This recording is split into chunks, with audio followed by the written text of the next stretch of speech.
Markets are unpredictable, volatile, complex, but your trading journey doesn't have to be. Hola Prime TV is now live. Every trading day, join top coaches as they break down real-time setups, key levels, live trades across Forex, futures, and crypto. From Tokyo's early momentum, to London's open surge, to New York's high volatility action. We decode every move live. Get sharp analysis, clear strategies, and insights that actually make sense. And yeah, we don't just break down charts. We crack a few smiles too. Only on Hola Prime TV. This is more than content. This is infotainment and beyond.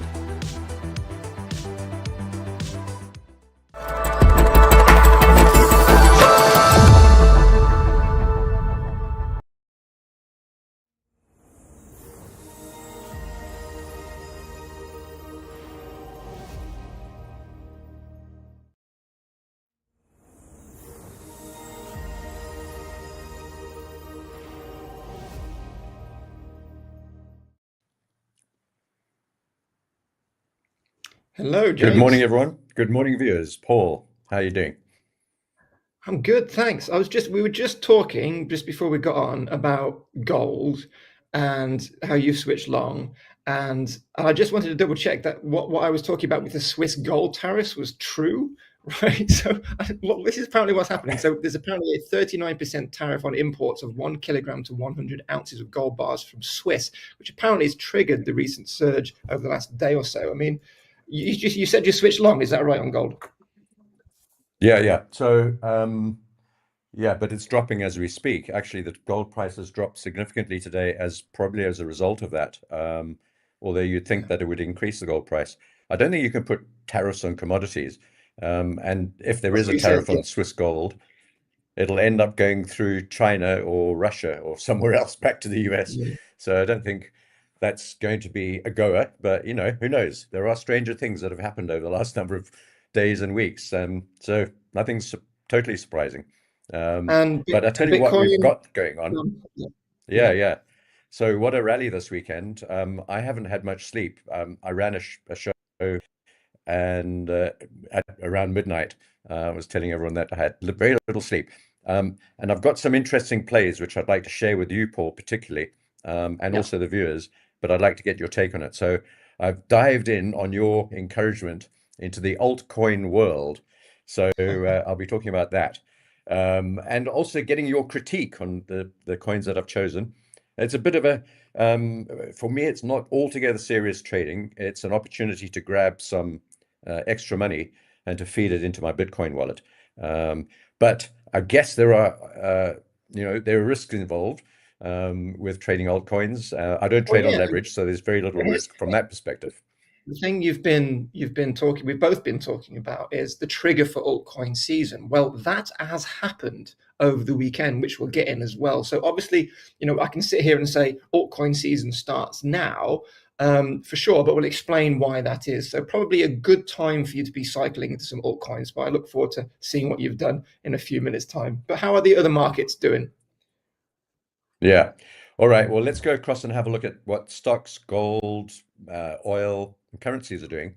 Before we leave this page, this is my, I'll give you a little taster. This is my crypto page.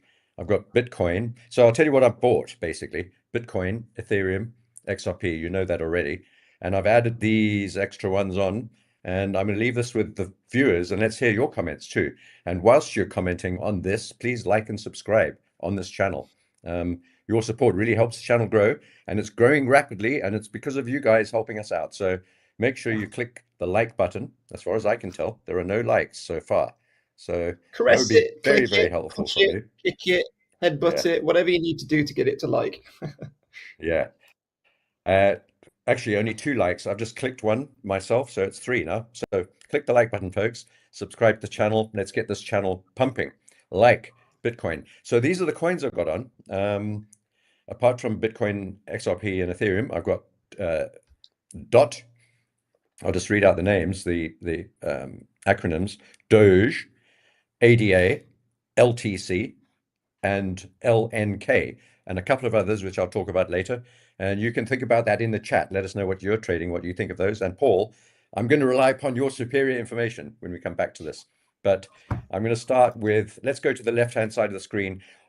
You know, the thing that you should really look at most of the time, and the first thing you should look at every day, is the dollar index. And not because you're trading currencies necessarily, but because, excuse me, but because the dollar affects every single thing that we trade. And if you're trading anything like commodities and stocks and crypto, bonds even, the dollar index has got a lot to do with all of it. So basically when the dollar goes, and this is a very broad generalization, but when the dollar goes down, everything tends to move up and vice versa. We've seen the dollar moving down over the last number of weeks, months even, but not catastrophically, as you might have read. And this is the weekly chart of the dollar index, which tracks the price of the dollar against a basket of other currencies. You can see where we are. If anything, we're actually quite high up on this chart, not at the bottom, as most people would like you to think that the dollar is doomed. In fact, we're right in the middle of this big range between, you know, like 120, 130, call it 120 at the top, and about 80, 75, 80 at the bottom. And we're currently trading dead center. So the dollar is neither up nor down, but generally moving down somewhat. I'm sort of short of mind of the dollar, and we're holding below the 20-period moving average, holding below Dixie Moab, the big breakout level over here, and generally tending down with two spike highs, particularly a couple of days ago, up through there. I think that was NFP Friday. I think, yes, it was. And then a couple of days since then, we've just held beneath the moving average. So looking quite weak, the dollar, and as a result, you'll see some strength in the euro and the pound and the yen and so on. This is the euro. You can see it's been moving up, faltering a bit here at the 50-day moving average and the top of this order block. I think it'll carry on moving back to the high side, but we're probably going to have to gather some momentum for that. Maybe a bit of faffing around and hesitation at the beginning of the week as the market digests what's going on over the weekend with all the news that's come out. All sorts of stuff, yet again. One of the reasons why we hedged some of our energy plays over the weekend. This is the pound. I'm long on this trade from more or less sort of this blue line, which is the 200-day moving average. And you can see we're holding above it, and the 20, which is the green line there, after a big impulse busting up through there, straight into the center of the order block. And that was on Thursday. So two hesitation days since then, but still holding all the moving averages. We're still long on the pound, and I'm also short on the dollar yen. And the dollar yen is neither here nor there. And I don't have any sort of, oh, that's the euro yen. Sorry. Let's find the dollar yen. Maybe I can't find it. Maybe it's gone. It's gone. Anyway, No, it doesn't matter. I'm short on the dollar yen. it. Yeah, I've lost it. It's just the switching charts. So we are short on the dollar yen, and the only other trade that we're generally short on in the yen pairs is the euro yen. And that's dipped down below the moving averages, coming back underneath and testing underneath. We're short on this one. I have a very, very long target, or optimistic target for this one rather.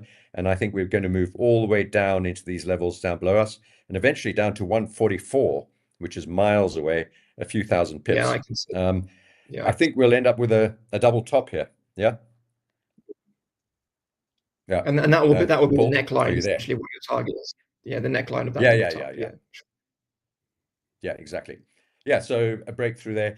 And basically, I thought this was going to be a bear flag. So we traded it as such. Didn't work out. We broke higher rather than lower, forcing me to hedge that entire position. We went short over there, hedged the whole lot far above. So we basically no position there, a little bit of a loss, floating loss, but we're also short from the top here, around about just slightly below where we're currently trading. So that's currencies. I think generally the direction so far, and it may change at any moment, you never know, but the direction is generally short the dollar, and that's pushing up the euro, the pound, the yen, and all the other majors. The Aussie dollar, we're also long on this one. I forgot to talk about this. So long the Aussie dollar, there's our green arrow. We're trading at the same price that we went long. So no profit on that one, and no loss, which is also good. I don't mind having no profit as long as there's no loss. In fact, I'd rather have no loss and no profit than sometimes a lot of profit and sometimes a lot of loss. So hedging like that is sometimes good. Now, the effect of the dollar on the stock markets, and I sound like a dripping tap or someone beating a dead horse and taking it off to the knacker's yard to soup and bones and stuff and hide. But I'm going to do it anyway. I'm still long on the Nasdaq and still long on the S&P, and I've just added new long positions to these trades. I have an idea that we're going to move higher, but not for long. And I'd encourage you to, let me just see if I can draw this path in for you, get the colors right. There's a blob. Somewhere up here, there's an arrow pointing up, which I've now lost as well. But it doesn't matter. I've got it. Let's get rid of I can this. see it. I'm going I to can draw see it in your again arrow. for you. But Yeah, I can see it. you can? It's somewhere It's here. hiding. It's Anyway, hiding next to that candle. but You see it? yeah, it's anyway, my idea is basically that we have, let's see, maybe this is it. No, that's a different line. Oh, that's the line I was looking for. There is an arrow here somewhere. But basically what we've got, and this is a really simple play, and it's a really simple idea, but a good one. And it's good because it's simple and it's easy to understand. I think that we're going higher on these markets, but not for long. And I'm looking for an area to get out of the long side of this trade. And it's been a long time now. We've been long for months now, I suppose. We didn't even get short on this move down. We didn't get long here, but we've now started to get long earlier on. So I'm still long, but I don't think for too long. And I think this market is really, if you zoom out, it's absolutely unbelievable. From the bottom, the Liberation Day sell-off, where we are now, you won't see that very often in your lifetimes. Probably never again, actually. I've never seen it before to this extent. Yeah. So this is incredibly, bubbly and fizzy, exuberant and crazy, quite nuts and quite silly. So how far can we go? I think because we've got strong momentum and because we've broken out of the double top previous all-time high and we have not turned around, not looked back, apart from one little dip with some flutters about tariffs again, I think we're going up to the right one, and then we're in danger of a catastrophic collapse back down. So I've got long today, this morning, and my idea is to get out at this white line here and then potentially even look to go short at some point from there, all the way back down to the 200 period moving average, the big most traded zone, and these support levels down below us, perhaps this green rising trend line. Let's just call it the green rising trend line for now. Let's be more conservative.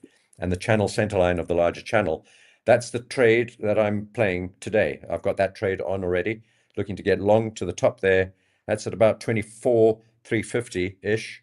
It could go to 500 or 600 or 800. It may not even quite get there, but somewhere in that region. And then looking to reverse that long trade to sell basically all the way back down to about 22,000.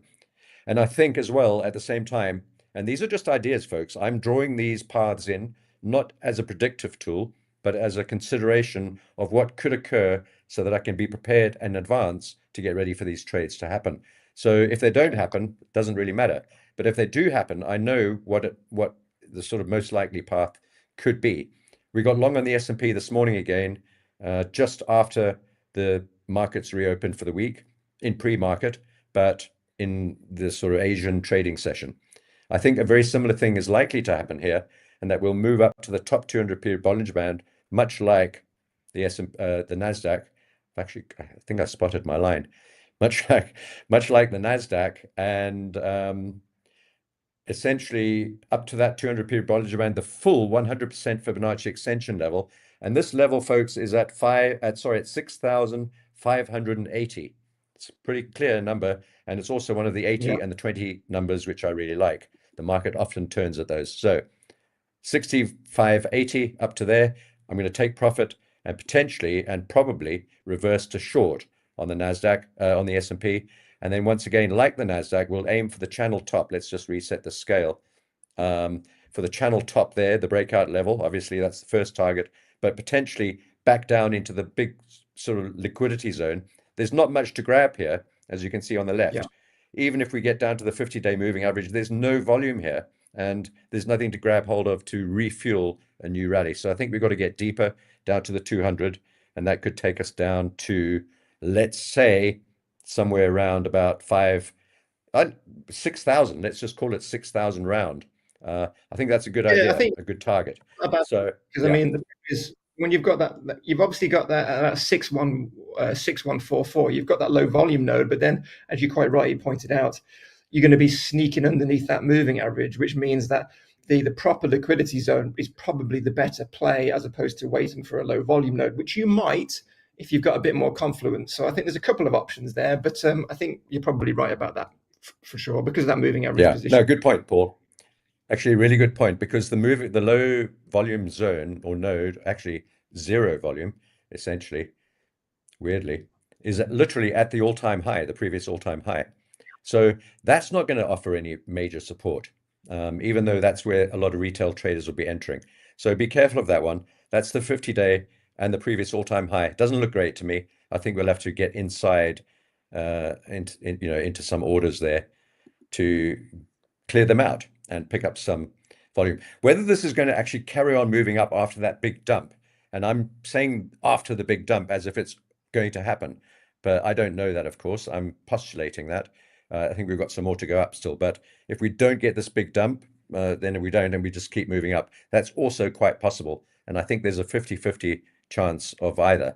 But if we do get this big dump, it doesn't mean it's going to stop down there either. We could get a massive sell-off.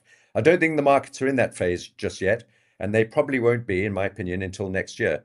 But we may see some topping back down to the 50, maybe back down to the 200, and then all the way back up to the top again in a sort of year-ending range before a top, something like that. We see that sort of thing happening towards the end of the year, mostly. Yeah.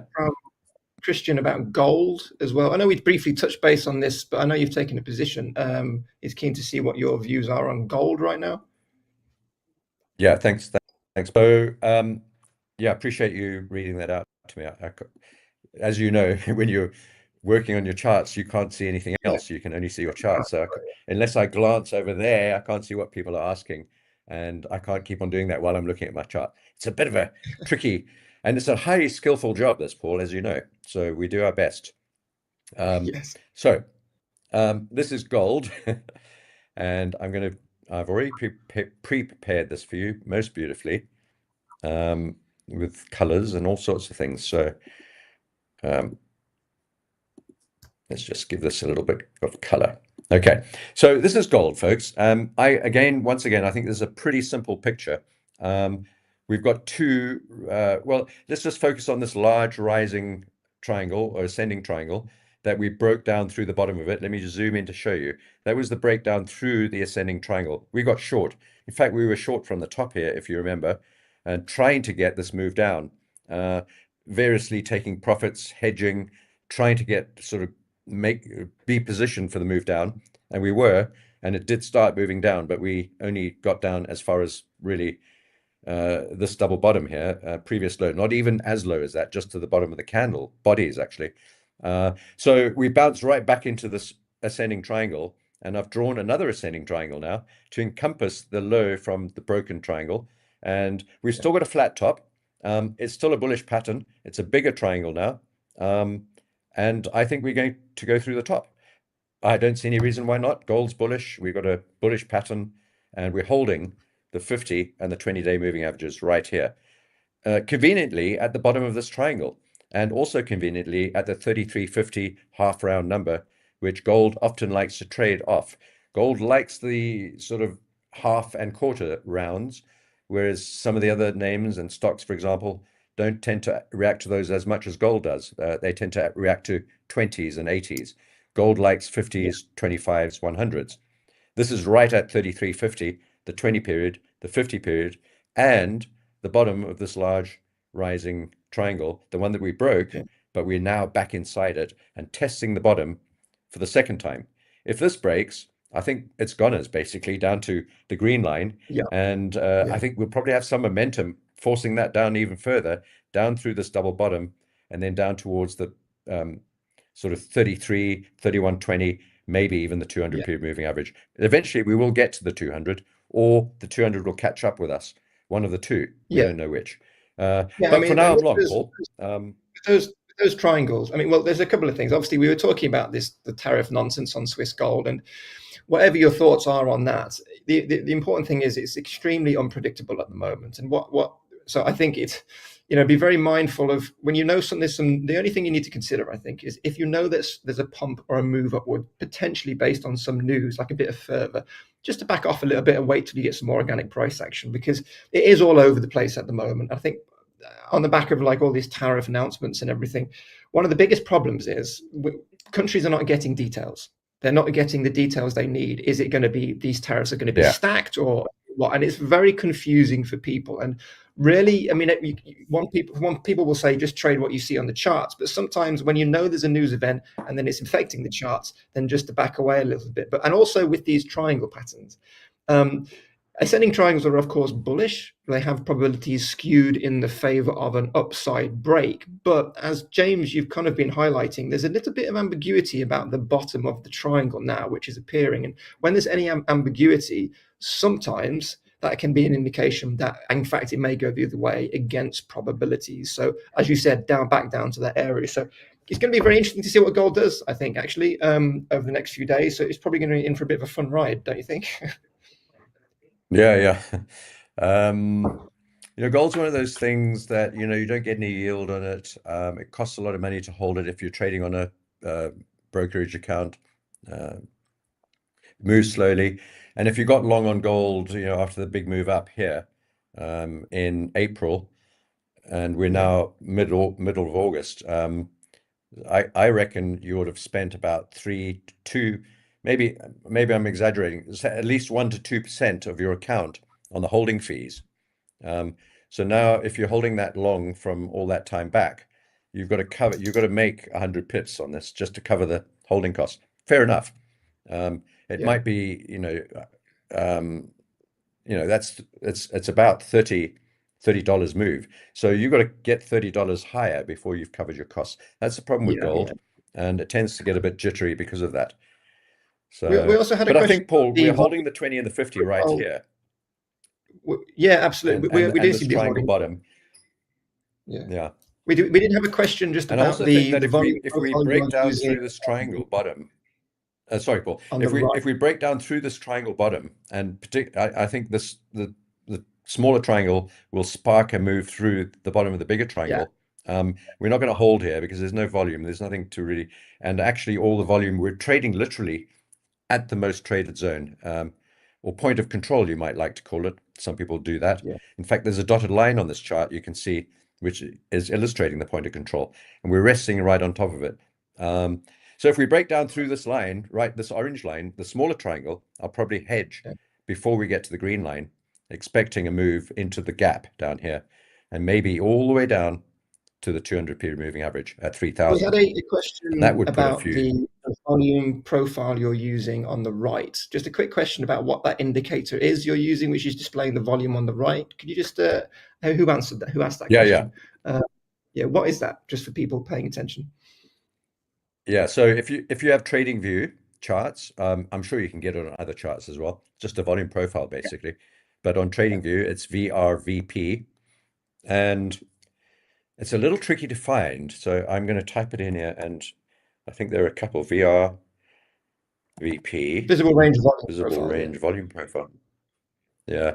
So I think either of these ones, I don't know which one I've got on actually, but pick one, and then once you've picked one of these, you can also faff around with the size of the bars and the colors. You can customize it how you want it, all the styles and colors or whatever, the frequency of the bars, the width of the bars. I've got a 12% or 12 bars per, I don't know what that is. Anyway, just fiddle around until it looks the way you like it, basically. And what it does is it shows you where the volume is traded, most, the highest volume levels are, but not in terms of time, but in terms of price. So it gives you a completely different perspective on volume. You can see the prices where traders got interested, as opposed to the times or the days or the hours or the minutes when traders got interested. And actually, they're both pretty useful. But the important thing, so we got long exactly at 33.50, and we're trading at 33.55. We have $5 in profit. Yeah, and the That's important gold. thing to remember about the volume profiles of kind is just kind of where the price action is sitting is pretty much, as you said, around the point of control. And the highest areas of volume and liquidity essentially is what is, it's like a gravity of a magnet of sorts for the price action. So that's how you use it. Essentially, you expect the price action to gravitate towards the high liquidity, high volume areas, and that's something, of course, you can use to trade. Yeah, absolutely. So, and you can see the reaction on the 15-minute chart here for those who are interested day trading it. Looks like a good long entry to me here, actually. If you're long of mind on gold, you may not be, but if you are, tiny little fake break through the bottom of that trend line and this channel, followed by a massive piercing pattern reversal here on the 15. And that's a really good reversal candle. Your stop loss would just be below, excuse me, below that candle, right down there at about 3344, and you'd be getting in now at about 3355. So $10, $11 stop, which is great.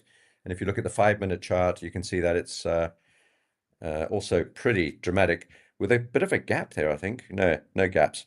But yeah, V-shaped reversal on the 5-minute, and that forms this piercing pattern on the 15. And if you look at the hour chart, it's a spike low. All the same thing happening, just depends on how you look at it. Hour chart looks like a spike. 15 is a piercing pattern. 5-minute looks like a V-shaped recovery. The 1-minute chart probably looks like a Zweig breadth thrust or something like that. So there we go.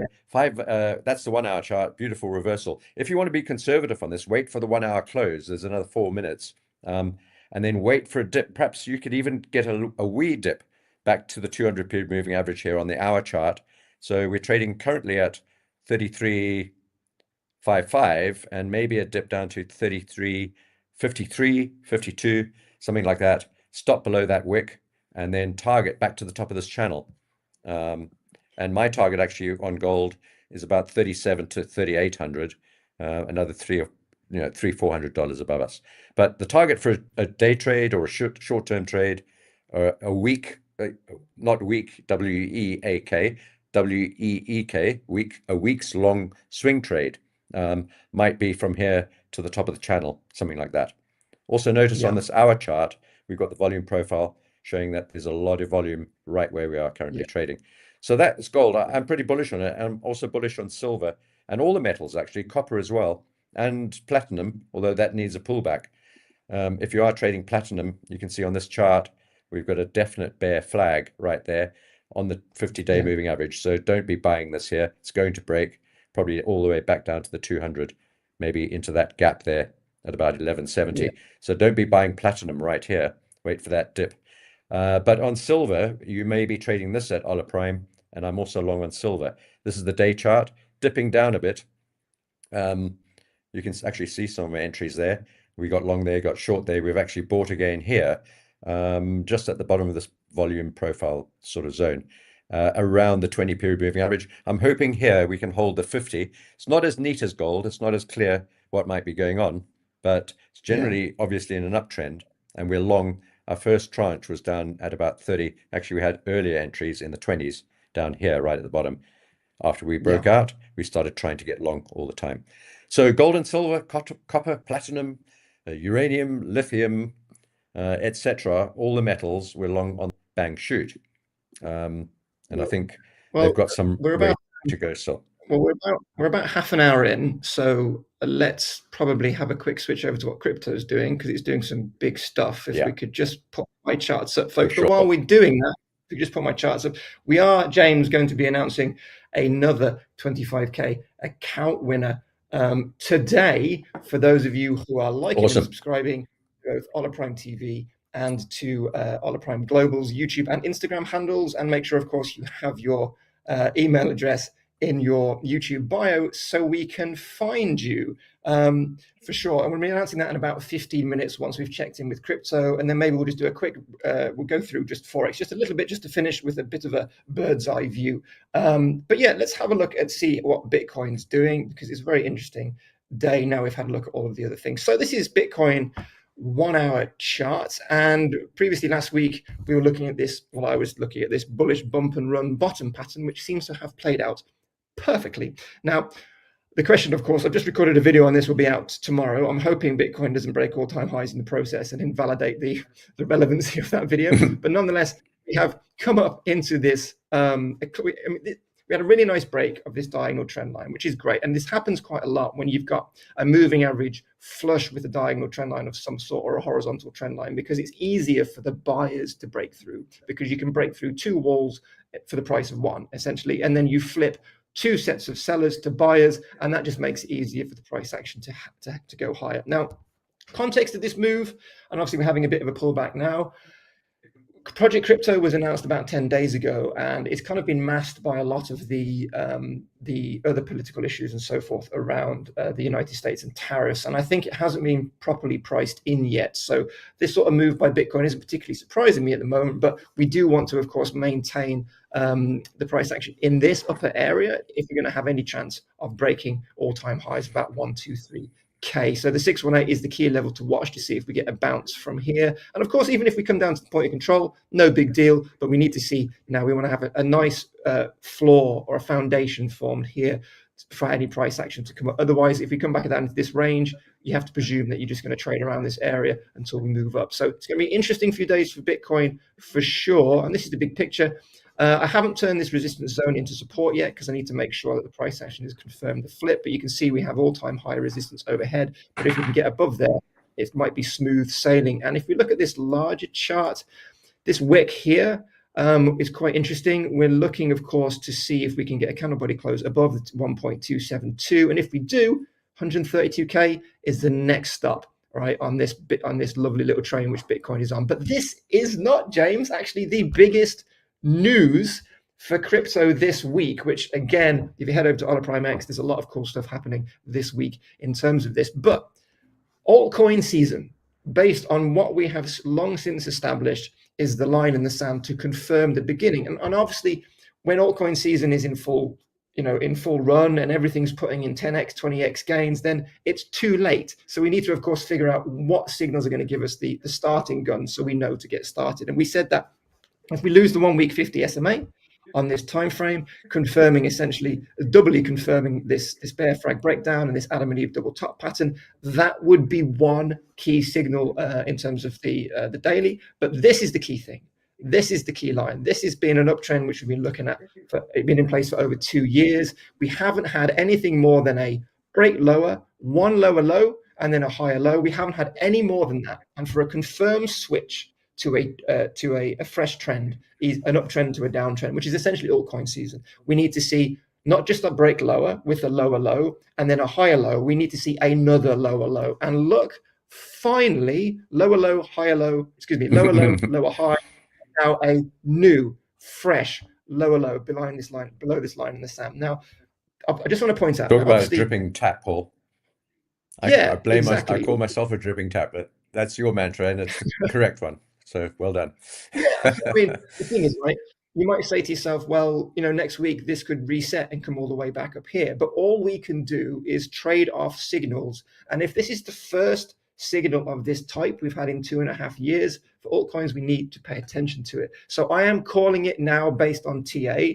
Altcoin season is likely to be upon us. And if Bitcoin can continue up from here, of course, that will help the market. But this is what we need to see, because this is altcoin season, the last cycle, and this is what we need to see happen, this cascade of money, and it looks like it might be starting to happen. And if we look at total 3 again, we've recovered all the way back up to here. We've broken down of this pattern, but we have still put in a higher high, showing that the total altcoin market cap minus Ethereum Bitcoin is doing pretty good. And if it can establish itself in this golden zone, we are going up from here. Although I can see a steeper retrace, of course, to the 272, but this is the point. We haven't seen anything like this in over 2.5 years. And if this can continue, especially in the face of all of these these economic woes still, which is happening. So it's quite impressive that the market is managing to make these moves. And I think Project Crypto may have helped.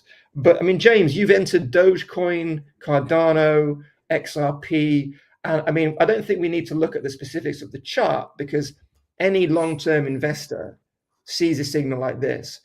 The altcoin market's going to be in a good place as long as it ascends higher from here, or rather this goes down from here. So I think James is leading the pack with it's bullish sentiment at the moment with his good choices and plays. You're in a meme coin, Yeah. you're in a top crypto and XRP, so it's a pretty good bag. How long are you planning on holding it, do you think?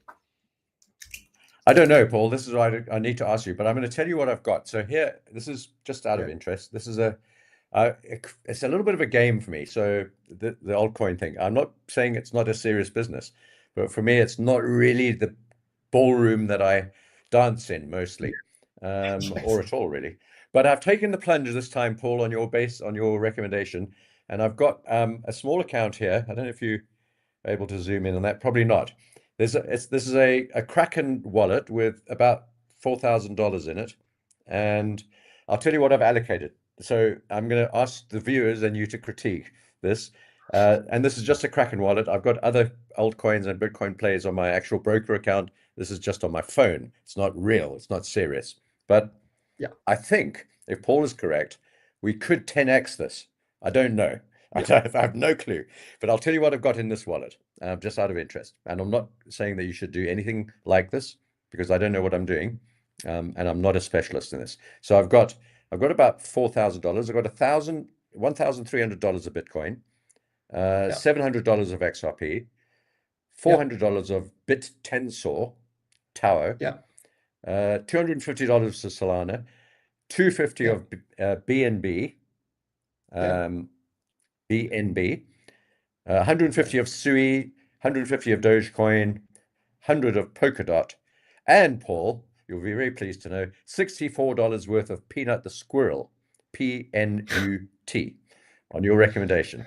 And that's what I've got on here. And I'm hoping that one of these might 10x, you never know. Or 20x. Well, look. What do you think? No, absolutely. Look, I think I don't think we've got a chance to look at every single one of those charts. BNB, as an example, is quite an interesting one because, there's a question actually in the chat about crypto stocks going to the moon in a bull cycle. So the question was, are crypto stocks like Coinbase, how are they going to do in alt season? Now, BNB is representative essentially of Binance stock. Now, BNB at the moment is approaching or around price discovery, right? So it's pretty high up.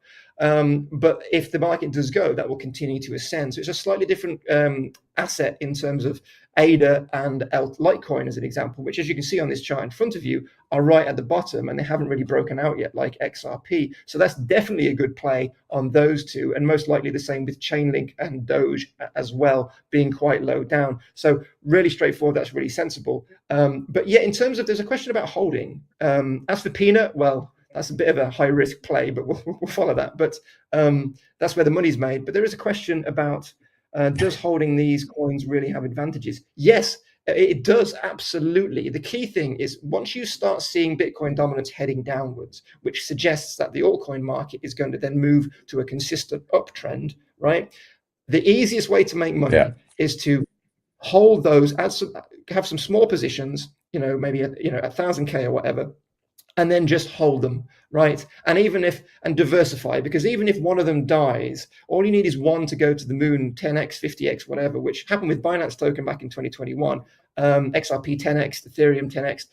You just hold them. I mean, you could trade it all the way up and get slightly higher profits, but when we do turn to a more altcoin season bullish kind of further, the easiest thing is to hold. The easiest thing is to hold. Paul, what's the gap between, so I noticed, and this is seems to be the general process, that Ethereum goes first, which it did on this occasion, then Bitcoin, which is going now, XRP is in that mix as well, and then the alts start going. What's the gap between Ethereum to Bitcoin? Seems to be about a week, and then Bitcoin to the alts. Well, it's in terms of peaking. Historically, what you fundamentally expect, say for example, in 18 months time, let's say, or a year's time, or 9 months time, if the altcoin season goes and everything peaks, you'll see Bitcoin, essentially people taking profits from Bitcoin. Say it reaches 250K, 300K, right? People will take their profits, right? They'll cycle them into whatever's hot, and Ethereum is always going to be one of them, and XRP is going to be another one. So you'd expect a peak of the altcoins to follow, afterwards. how long that takes is obviously going to be dependent on the market conditions, and we haven't seen this sort of, alt season should have come and gone by now, and we haven't seen it yet. So the most important thing is to just bear in mind how it works, this cascade of money. It's like in crypto, it's kind of like that Reagan trickle down economics thing, but this time in crypto it actually works. It actually works. And yeah. It does actually work, and it trickles down, and you can see XRP has moved on this chart, and Litecoin and ADA are just waiting for people to take profits and cycle them into those. But it doesn't happen. Yeah.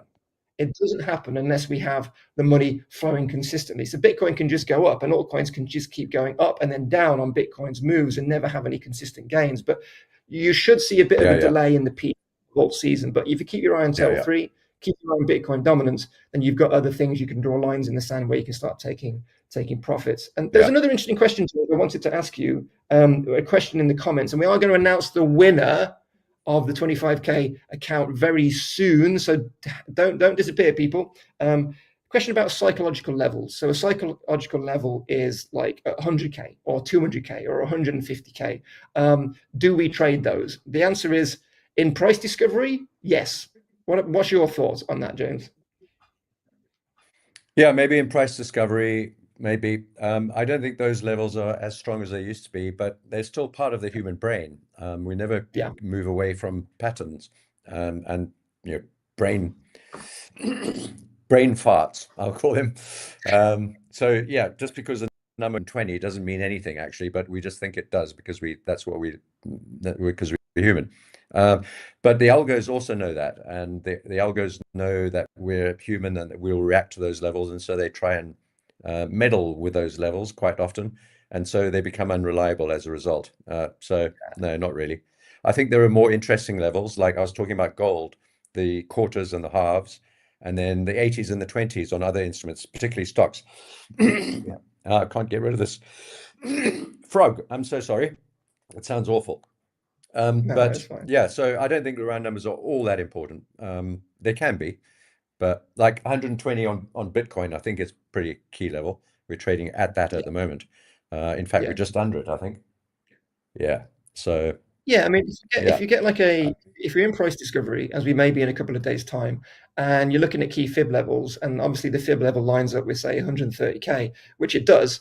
That's confluence, right, with that psychological level and a more meaningful level, and that's fine. So people do trade off them, but there's a great podcast being released this week on Ola Prime X, which gets into all of this. So please head over there and wait for that to be released this week. It's a great roundtable discussion. But the key thing is that back when retail had a little bit more sway over Bitcoin's price, then the psychological levels, of course, came into a bit of a factor. But now it's institutional money. As James said, the relevancy is fast fading. But yeah, we do sometimes consider them, but I wouldn't trade off it exclusively, I think is the response.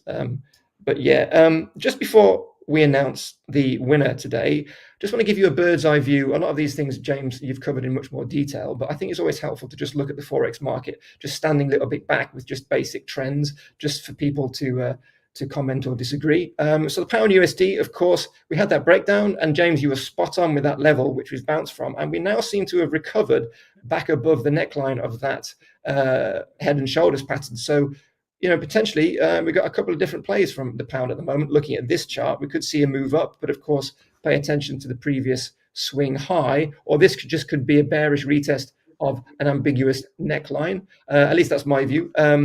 Aussie dollar, we seem to have recovered this again. We've recovered this key trend line, not necessarily enough to trade off because we are still, potentially entering a downtrend. But nonetheless, it's quite interesting that we've recovered that level. So there's possibility for a move up from here. Seem to be our feet. And just to remind the viewers that I'm long on the pound, not we. I'm long. Yeah, I'm just used to saying that. I'm long on the pound and the Aussie dollar. So. Yeah, I mean, and there's a good reason for that, I think. And again, here we probably could see this basing out a little bit more. It needs to seem like it needs to find its feet. New Zealand paired with the dollar, and euro, similar sort of play. We've had this move down. It's trying to recover the levels. So just keep your eye on this. Really straightforward. It is obviously a lower high at the moment with a lower low, so you have to presume it's going to go down. But when you start seeing the price action recover key levels lost, then we could see a range play over the next week or so. Pound, that's pretty V-shaped as well, that recovery on the euro. Yeah, and that's the key. Yeah, he's got quite a strong recovery. Not so much for the pound, Japanese yen, US dollar, Japanese yen as well, looking like it's struggling. Unlike this, it's struggling to get above the previous kind of line in the sand, which obviously is a bit of a bearish slant. Same with euro, Japanese yen. Although this is quite interesting. Dollar Swiss. I mean, what's your, just remind us of your thoughts on this, James, looking at this, because it looks like we're just going to be ranging for a little bit. I think that one's just got to go up. Technically, I don't think it should be going up, but it has to. It's got so close to the all-time lows and so far down, and it's everyone likes the Swiss franc when there are difficult times around, but we can't let it go too far down, that chart. So a bit of support there, technical support. Yeah. So James, do you want the honor or the privilege of announcing the winner, because we've arrived at the time, or would you like me to do it? You tell me. Paul, if you don't Happy mind. for me to announce it? Well, that's a privilege. Thank you. You give me all the mainly because I stuff to do. can't find the winner. I can never find the winner I can never find the envelope. The envelope always gets delivered to your house, so I'm afraid you're going to have to. And I've got it. 1 second. Bring mine back. I've got the envelope. The envelope's for you. Oh, now he's left me alone amongst the sea of viewers. I'm glad you're back. Here we go. So I've got it in here. Let's just have a quick look. This is so exciting. Right, people, firstly, thank you for all the likes and the subscriptions. We could always do with more, and all the comments. Sorry we haven't had a chance to answer everyone's questions. We'll try and do that in a couple of minutes' time. But today, we are going to give away 25K account winner, challenge account. And let's have a look. Who is the winner? It is, let's have a look. I've got all good here. Hang on. It's stuck. It's stuck. Here we go. And the winner is Christian C. Christian C. You are now the winner of proud 25K account. Well done, Christian C. Well done. Well done. Sorry if I got that wrong. Well done, Christian. Sorry if I didn't quite pronounce well that. Done, mate. Yeah, I think we'll get that image up any second now. Yeah, it'll be on the screen shortly. There we go. Christian, yeah. Congratulations. Well done. Sorry if I butchered your name. Really good. Well done, Christian. And get the confetti out of here. That's a $25,000 Forex account, right? So Christian, start getting your Forex brain and Forex hat on. It's a tricky old market at the moment, the currency market, but I'm sure you can make some profits from it. And the key thing is, of course, don't be a stranger, right? We really want to, we really want to support you. There's a reason why Ola Prime TV exists. It's to give you the best chance at successful trades throughout the day, throughout the week, consistently through your trading career. And these accounts are just obviously a wonderful gift to help enable you to get started. So many, you didn't expect that one. I know. I pay very close attention to who I don't think expects it. Paul, whilst we still on crypto and winning in general, and well done again, Christian. There's a couple of questions here from Renee, and I think you might be well positioned to answer those regarding what makes coins go up in value. Why do people actually buy them in the first place? And different strategies for different coins, depending on, I think that question is like within the altcoins, what is the different strategy? How do you determine which ones to buy, and why do they go up in the first place? Okay, so there's a couple of reasons why things go up, right? Firstly, the entire altcoin market typically will go up when Bitcoin is bullish, right? Now, whether they continue to go up with Bitcoin depends on Bitcoin dominance, which we've been talked about earlier. Otherwise, they just reset. But if Bitcoin goes up, typically altcoins will go up too. That's generally the rule, okay? Now, when we've got... Why is XRP, as an example, moved when Litecoin hasn't? Well, XRP is trending. Everyone thinks of crypto, they think of XRP, they think of Solana, they think of Cardano, Ethereum, and that's why they buy them, because they're the crypto OGs. So obviously name recognition plays a part of it. Plus, of course, they all have use cases, right? Now, when you get to cryptos, which are in the meme space, really community driven, right? And hype driven, right? So that they move based on hype and the community, right? And then you have other assets like Render, as an example, RNDR, which has a tremendous use case, which people buy because they think it's the next big thing for Hollywood CGI creation, all that kind of stuff. Then they'll pile into it because of that. And that will be like a first mover in the medium to low cap space, right? So there is a massive number of reasons why these things move, and part of being good at trading crypto is getting good at ascertaining how to trade each individual thing. So meme coins are high volatility. They tend to reset quite a lot, so you're going to be trade them very differently. Others you can trade like traditional stocks, like Google, like RNDR. You just get in at a low price point, and then when the market turns, they'll go upwards. But also price history. If you can see what happened in the previous bull run, right, that can give you assurance that you have key price levels to take profits, where to get in. Whereas if a new coin or token which was released last week, right, I'm not going to trade that because I can't see anything about its previous. I haven't even got a 200 moving average on it, right? So I'm not going to trade that, right? So you just have to, and also have to realize that if you're trading a low cap, so you can go on coin market cap and you can check to see what market cap it is. The lower the cap it is, the less of the capital you're going to use, the less leverage you're going to use, etc. And the higher cap, potentially the more leverage you're going to use because it's a more stable asset and it doesn't move as much because it's higher. So a lot of these things are very complicated. If you do want to learn more, again, roundtable podcast next week on Ola Prime X, as well as a ton of masterclasses which do cover a lot of this. But I hope that gave you a brief answer, which I think I've ran over as well, James. So I need to be quiet. You want to end the show? Yeah, sure. Just to quickly say goodbye. Thank you for everyone for being here. And we can't get to all of your questions. I really do apologize, but ask the coaches in the following sessions.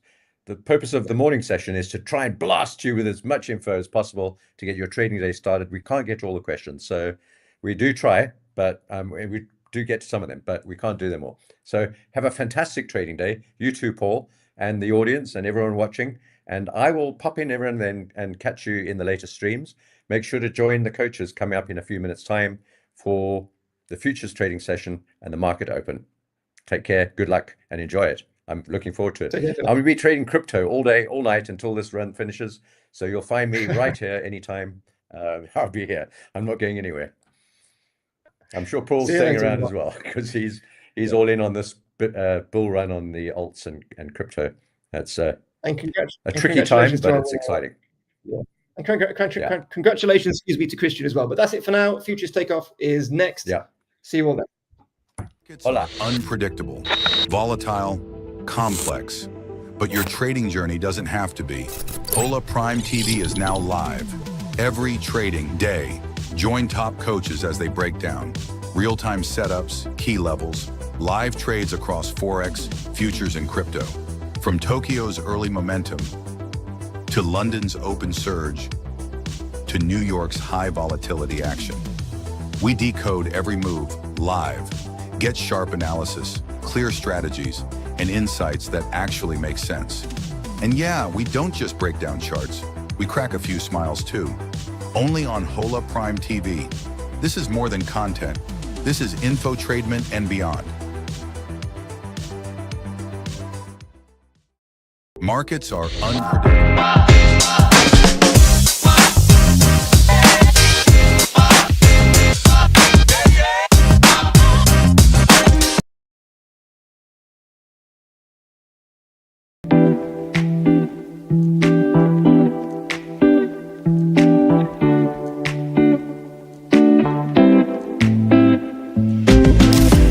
Hi, I'm Sam, one of the coaches here at Ola Prime. And in this video, I'm going to give you a short glimpse into my life beyond the charts. Outside of the charts, I love to cook. Anything with fresh local ingredients has a thumbs up for me.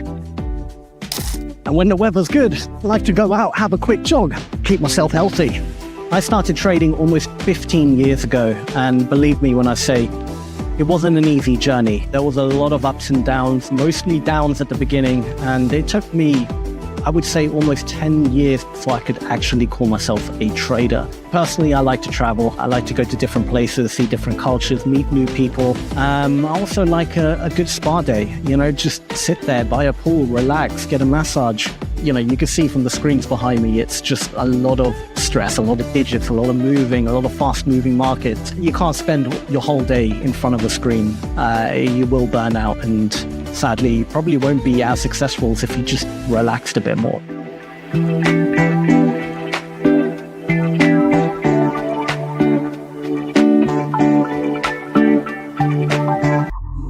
Ola Prime, trade with transparency.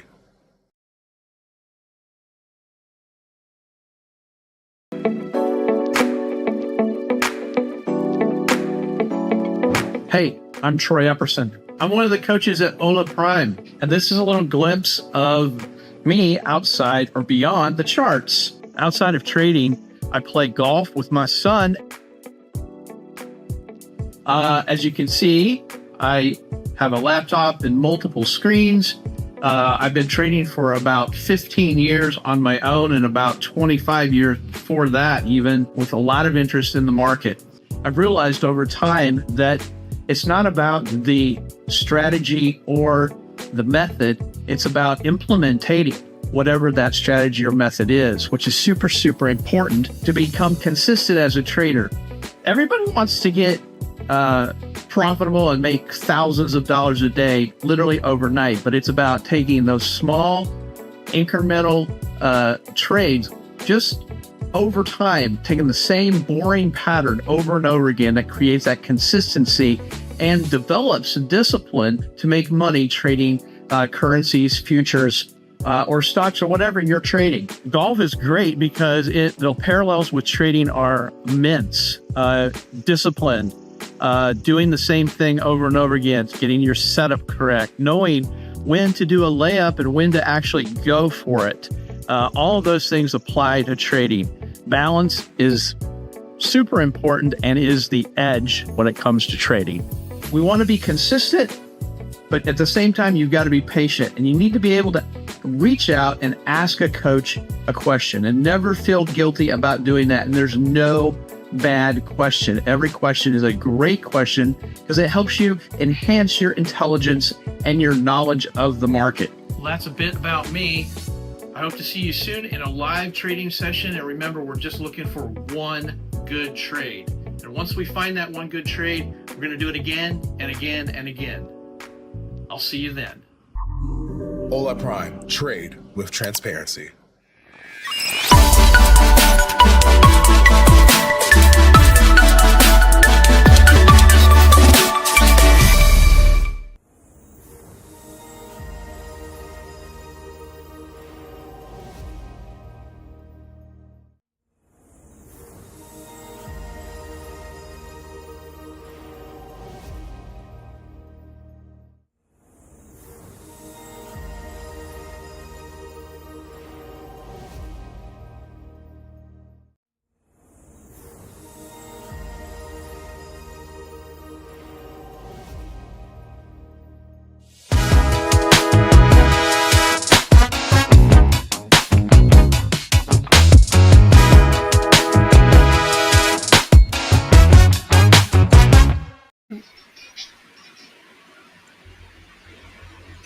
Good morning, everybody. Good morning, Coach Troy, Coach Daryl, and Coach Paul. I hope you all had a great weekend, and to everyone watching as well.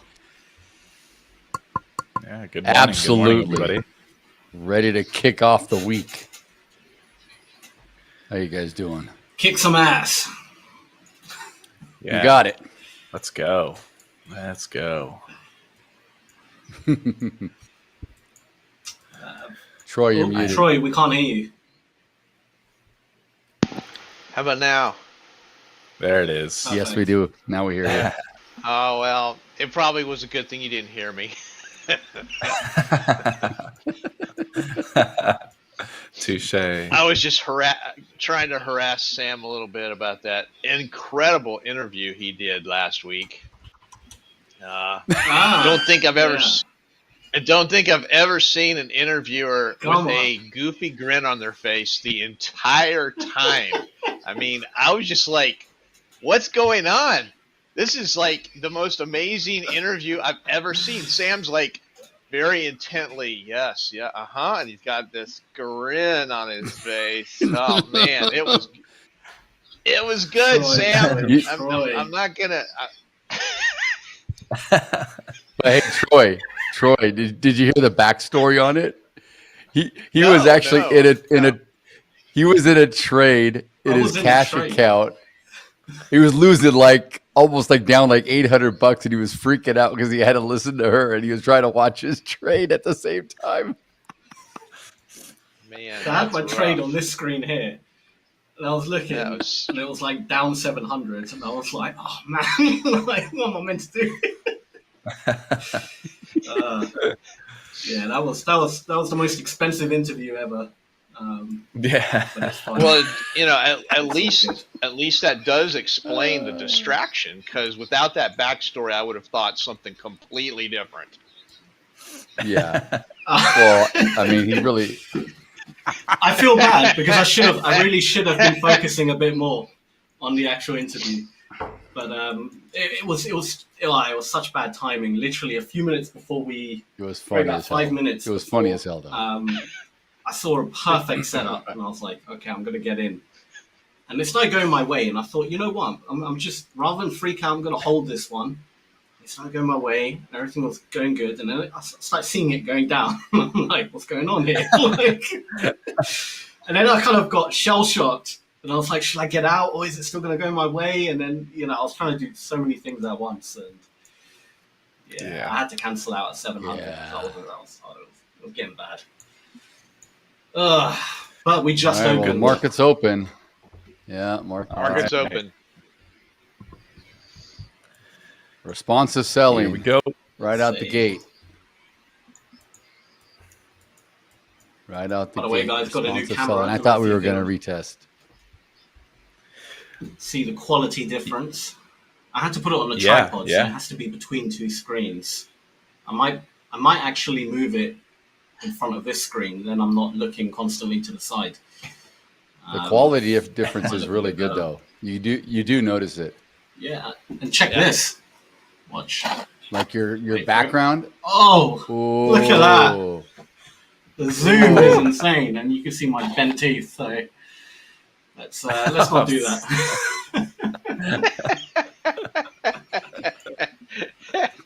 Oh, man. So did you get a new At least the computer, white, or did so- you just get a new? Did you get a new laptop or anything, or I haven't yet. you're still struggling? No, not a new laptop. You son of a gun. It's actually all right. I closed like every tab, and I've only kept the important ones open now. And it seems to be okay right this second. So you know what it is? It's setting up a new computers. It's like the biggest pain on the planet. You have to log into everything and remember any passwords anymore. I've got to that age where, passwords I can't remember. Of course.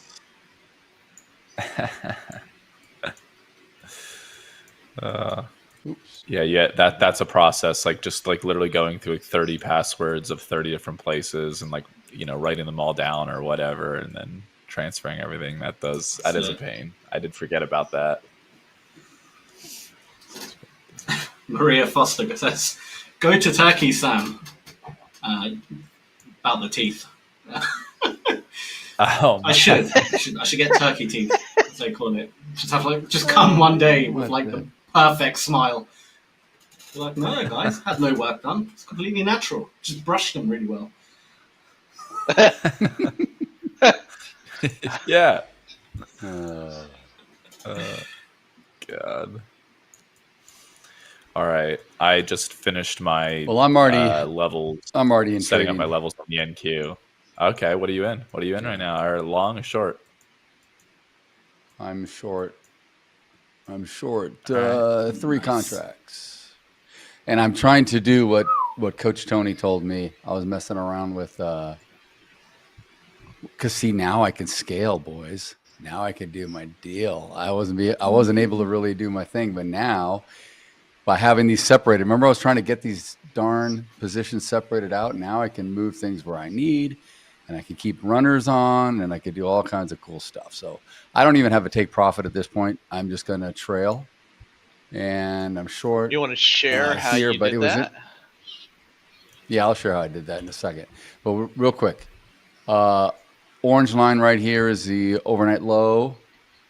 Orange line up top's the overnight high, and in the ES, we came up, and what did we do? We came down here, and what's interesting about this, Coach Paul, point of control of Friday, regular trading hours, came right through it, retest point of control. So it was interesting that I was watching it, thinking, where was it going? But I actually put a thing in the Discord. I was saying, are we going to go and retest all-time highs again last night? Because by the time I posted, whenever I put it in Discord, I think the market was somewhere like up here, climbing up. And I'm like, okay, maybe we'll go up here today. I don't know where we're going to go today right now, but we're going down. So, and I should probably start trailing. I should put one to break even. I should just scale out one. Yeah, this is a beautiful trade. Close. Let's see if I can get one. At least to that low. So here's what you do. All right, so that one's out. So I captured some profit, and I can like move. I can just kind of move these, or I can keep them. Basically, what I just did was, I think I got like a 3-point profit on that. So I basically bought the right to keep this guy here if I want to keep it at 3 points back, or whatever. You know what I mean? It's kind of like a scratch in a way, and now I could let this thing totally play out.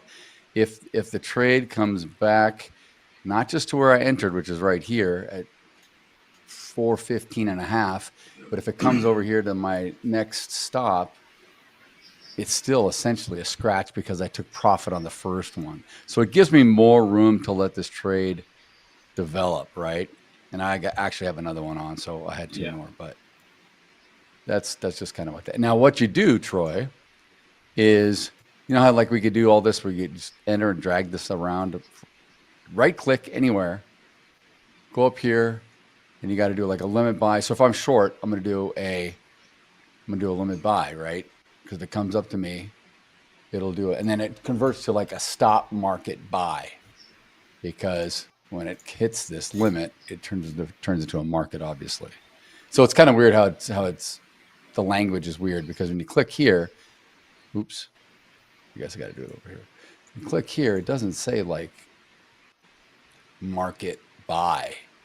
Here's market buy, but this is like a market buy right now at the market. I don't want to do that, right? These are like, this is no different than clicking in the DOM market, buy and sell. But anyway, I kind of played with it yesterday afternoon when the market was open, and I was like, I think I can figure it out now. Nice. Very nice. Yeah, that's really awesome. But now it's coming back. Great trade as well. Yeah, you're still in it. I still got two on short. So yeah, anyway, didn't mean to hijack Paul's evaluation or analysis. So no. Take it away, big guy. No, you're good. I was actually just saying that I was adjusting my levels on the NQ at the moment, which is why I looked a little bit distracted. I was just, going towards, what point of control was and whatnot on the NQ. Yeah.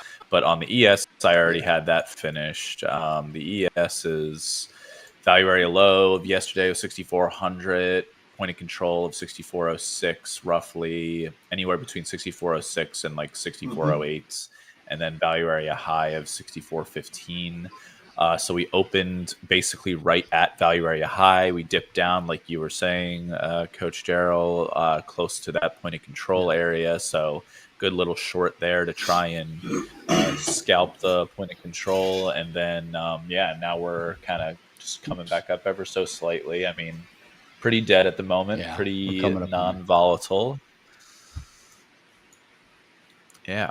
We're hanging out right at point of control where we had a little open swing high, but not much. So I don't know if we're going to keep getting some more selling, or we're going to go through this. But one thing that I want to note to everyone and all our viewers, and we'll get to you guys in the chat. And thank you, Renee, for the great comments that you just placed there. I will say that at 7 o'clock, President Trump is going to be doing some press conference on crime, wherever he's going to be doing it from. But I would tell everybody to be careful, because he's going to go on and on about other stuff. So it could move markets, whatever he says. Anytime he's on a hot mic or a hot tweet. Yep. So absolutely. Yeah. I saw that 10 a.m. time, and I was like, geez Louise, could this be any worse, nowhere. Honestly? It wasn't planned. I'm like, ooh, exactly. Oh, dear, that's funny. Next thing you know, something's going to set up for us big time. Right when he's speaking, we get in, and then he says something out of the blue. Yeah, that's typical. Yeah, never fails. I know. Yeah. Yeah, totally. So are you in a trade yet? No, you're not in a trade. So no, not yet. MES, I'm looking. MES has levels similar to the ES. It's not exactly tick for tick, point for point, but overnight low in the ES is 64.08 half. We haven't gotten down there yet. I'm looking as a potential target to take out the overnight low. We came close, came within a couple points, but we haven't gotten there yet. We're back up at VWAP. So keeping an eye on it. I'm still in my short. I'm a little bit eating it right now, but I'm still in my short.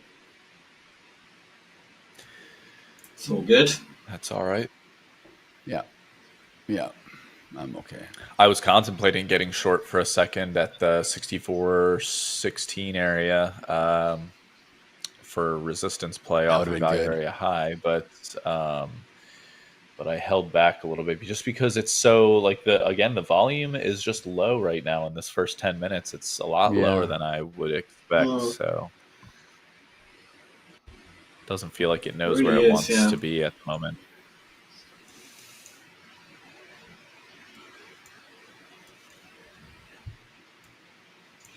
Come on, fall through. There we go. Fall through. Point of control. Drop down. Let's go.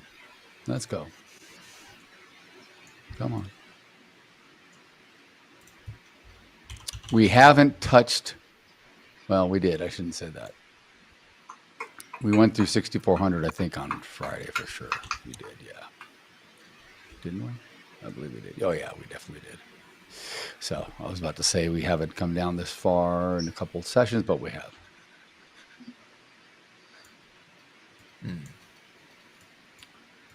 And yeah, Renee, we're trading futures. Yeah. If you're, I don't know what you're looking to trade, but yeah, we're trading futures here. Robert, you're right. 7 a.m. news. 7 a.m. news for us on the West Coast. 10 a.m. for Paul and the boys on the East Coast, and Troy. Renee, you could place your questions. We'll get to them as we have time. And we're on and off all day, so we do have a segment where we ask the experts in about, what is that, about 4 hours from now, we're on again, so you can also tune in and ask questions then if you have more specifics. But it sounds like you're new here, so we're encouraging all the communication from everybody. Absolutely. Yeah. It's good to see you here as well. Good to see you here. Yeah, I'm glad she's participating and asking stuff. This is great. It's what we want. Oh, absolutely, absolutely. All right, let's break through. Let's break through. Come on, drop through point of control here. Oh, jeez. The M&Q came close and said no. Yeah. Yeah, it's fighting. So the Dow right now is at its low of the day. The M&Q is trying to test the high of the day along with the ES. The high of its regular trading hour session. So stretch this maybe out. We see the Dow base out here a little bit while the S&P and the Nasdaq kind of try to break through its highs of the regular trading hours. Yeah, they're trying to get up here. It may take me out of my next one. I haven't moved it. And if it takes me out, then I'm basically scratched the trade I'm in. I was trading a little earlier before I got on, so there was some P&L there, but and this is a 1 minute chart, right. Just if anyone in the viewers are looking. Come on, hold. Let's take it back down. I like that. It's such a little range. What's our range? 8 points? Yeah, very 8 points through 15 minutes, limited. Nothing. Yep. All right, I'm out of that. Still got a runner.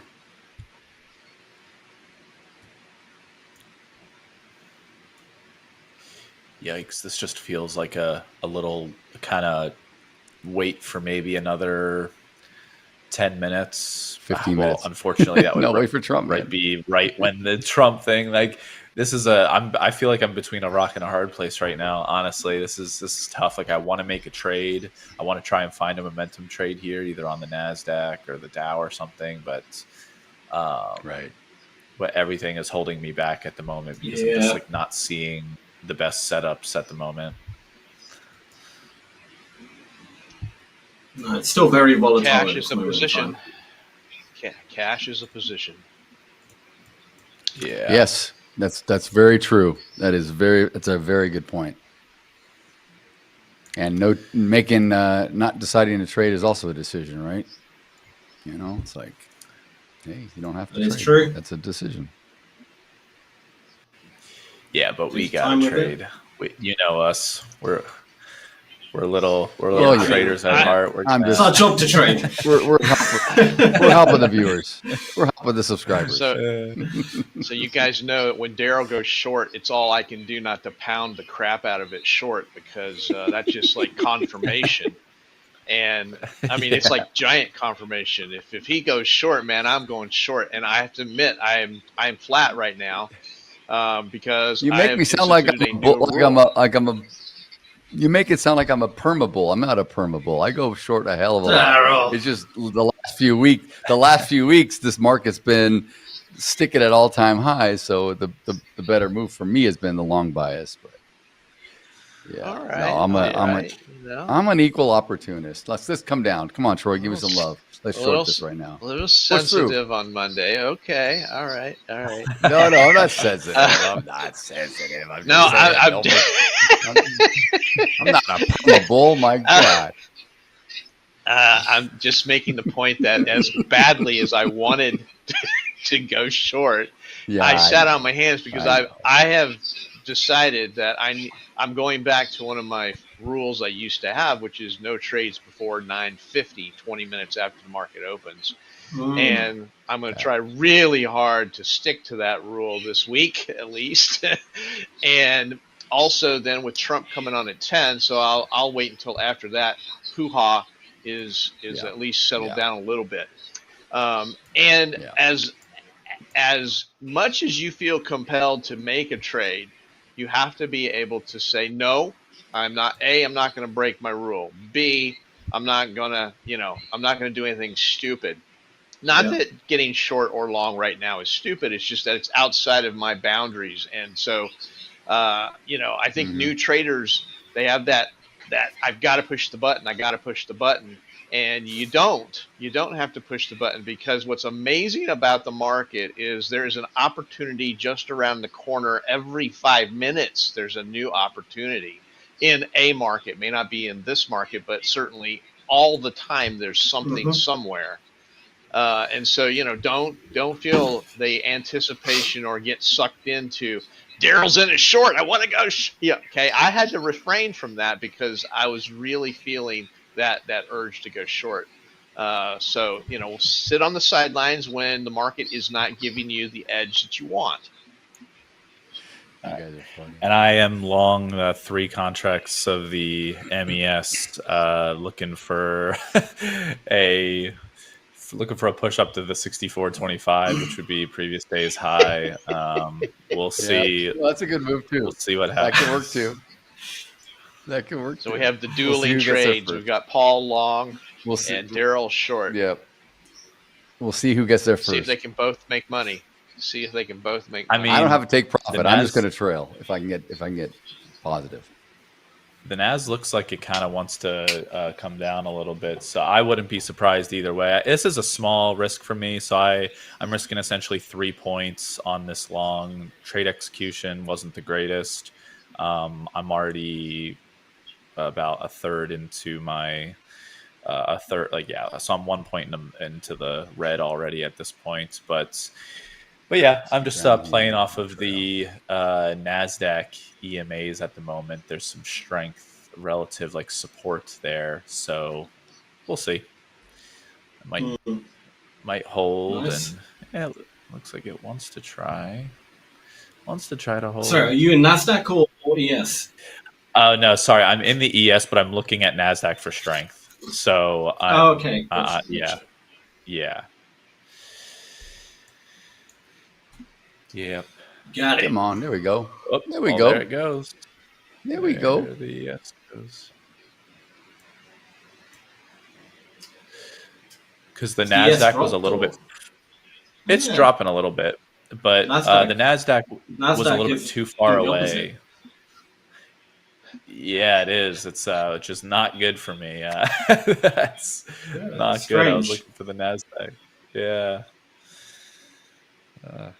We'll see. We'll see. That is odd. I'm so conflicted. I'm going, go Paul. Go Daryl. Go Paul. Go team Ola Prime. Yeah, right. Exactly. That way, either way, you win. That's it. Yeah. It's a smart monster. I do want to get out of this, though. I want to get out of this trade. If I could just get into profit a bit, I'll trail it and just hang out. Wait for Let's try wait for something to happen. Let's go. Breakthrough point of control. Everything is on top of each other again, like it's been so many sessions.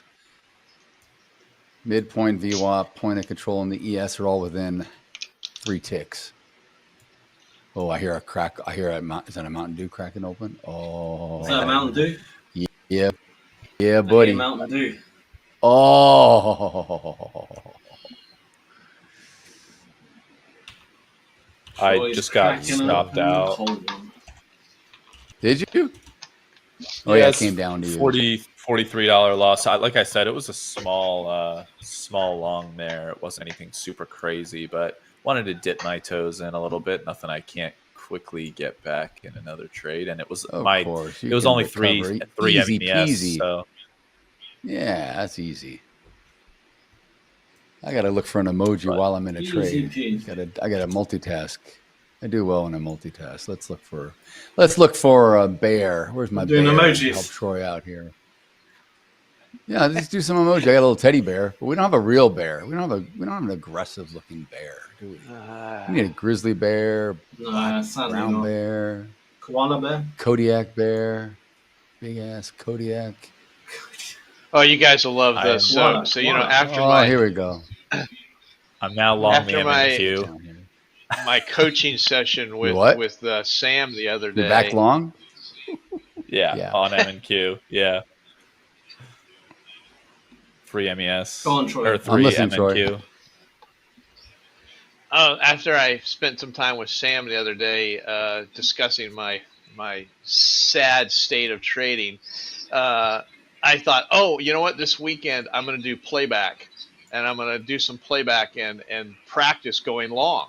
So my rules were you can only go long. Doesn't matter what the chart says, you have to go long. Okay.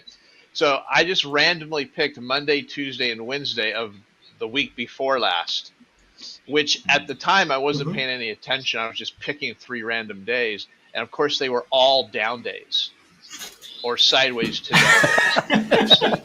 And so here I am, I'm practicing going long on a freaking down day, and not just one day, but like 3 days in a row. So you know how that went. It wasn't the best practice session to go long, because my brain is going go short, you know, and I'm like going, I want to go short. No, we're practicing going long, right? So you're just like what was funny was, yeah, those were the days, I think, Troy, where you weren't on the stream with us, but they were heavy down days, and we were all saying to ourselves, Troy must be having a hell of a day today. This is totally Troy's day. Yep. And and then he's going back. I just like practicing, and I was like, you know, I'm going to do the right thing. I'm going to go back and practice, right? I'm going to go repeat these days. Sure. I put it on replay. I'm playing, and it was just worst. It was the worst. You know, I lost.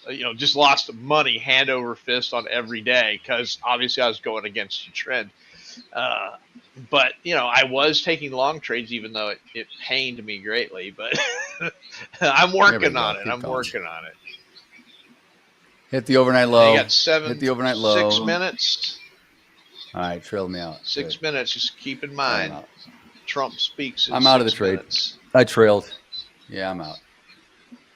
I'm happy there. Yeah, I jumped into a really small short there whilst Troy was talking.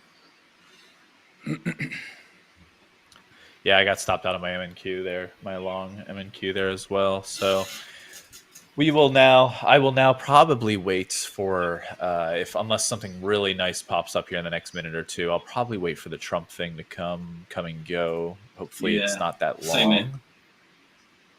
Yep. Yeah. I'm another way. I agree.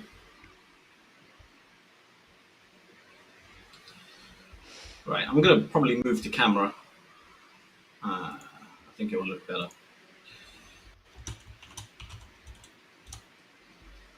You do look darker though. Like you're like maybe the lighting's a little different, Sam. Like you just look like it's not bad. I think it's you just look like you're a little camera. more. Yeah. Maybe, yeah. It's a very good otherwise camera, the setup's exactly the same. Yeah. Yeah, no, it's really nice. It's a proper DSLR camera. So it was the only one I could find that for streaming. Oh, you got a serious camera then. You got a serious camera. Oh yeah. And then it's plug and play for streaming. All the other DSLR cameras you need to get like capture cards and all this custom other random lenses, crap. special And there's stuff. a lag and whatnot. Yeah. This one, USB plug and play. There's an option in the settings, USB streaming. Boom. Incredible. Sweet. Very cool. All right, let's see here. Back end, if you can look at the Zoom chat, please.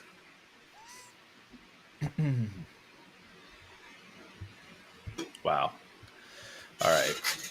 Jeez. Oh man. Now is this where the rip? All right, guys. I'm gonna be right. gone for a couple of minutes as I reposition the camera and do all that sort of stuff. So back end, take me out. All right. Take me away. Him out. You better have your Pinkman costume on when you get back. You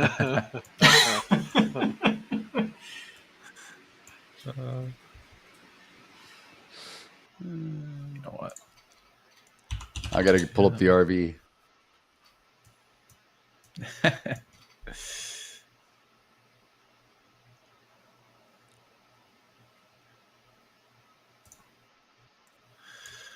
Along the micro Dow, few contracts.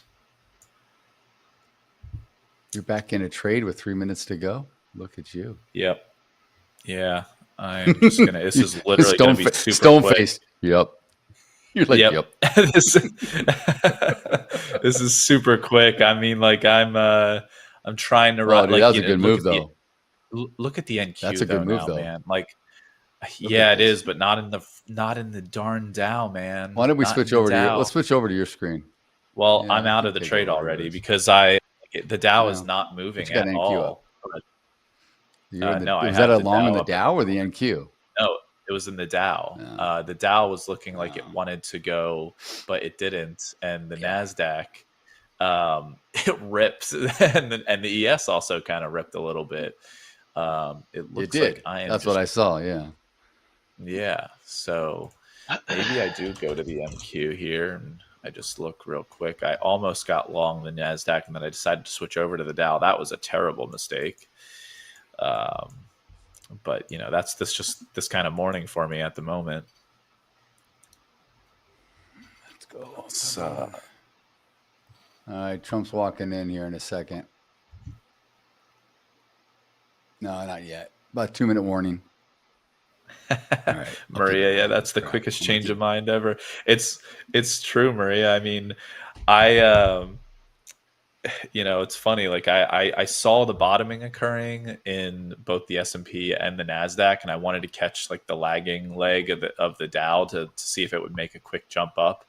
It didn't really do it like I thought it was going to do, and then on top of that, the Nasdaq started kind of topping out for a second, so I just decided to get out of that Dow trade, and now it's kind of everything is kind of settling here at the tops of the day. So This is just kind of a little bit rough to read for me at the moment, but I'll get my sea legs and eventually, get a good trade under my belt here this morning. Hopefully after Trump.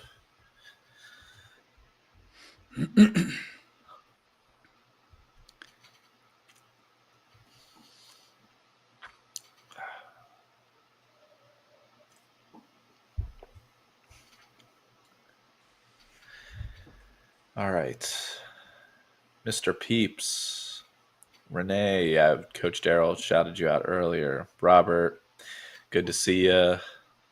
Machado team, good to see him. Good to see you, kind sir. Edgar, back, yeah, yeah. Nikhil, Ash, Abdul, welcome, Abdul. It's a long one. I'm just going to shorten it. Good to see everybody. Really good to see everybody. Thanks for stopping in. Absolutely. All right. So, man. Oh, my cat is getting curious and wants to come over into the PC area. Might have to go.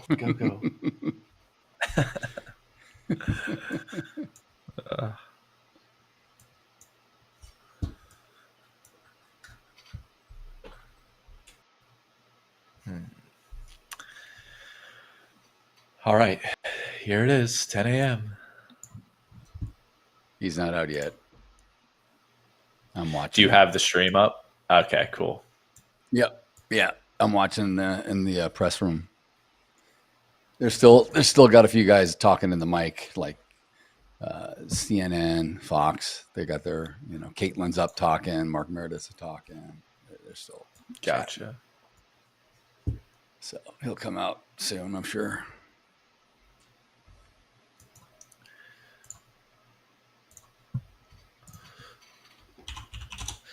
So all right, to the upside. Wow, that looks so much better. Does Renee wants to know, does Ola Prime firm trade news? We allow you to trade during news. We are one of the very few prop firms that allow that. So if you want to trade during news events, you can. I don't know if it's always advisable, but you can do it. Yeah.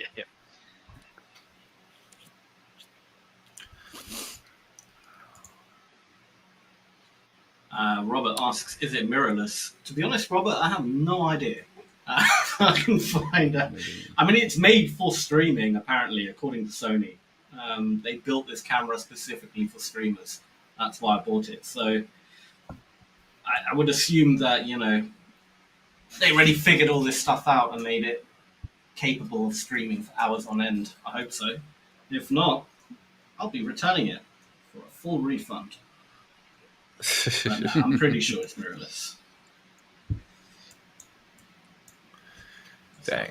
Yeah, mirrorless. Yeah, it is mirrorless. I don't know, Robert. We have to ask Sam this. Sam, did the news is Ola Prime limiting major news events, or can you trade through all news? As far as I'm aware, you can trade. You can trade news.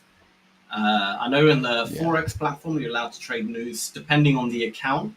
There's different Prime and Pro. And that's right. So depending on the account, on the futures, I'm not entirely sure, but I can find the website. I have to go to the rules page and read it. But we have two different rules, Robert, for Forex and futures. I know that. So let me. I'll find out. I have it up. But even trade news, I recommend probably not doing it. News and swing trading for futures. There is no restriction for trading during any news hours, allowing traders to take advantage of market volatility and execute trades without restriction during high-impact news events. However, such a trading style is not generally recommended due to the increased risk associated with price gaps and potential slippage due to unpredictable price movements. Overnight holding is not allowed. Weekend holding is not allowed.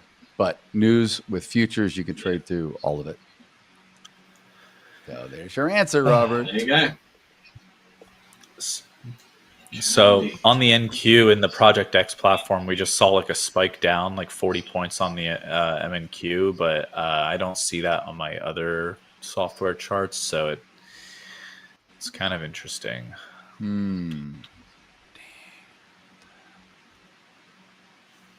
Trump's are you looking at MNQ on your other Yes. software, or are you just looking at NQ? Here, that's a good. Oh, you're right. That's it. It's the MNQ specifically was the reason for that.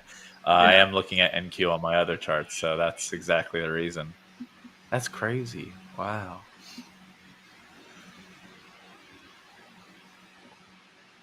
Well, obviously, something Trump said has reacted.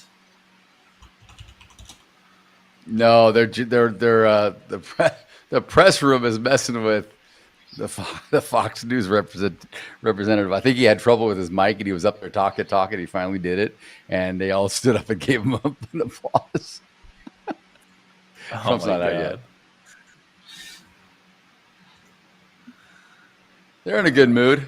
This press corps, they're in a good mood today. Oh boy.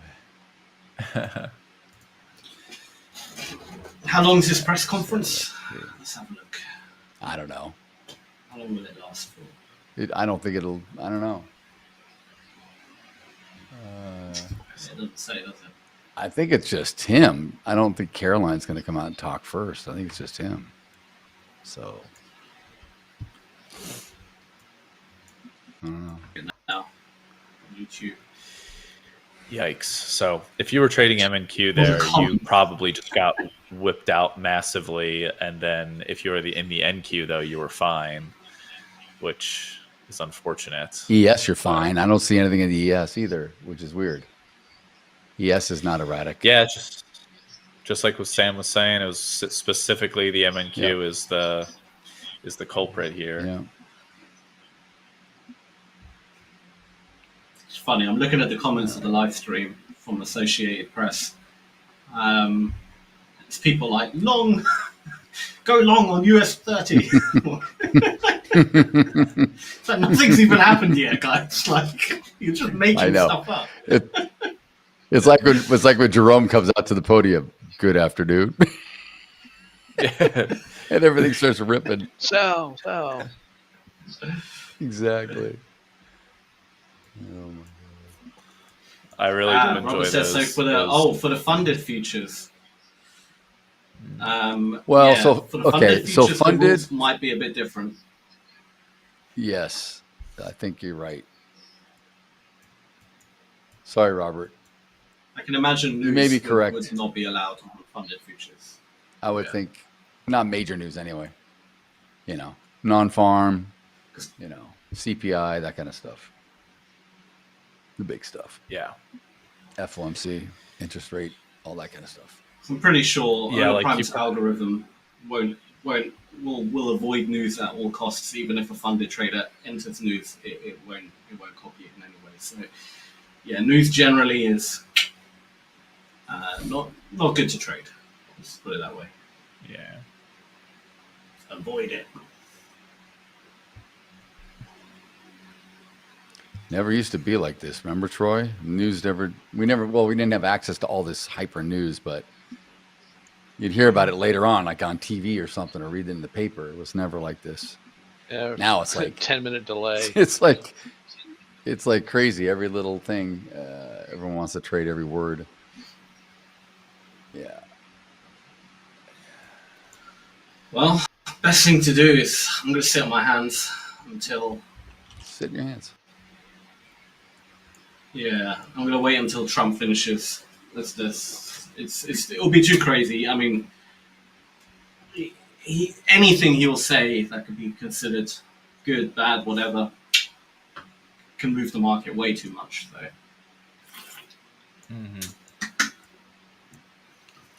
I'm not interested. Yeah.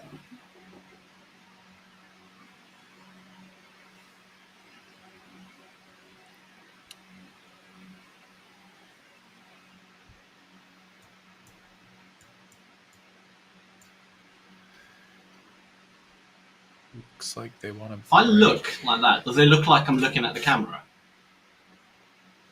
If I look here, does it look like I'm looking at the camera? Or can you see that I'm looking down? Yeah, you do. No, you're looking straight. Oh, nice. You're looking better than me. Like my screens are here and I got to look up. Now I'm looking at you, but I got to look up to look at you. I don't like my camera position exactly, but. Yeah. It's hard when I have a lot of screens. I don't know where to put the damn thing. It's like. I might plug in this old camera, the old webcam, do another angle. Or you can do like point of view shot from the trailer. So I'll attach it to my forehead. Like a GoPro on your head. And you can see, the viewers can see exactly what I'm doing. Stick a GoPro on your head. Yes, there you go. Like an action cam. Extreme trading. Sponsored Show your by hand on the mouse. Extreme trading. Sam, the BMXer of trading, always going through obstacles. And it's just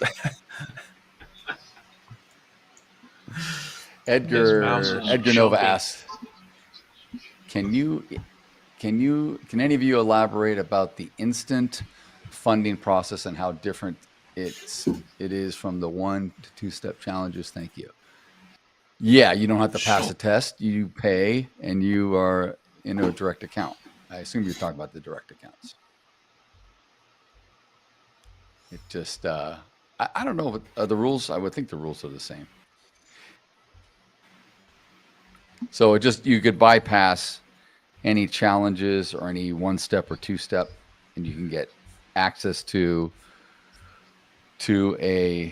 basically a funded account immediately right off the bat. That's the difference. Mm-hmm.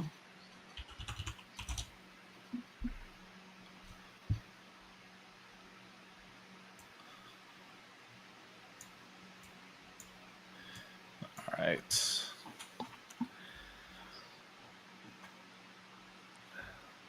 Looks like the longs really want to play out here. Just bad timing. Yeah. I mean, on my part. The direct account, just to elaborate on Edgar's comment, the direct account does have a few additional rules than the challenge accounts. If you go on the website, under FAQs, it breaks it all down for you. But essentially, let me just have a look what the exact differences were again. I know there was a few, like prohibited. Here we go. Challenge. Holding. There is some differences, though. I know that. I don't know off. There are. I don't want to go back to the website. Yeah, I don't know off the top of my head. You have to kind of study the FAQs and figure it out. So obviously, there's no evaluation. That's an obvious one.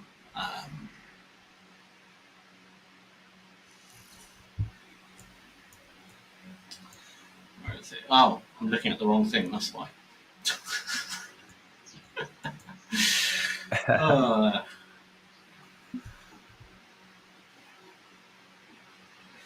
So there is a consistency score of 25%. Yeah. Essentially, all that means is your highest profit, so your highest profitable day cannot, can basically not exceed more than 25%. Wait, let me just double 25%. Yeah. It can't be more than 25% of that in layman of terms. All the days going up before profit, you take a payout.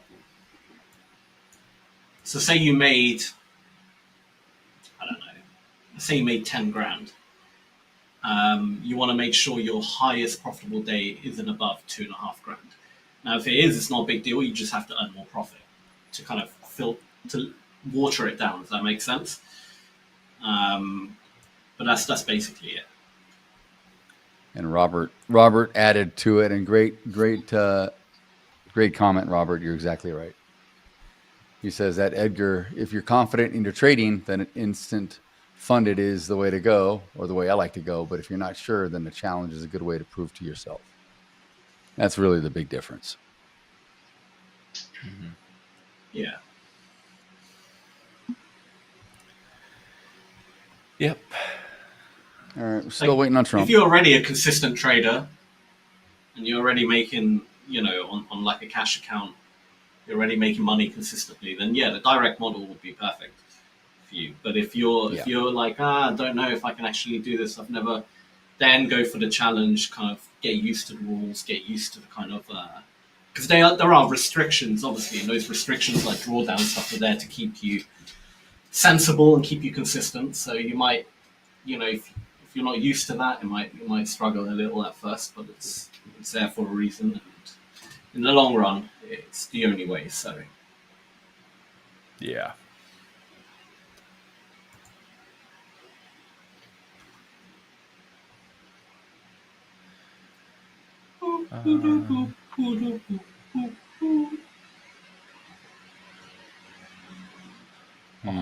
Okay, so like you were saying, this market is? Carol, it's crime and homelessness is the Trump thing. So I guess that's the focus, like you said.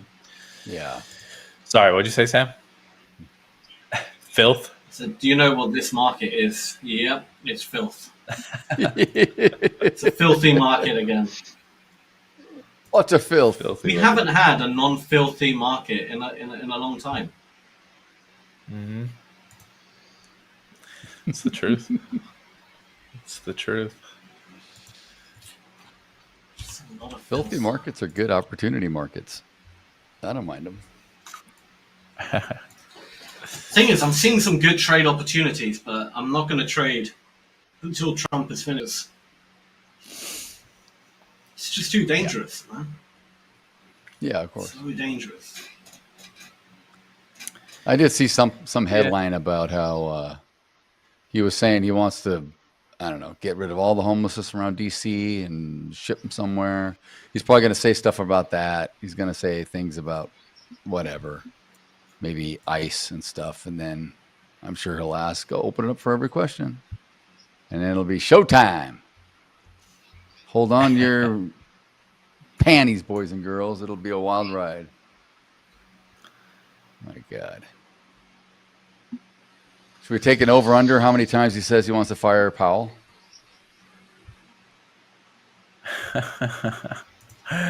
I'll say I think over he's done with under. that now. I don't know. Oh, I would say over 2? under 2. Yeah. I think he's kind of done with it. I think so. He's moving on. Come on, guys. AMD received China AI chip export license. There's a good spike. So.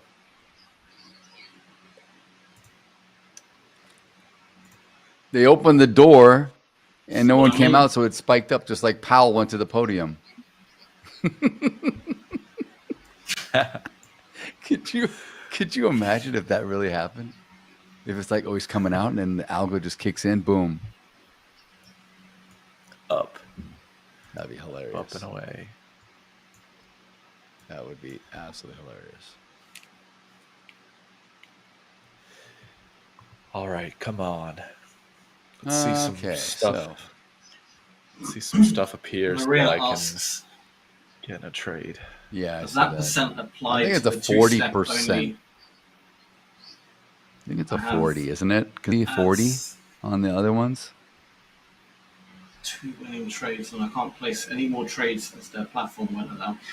So Maria, no, I'm not sure if it applies, but to the 2-step, I'll have to double check. But it won't stop you from trading.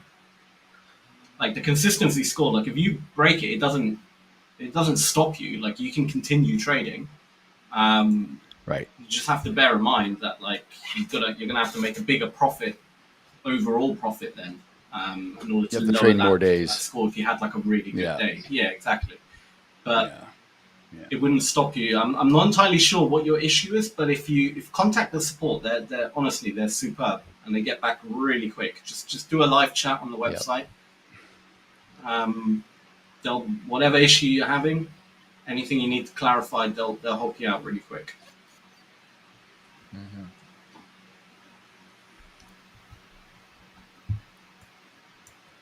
My God.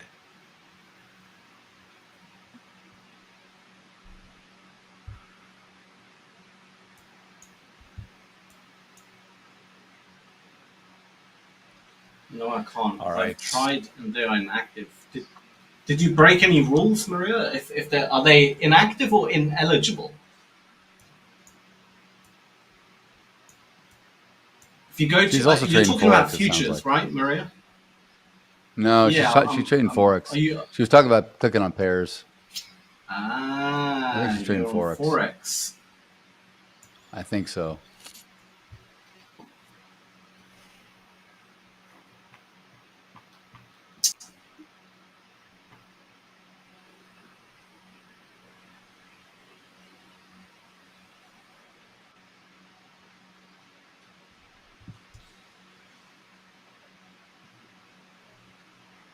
Has Trump come out yet? No. They're Man, he's taking the whole his time. room is just going crazy though. These guys are, yeah, it's not ready. Jeez, man. Come on, Donnie.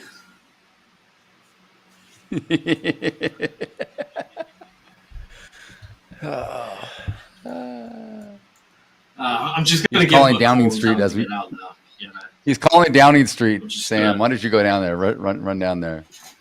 Run down to Downing Street. Sorry, I'll handle it, guys. Don't worry. I'll handle it. Donnie boy. Come on, we're all waiting for you here. This is getting ridiculous now. Finish up that cheeseburger and get out, all right? Come on, chop. All right? Good man. Top man.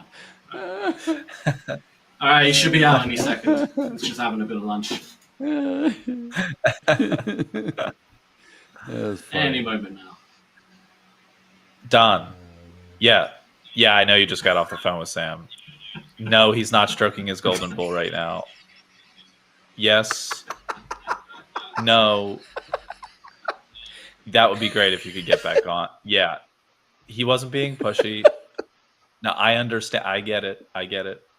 We know how Sam can be sometimes. Yeah, all right. We'll see you soon. Bye. Perfect. That was perfect. Beautiful. Oh, God. I just had to. Oh, That was good. that was fantastic. Oh my Oh, goodness, that's that felt like fantastic. an acting. That felt like an acting exercise that me and Sam just went through together. I kind of, You were auditioning. had a little. You were on Had a audition. little bit of a. Yeah. Yeah. All right. Well, we're definitely going to have a very tight IB range today because we're 8 minutes from locking it in, and we're at. God, what are we at? What's my? I gotta stretch it out. Yeah, 11.5 points, IB range, maybe 12. So I feel confident that one or both will be hit. Hmm.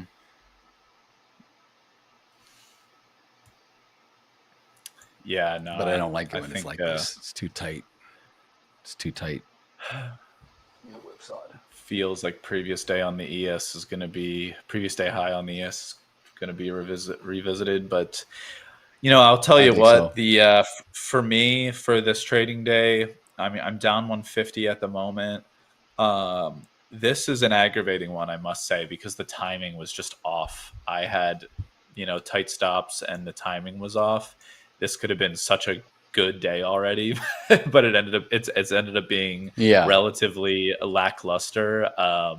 So I basically, you could say I got a little chopped up this morning, which it's going to happen sometimes. But but then you look at Coach Darrell, for example, had one trade, held relatively strong in it, let it make that second push downwards in the first 30 minutes, and then got out, and he's in the green a decent bit. I'm in the red a little bit. So hopefully we can just find some more just a little bit more like calmness, a little bit It'll more move. solidity. It'll move after this conference.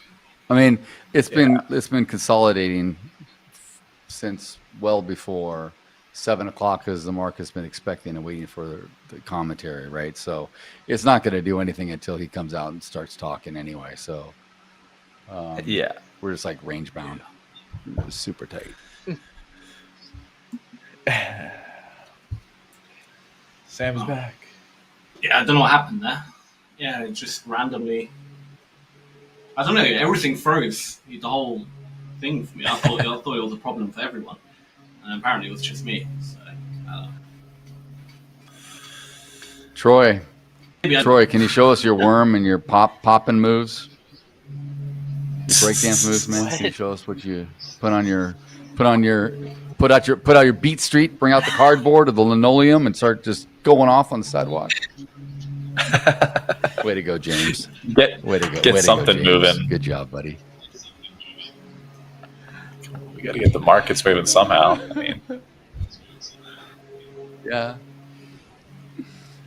Yeah, to all the viewers who don't know, Troy has a very interesting career. He started off as a break dancer in the early 80s. then he was moonwalking. Then he was a thriller video. And he joined his local police force and became sheriff. And now he's a trader. So. There it is. There it is. You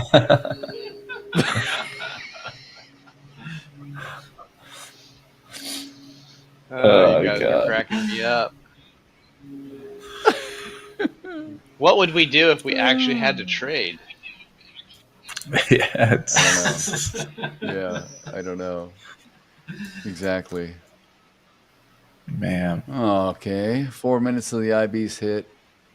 No Trump yet. Let's go, man. This is painful. Waiting around. Painful. Yes. I feel like I'm going to start looking to get into a short now. Because I don't think I can wait on Trump to boring market. You got a front run. But I think this market's going to go higher no matter what he says. That's just my take. See, I'm switching on you, Troy. No more shorts. That means it's a perfect opportunity to short it, man. Means I get a better entry price. I'm giving you permission. Oh, man. Oh, this is just... So we had been respecting the 64.16 area in the ES for a while here for the first 50 minutes, and then we kind of just went through it, and we went back and we just kind of retested it. We're retesting it a little bit now on a couple of bumps up here, but I'd be looking to possibly get short if it rejects it hard. So back to POC of 64.08 for me. That's what I would like. Point of control at 64.08 on what? MES?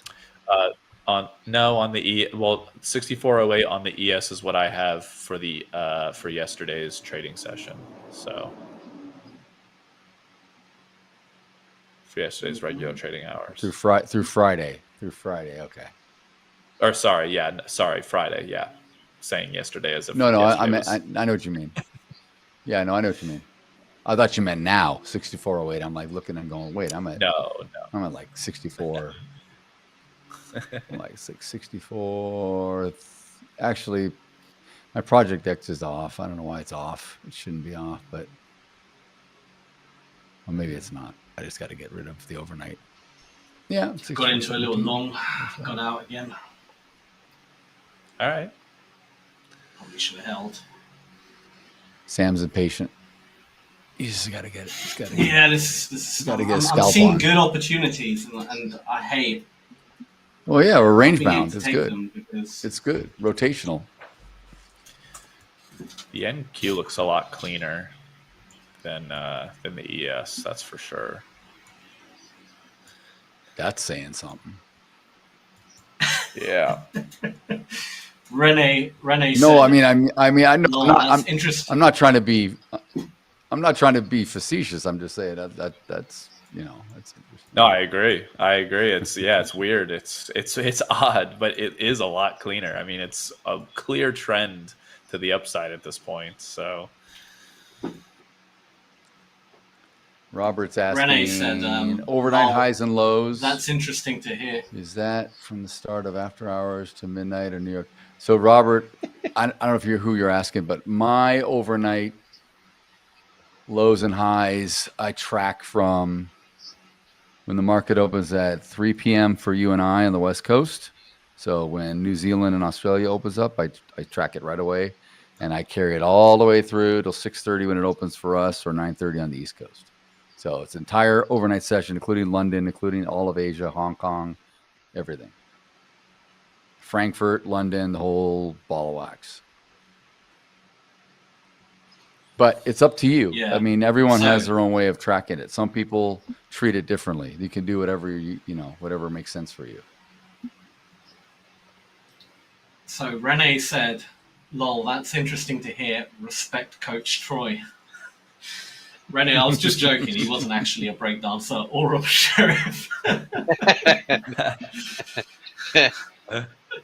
He was an extra in the Thriller video, though. We talked about that. Wasn't he doing a little bit of a little creepy? He was a little bit of zombie. The I don't know, whatever you want to call it. Come on, Trump, let's go. Get out here. He's still not come out. No, I'll tell you when he comes out.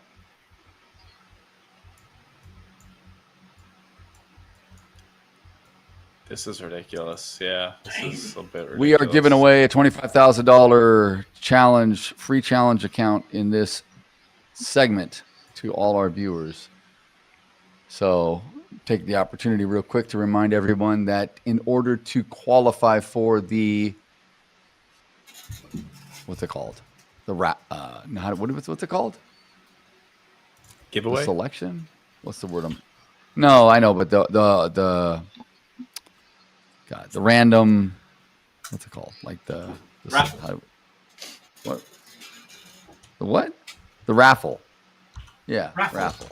In order to qualify for that, you got to make sure that you're subscribed to this channel, which you should be if you're on here.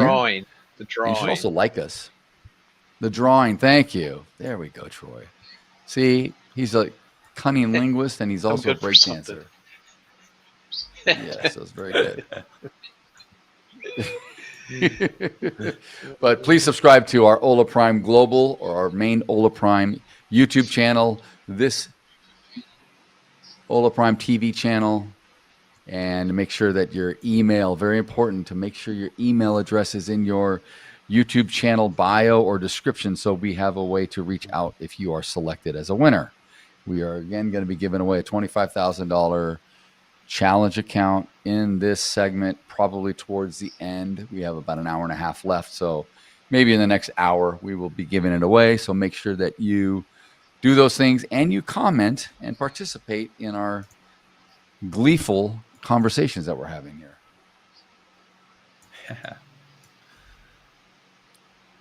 I say, boy, do you know who I am? I am Sheriff. Foghorn. I am Sheriff Buford T. Justice. I'll say, boy. I am Sheriff Buford T. Justice. You know what movie that's from? No, Sounds No, familiar. it's from the Looney Tunes, the rooster guy. What's his name? Foghorn. No? Buford T. Justice. Buford T. Justice. What movie? Raising Arizona. I'll go out on a limb. No, man, it's the most famous movie in the 70s. Oh, Deliverance? 70s and 80s. No. Well, you got the right actor. Smokey and the Bandit. Smokey and the Bandit. That's right. A great movie. I say, boy. Great freaking movie. That's right. Do you know who I am? I am Buford T. Justice. Wasn't that Jackie Gleason? That was Jackie Gleason. Yeah. Yeah. Yeah, it was. Paul, you need to go watch Smoking the Bandit 1 and Smoking the Bandit 2 so you can be educated on They're good, awesome. They're awesome. good Sally movies. feels great in it. It's a great movie. That's great right. movie. I will. Great I free will movies. undoubtedly. And you got to watch Cannonball Run while you're doing it. Watch Cannonball Yep, Run. Yep, that's right. 1 and 2. That's right. That's right. They're great too. I'm going to ask, Troy, did you ever get to see you as a sheriff? Back end, if you want to switch to my screen real quick. I don't think Troy ever got to see Mr. it. Peeps is like smoking. Which is a shame. Mr. Peeps had it all along. Oh no. Oh no. Here we go. Come on, back end. Switch to my screen. Alright, so. What's going I on? see nothing but space. There it is. 1 minute. Alright. So, yeah. It was.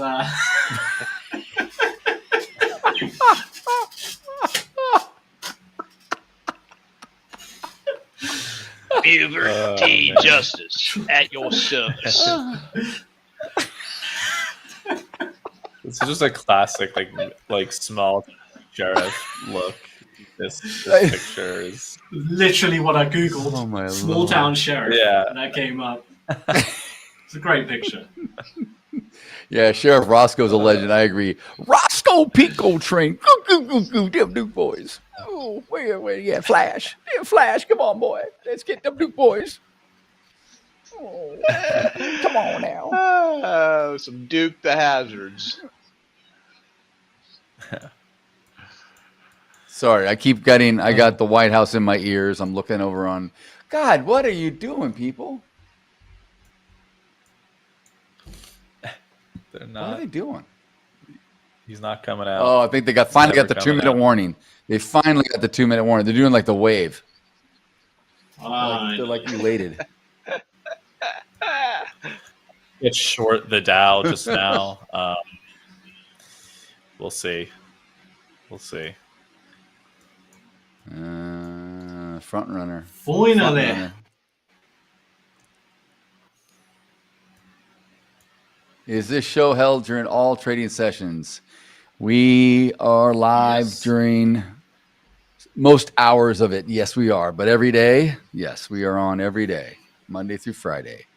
And we will have breaks and we will have educational content, Renee. We have segments where we have our trading psychologists that come on. We have interviews with funded traders and they talk about how they were managed to be successful and get funded with Ola Prime. We've got other things that it's the full day of fun and education. It's just it's great. I think it's great. It just took a long, but wasn't feeling it. I think I got in. And that was Troy. That was Troy 20 years ago. He's much younger now. That was Troy. Absolutely. No. Troy, and then we're gonna have a picture of his daughter Helen. Oh, Trump's coming out. Finally. Oh, I'm getting out. Oh my God. I'm getting out. Oh my God. The entire posse. Oh my God. He's got the entire posse. Bloody- Look at this. Just got into a trade. Ham just Bondi, as it Hexit. came out. I was He's like, got nah, I'm everybody out. out. Holy. Fine. Yeah, I got out as Holy well. crap. Just to, God. even That's though I Neil really feel like Patel's, this yeah. short is going to be good, but Janine Piro's out there. He's got all the I know, I heavy think hitters. it's gonna go up. I can see it in order flow, but I'm not risking it. I'm getting out. I got I out. think it's going up. I had to take a small loss on that. all right. I I'm made not risking it $1.50. with Trump talking. Are any of you guys watching this on live? Are you guys watching this or just me? Yes, you. I can't. It will crash my computer if I did it. All right, here we go. Here we go. All right, let's see. He just said, "Thank you, Sam. I got your phone call. Sorry, I was a little late." Daryl, do you wanna show it on your screen? Screen share and show it. Yeah. Hang on, let me do it this way. Yeah. Let me Let's do unshare, and then I'll share my whole actual screen. I can drag it in. It won't have audio Yeah. though, so I won't have audio. Sugar I don't cubes. think All right. you Yeah. want No, audio. you're right. All right. Let me get the back end to do it. All right. See, I knew that was a good trade, but the moment you said Trump's coming out, I was like, nah, I'm out. Get the It's hell funny, out. Sam, like your NASDAQ is working. My Dow is working. The Dow and the NASDAQ are doing the opposite at the moment. It's... Oh, really? Dang it, dude. Dang it, dang it.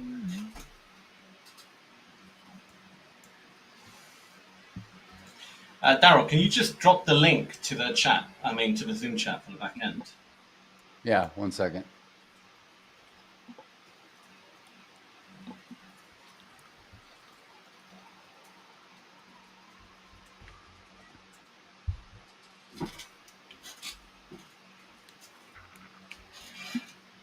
It's in there.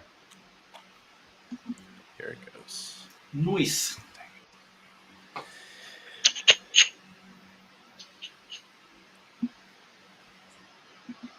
Go live, back to live. You know, I have to say, to start out, Sam has a very nice golden bull. That's actually a really I like good this guy, impression. Sam.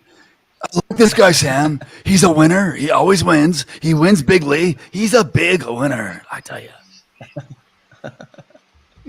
Huge. It's actually a really, really good Full impression. screen. You guys want my full screen? Okay. I did do full screen, didn't I?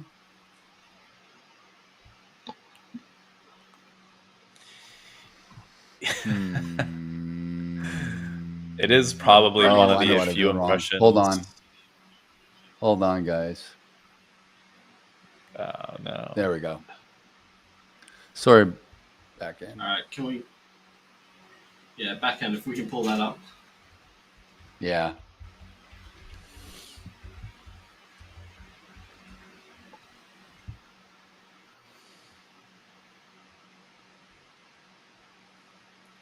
Pull it up.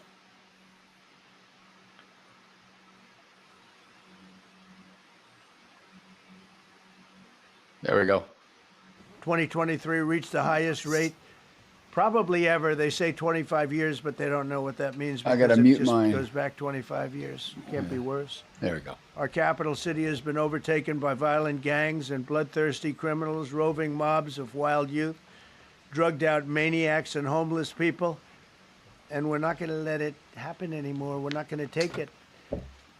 Just like we did on our southern border. Nobody comes to our southern border anymore. 3 months in a row, we had zero. I don't know if that's right, but the people that do the work, it's a very liberal group of people, actually, and they actually said zero for the last 3 months. Nobody thought a thing like that was possible. And, you know, when you say take a look at numbers, I just saw some charts. These are different cities throughout the world. Red is... Okay, the red is a place called Washington, D.C. Look at these. Baghdad is, we doubled up. Baghdad. Panama City, Brasilia. Yeah, that's one of our San Jose, Comparing DC to one of our Baghdad. cities. Bogota, Colombia, heavy drugs.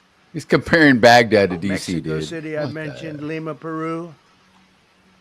All double and triple what they are. So do you want to live in places like that? I don't think so. I don't think so. And I think the people in this room, if you wrote correctly, you'd see, look at the kind of numbers we have. DC, 41 per 100,000, number one that we can find anywhere in the world. Other cities are pretty bad, but they're not as bad as that. Is that where you want to live? The reporters of the world? Juvenile offenders and crimes against persons, as they say. It's getting worse. Not getting better, it's getting worse. And we had a recent indication.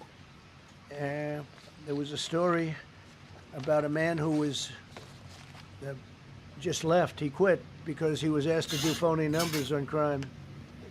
And we're going to look into that. I think Pam is going to be looking into that. But he was asked by the city, I guess, that we don't want to show the real numbers. Let me do numbers so it looks like it's going down. Not going down. And under Biden, it was a disaster. And nobody did anything about it. We're going to do things about it like you wouldn't believe. Every American has a constitutional right to be able to access and petition their government in safety, and countless federal officials and employees likewise have the right to carry out their jobs in peace without being shot. As you know, I lost a very good person a while ago, was shot waiting for his wife. He was in the car. They robbed his car. They shot him. They killed him like it was nothing to it. She was walking to the car. it's a horror show. This issue directly impacts the functioning of the federal government and is a threat to America, really. It's a threat to our country. We have other cities also that are bad, very bad. You look at Chicago, how bad it is. You look at Los Angeles, how bad it is. We have other cities that are very bad. New York has a problem. And then you have, of course, Baltimore and Oakland. We don't even mention that anymore. They're so far gone. We're not going to let it happen. We're not going to lose our cities over this. And this will go further. We're starting very strongly with D.C., and we're going to clean it up real quick, very quickly, as they say. Days ago, a former member of the Doge staff was savagely beaten by a band of roving thugs after defending a young woman from an attempted carjacking. He was left dripping in blood. He thought he was dead, with a broken nose and concussion. Can't believe that he's alive. He can't believe it. In June, a 21-year-old congressional intern was tragically killed after being hit by a stray bullet in a drive-by shooting. A former Trump administration official named Mike Gill, fantastic person, was murdered last year in cold blood in a carjacking blocks away from the White House. We all knew him. Great person. Waiting for his wife as she was walking to the car. A Democrat congressman was also carjacked at gunpoint not far from the Capitol. And in 2023, an aide to Senator Rand Paul was stabbed in the chest and head by a demented lunatic as he walked down the street, just absolutely for no reason. Horrifically, last July 4th weekend, a 3-year-old girl was shot in the head and killed while sitting in a car near the Capitol. It's becoming a situation of complete and total lawlessness. And we're getting rid of the slums, too. We have slums here. We're getting rid of them. I know it's not politically correct. You'll say, oh, so terrible. No, we're getting rid of the slums where they live. Caravans of mass youth rampage through city streets at all times of the day. There are ATVs, motorbikes. They travel pretty well. Entire neighborhoods are now under emergency curfews. Just this past weekend, gunfire went through, and you saw that, the Navy Yard. I saw it this morning. They saw that they fought back against law. See, they fight back until you knock the hell out of them, because it's the only language they understand. But they fought back against law enforcement last night. And they're not going to be fighting back long, because I've instructed them and told them whatever happens, you know, they love to spit in the face of the police as the police are standing up there in uniform. They're standing and they're screaming at them an inch away from their face. And then they start spitting in their face. And I said, you tell them, you spit and we hit. And they can hit real hard. It's a disgusting thing. I've watched that for years, for 3-4 years. I've watched them.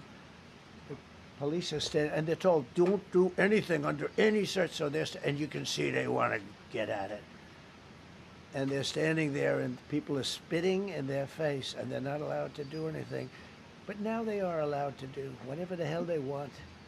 This dire public safety crisis stems directly from the abject failures of the city's local leadership. The radical left city council adopted no cash bail.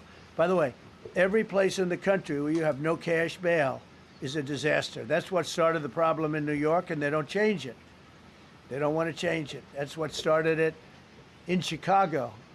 I mean, bad politicians started it, bad leadership started it, but that was the one thing that's central, no cash bail. Somebody murders somebody and they're out on no cash bail before the day is out.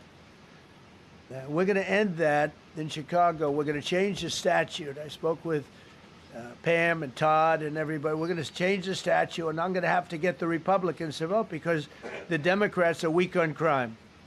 Totally weak on crime. They don't know why. They want to stop because they get mugged too. But we're going to change no cash bail. We're going to change the statute and get rid of some of the other things. And we'll count on the Republicans in Congress and Senate to vote. We have the majority, so we'll vote. We don't have a big majority, but we've gotten everything, including the great, big, beautiful bill. Got that done, and that's one of the greatest things that's ever happened to people in this country. They're starting to figure it out, how good it is. Biggest tax cut in history. So many things. But we'll be able to get that done. So, Todd, if you and Pam can draw up things working with the people, we will. I'll get it passed. We'll get it passed with the Republicans. Probably won't get, think of this, probably won't get one Democrat vote because they have no idea what they're doing. That's why they want men playing in women's sports. That's why they want transgender for everybody transgender.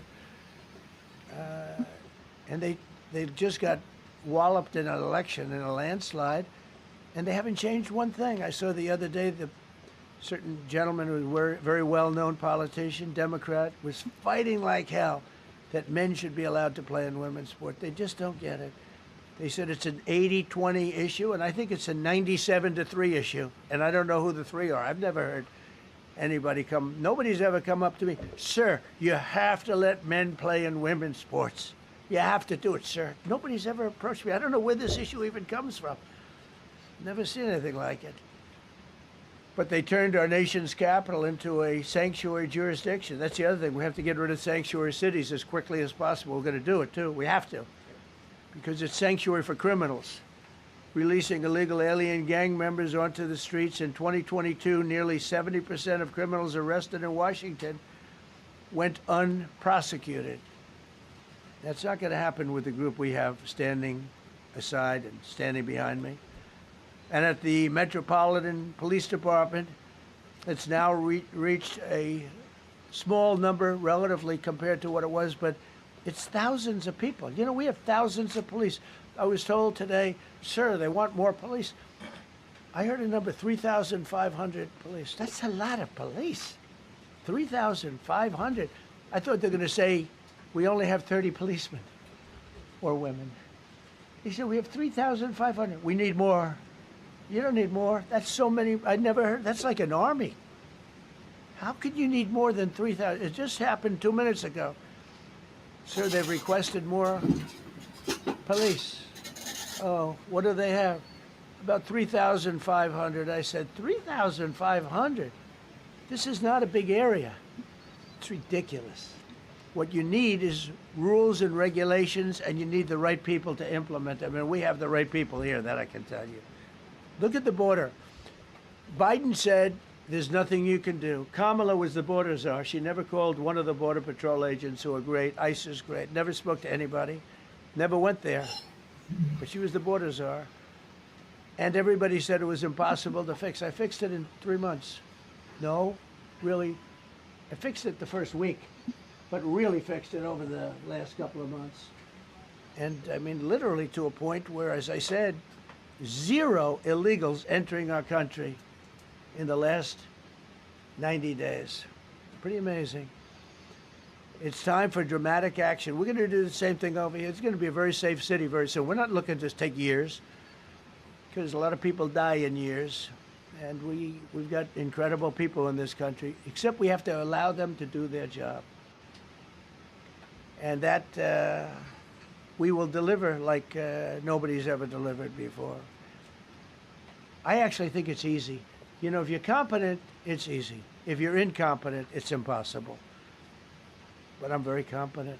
Last week, my administration surged 500 federal agents into the district, including from the FBI, ATF, DEA, Park Police, the U.S. Marshal Service, the Secret Service, and the Department of Homeland Security. You know, a lot of nations, they don't have anything like that.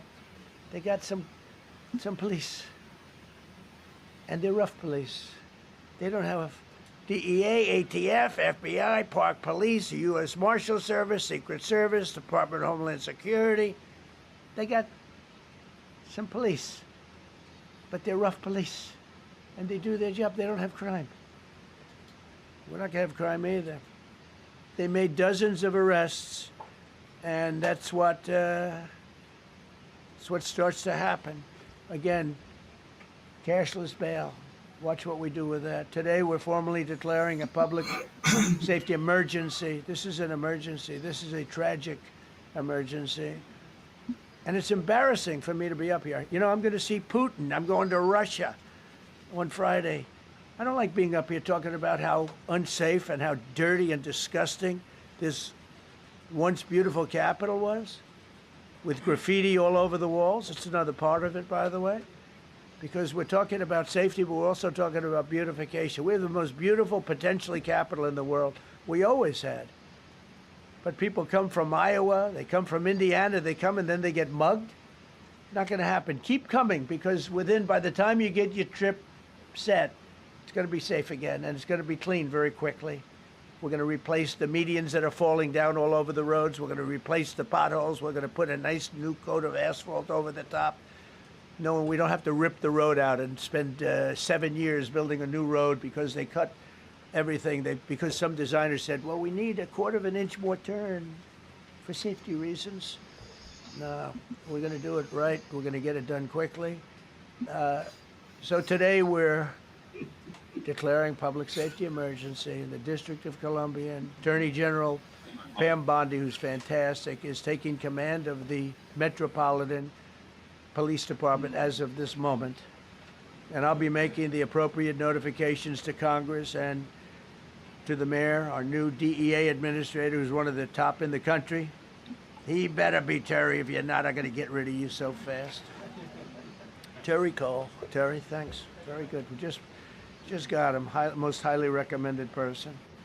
And you'll be designated as the interim federal commissioner of the Metropolitan Police Department. Okay? And you run them tough. They're good. You have a lot of good people. You have people that shouldn't be there. You also have people that shouldn't be there. They got in there because of woke. But you have a lot of great police. And those people are the ones that want to help you. This city will no longer be a sanctuary for illegal alien criminals. We will have full, seamless, integrated cooperation at all levels of law enforcement, and we'll deploy officers across the district with an overwhelming presence. You'll have more police, and you'll be so happy because you'll be safe. When you walk down the street, you're going to see police, or you're going to see FBI agents. We're going to have a lot of agents on the street. You're going to have a lot of essentially military, and we will bring in the military if it's needed, by the way. We're going to have National Guard, but Pete Hegseth will tell you about it. We will bring in the military if needed. People say, oh, that's so terrible. He's going to bring in, it's been used many times over the years. I don't think we'll need it. I think we've got so many great people, including the people that are in the police department with proper leadership. They'll immediately begin massive enforcement operations targeting known gangs, drug dealers, and criminal networks to get them the hell off the street, maybe get them out of the country, because a lot of them came into our country illegally. They shouldn't have been allowed in. They come from Venezuela. They come from all over the world. We're going to get them the hell out. They won't be here long. But some of these people, a lot of them, are homegrown criminals. And these are bad people. These are rough people. And this is just a list of some of the people that were given to me today that were criminals removed from the D.C. streets this weekend. They were rough and tough. But we're rougher and tougher. Look at these people here. Nothing, you know. They're not going to be. I think this is going to drag on, guys. Look at this guy. He has killed people. This is dragging. Numerous times. He's going to have Doug Burgum come up now. An asset. They will never be an asset to society. What you guys are watching is about 10 seconds delayed from what I'm watching.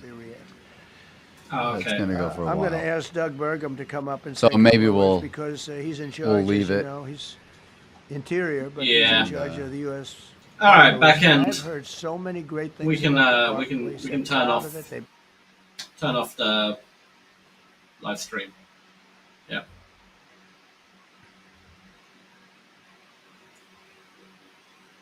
Did you hear him thanking you, Sam, for he appointed you as his new ambassador to England? He said, I want to yeah, thank yeah. Sam Saleh, the man, the myth, the legend. You're gonna have to ask Paul to do the impression.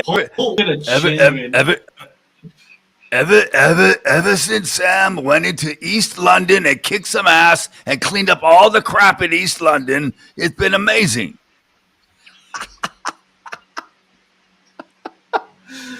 Oh wow, yeah. Me and Donnie go back a long time, you know. Did a few big property deals with him, nothing major, you know, just a few $1 billion deals here and there. But Let me get some dialogue going in my head, and then I'll maybe pull the impression out again. It's probably one of my favorite ones to do because it's a little bit. It doesn't require as much effort because the voice is like a little bit more free flowing of sorts. It's like, I don't know, it's more relaxed, and I have an easier time doing it. But lots of crime, lots of crime. We're gonna get rid of that crime. We're gonna get rid of that crime. Crime is going to be lesser than ever. There's still going to be a little bit of crime. There's always going to be a little bit of crime, but there's going to be less crime. That's great. That is great. It's really good. Fantastic. Really good. I am in a short at the moment. I'm short 6 MES contracts, and I'm up about $90 at the moment. Yeah. Back end. Let's get Paul's screen up, please.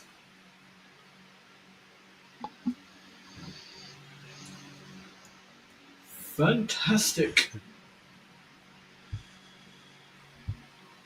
Hopefully you're able to push through here. Would love to see a push because okay, come on. I do have my stop at the break-even point now. I'm going to be ready to flatten at any moment.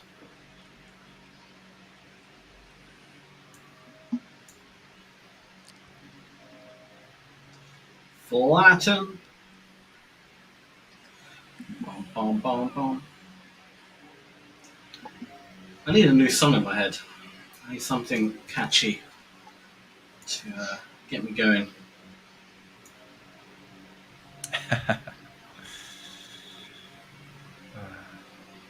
What good song can I listen to? And there's the question. Oh, very appropriate to what Trump's saying. We should play Bad Boys. Bad boys, bad boys. Bad boys. What you gonna do? Remember we were talking about that? I think a week or two ago we were talking about playing that. We did, yeah. What We you did gonna indeed. do We when did they come indeed. for you? Bad boys, bad boys. What you gonna do? Great song, great song. I like it. Hey, Beavis. Beavis. Washington D.C. is a dump. Yeah. Graffiti everywhere. It smells like rat piss too. Corn Julio.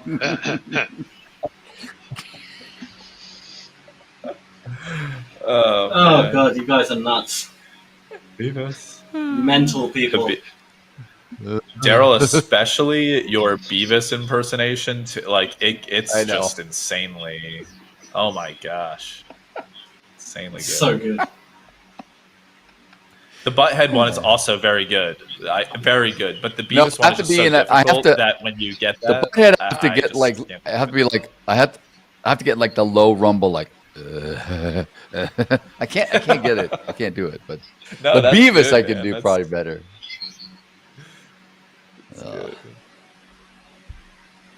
This is taking forever. This is just looks like it wants to not do. It's a filthy market, guys. Filth. I might get stopped out. Beavis, he said filth. yeah, filth. That's what it is. It's a filthy market. Oh god! Are they describing Washington D.C. as filthy? Filthy. All right, let's see what we're doing here. I'm out of there. Dang it.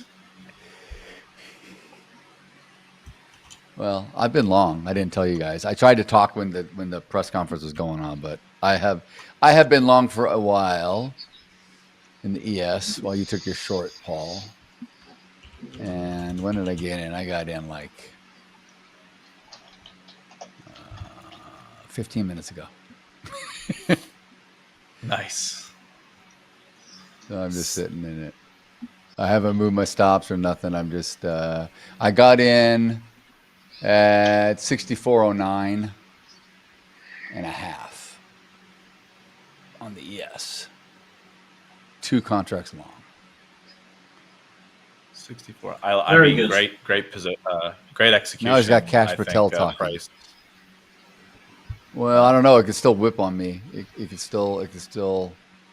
I mean, it just looked like when it took out the overnight low, and he was just gapping and yakking. Nothing was going on. I'm like, I think I'm going long here. So. No, yeah. I mean, like, I think it's a great price to get long. If you're going to get long, I don't blame you, and I think you executed well. So we'll see, though. Small risk to good, some potentially really good rewards. So. Yeah.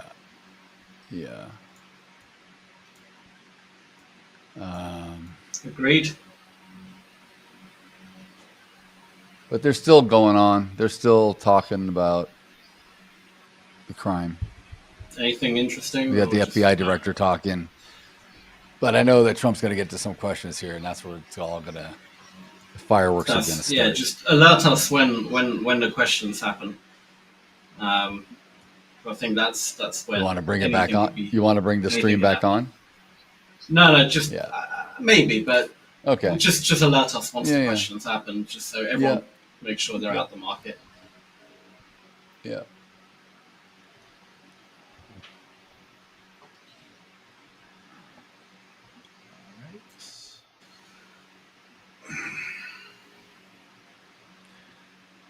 Now, do we see myself get whipped out here for it to then continue to the downside? Would be very filthy if it did that. I like how that's become a term now. We're all using it. It's a good term. That is a mainstay here. What's the term? Filth. Filthy. Oh, filth. Sorry, I'm listening to the guys on YouTube still. I'm listening to the whole stream. That's all right.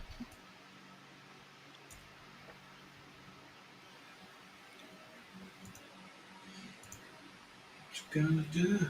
What you gonna do when they come for you?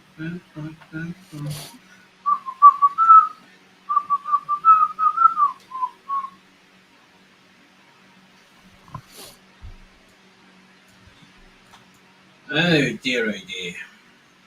I think I might take a toilet break, guys. Yeah. All right. Back end, you can remove me for a couple of minutes, please.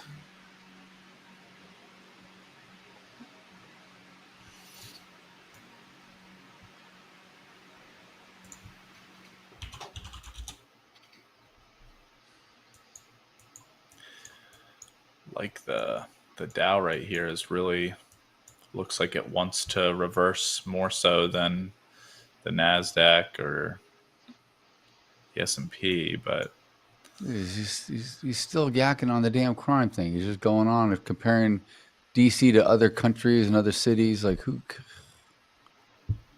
get your point, man? Just clean it up. Yes, it needs to be cleaned up. Yes, we got bad cities. Clean it up. Fine. Answer the question about tariffs. Let's go. The real stuff, the stuff we really need. I don't care about this other crap.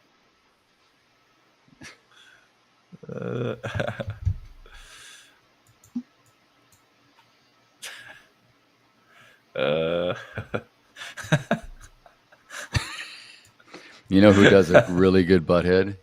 Is my brother. My brother does a phenomenal butthead, man. He's just like, he just gets his voice like, there's something I don't like. He does it. It's great. He cracks at the perfect moment. I mean, I think Be this. Be You- this. Be this. You do butthead very well. The funny thing is, I think that No, the Beavis Beavis is more difficult to do, and the fact that you do the Beavis screech, like, as well as yeah. you do it, yeah, like that's what is impressive. It's insane. Yeah. Gosh.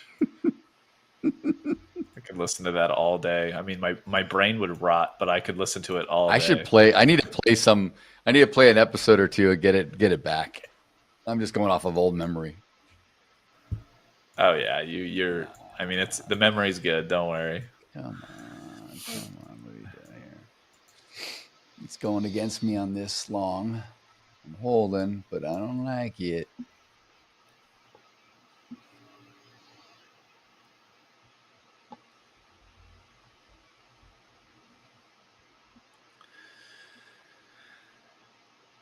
Oh man.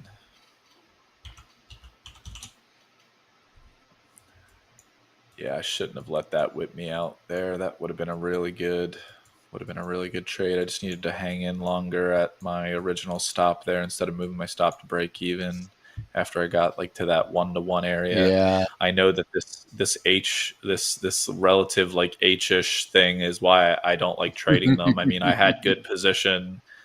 Like I executed well in it and everything, but I allowed the market to really get the best of me.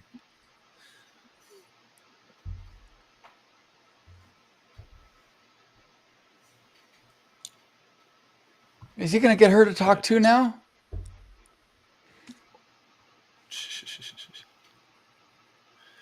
Now Janine Pirro is going to get on. This is going to take forever. Yeah. Troy got on a little short. I see. He got a little positive 125-ish P&L there. A little scalp somewhere. I'm assuming maybe. Yeah, during his speech there, I saw the same thing you did. I just took my profit. Got it. Yeah. Nice. Very nice.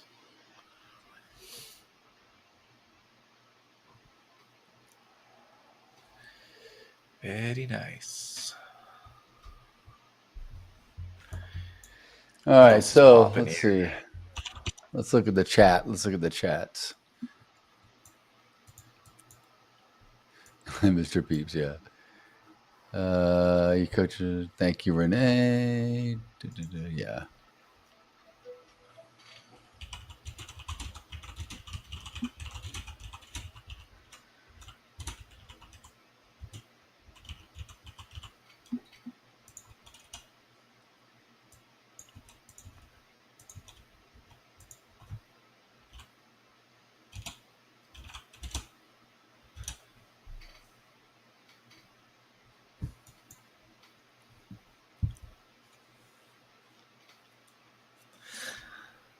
All right. I need to refresh my stream because sometimes I don't get the comments like updated. All right, here we go.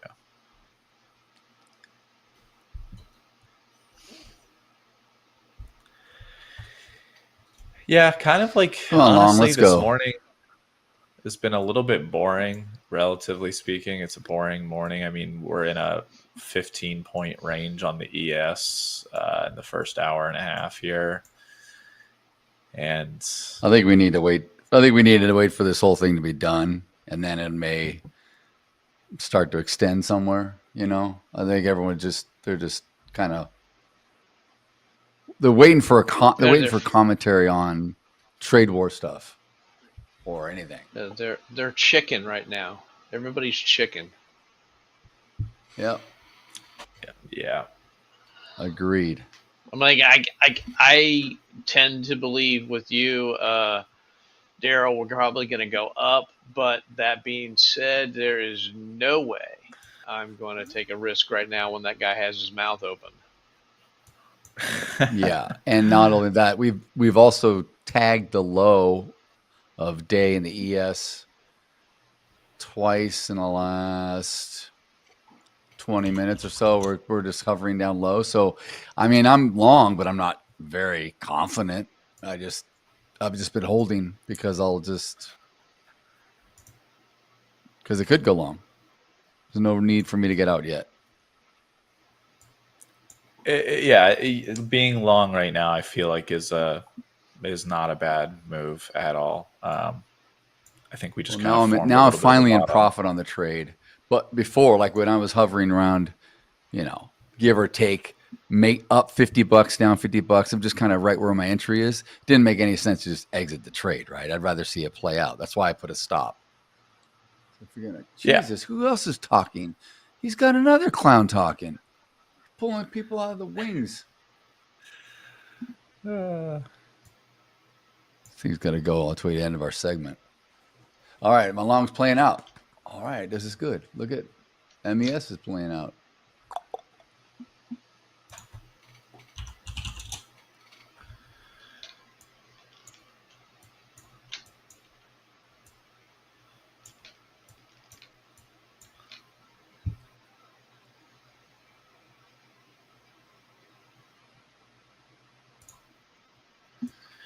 Getting long in the Dow. Long's looking good. If we can get a past point of control right here. Push through point of control and VWAP are a tick away. They're right on top of each other, and midpoint of the profile.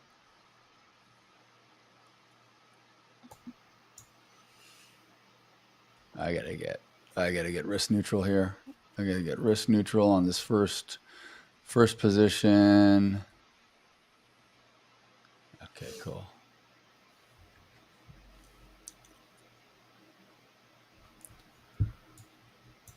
Oh, I think he's wrapping it up.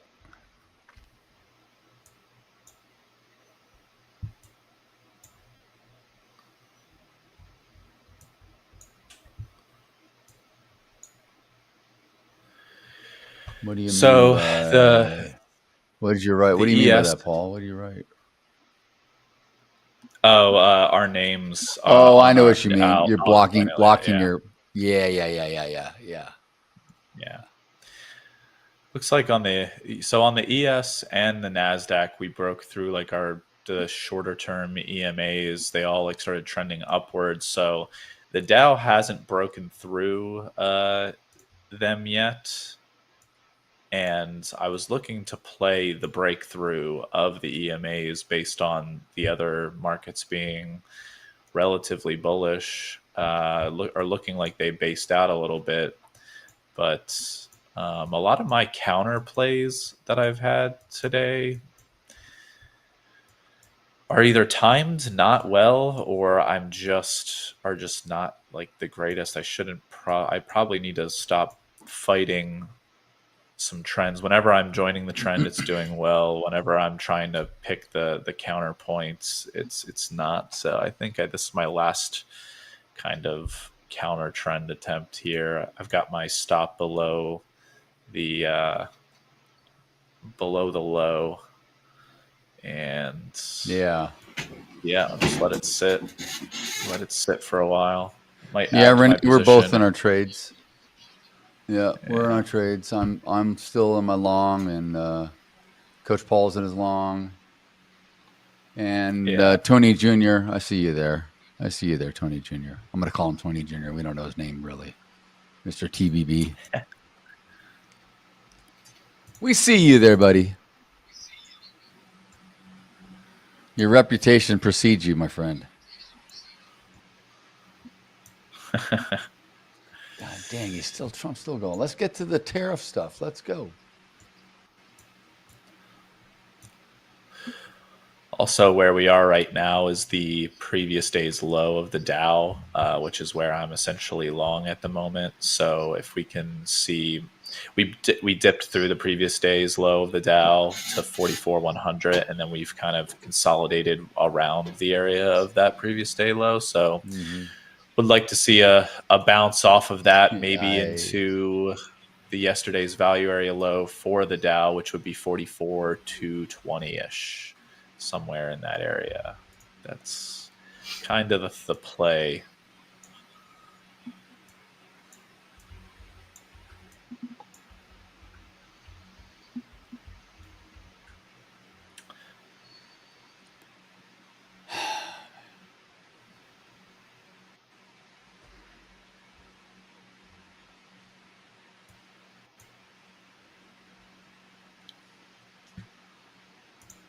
Oh, excuse me. The questions happening yet, or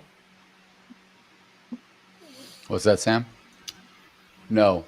Are they doing the questions? No, he's talking about changing the names of high schools from woke stuff. George Washington's name was taken off for all this. He's going on and on. Let's get to the damn trade war stuff. Let's go. Just want the volatility to get out. Every time I think he's getting to the questions, but it hasn't happened yet. Is it?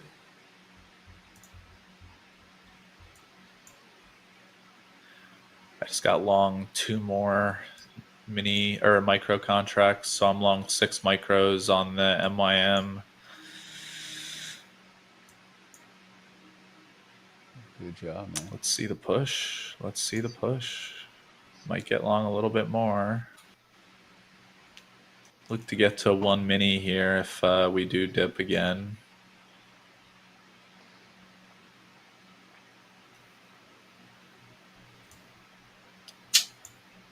break over point of control here. Come on. Breakthrough on the ES. We're hanging right there. But we can easily fall back.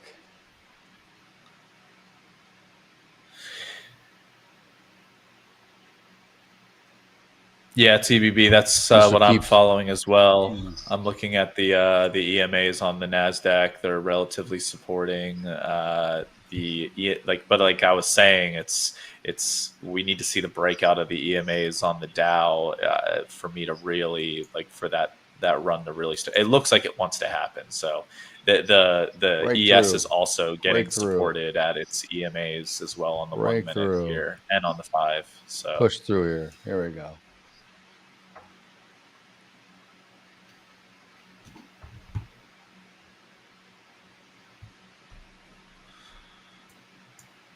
All right, he's going to questions now. Ooh, finally. All right, let us know any trading related or stuff that could impact the markets if any questions were asked. Yeah. Well, we'll probably see it in the charts, but you never know. Yeah. These reporters are asking him how much nicer it would be when DC's all clean and stuff. What? They must have got a memo. If Jerome Powell's name gets mentioned. As soon as they go, J, boom.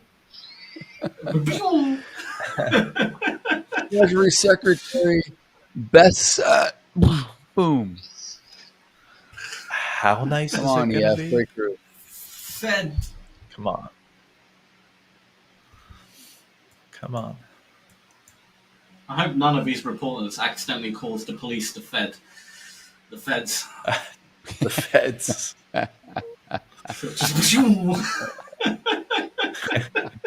Algorithms just go into absolute mayhem. Can you imagine if some reporter instead of asking, the reporter, instead of asking questions, he says, "I have keywords to read off," and it's like boom, boom, boom, boom for the algo. Yeah, right. You know.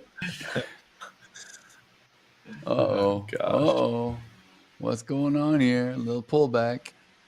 He doesn't want to pierce through.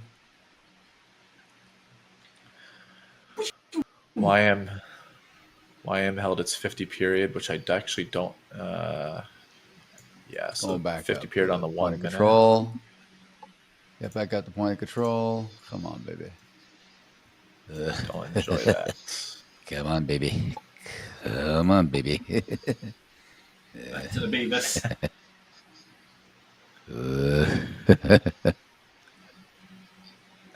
Breakthrough. Come on.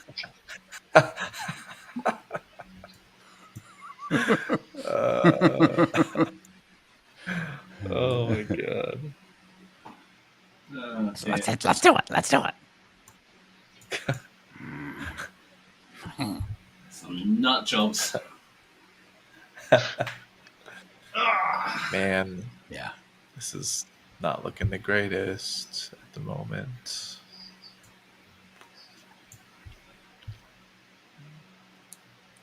Still a filthy market. Still utter filth. Yeah. Yeah. There we go. If I get a decent breakout, a few points, I'll probably get to close my trade as I'm just getting pushed and pulled. I haven't gotten taken out yet, but oh my God. Stop asking questions about how they're going to scrub the side. Some reporter asked, what are they going to do to scrub the sidewalks? Are you serious? That's important stuff, man. Reporters. Very These important. reporters suck. They don't even ask good journalism questions anymore. They don't do anything. That's important stuff. It's all about the sidewalks, man. How are they going to scrub the sidewalks? Which chemicals are we going to use? What brushes? Exactly. All this stuff is very important. It's the information I need in order to manage trades.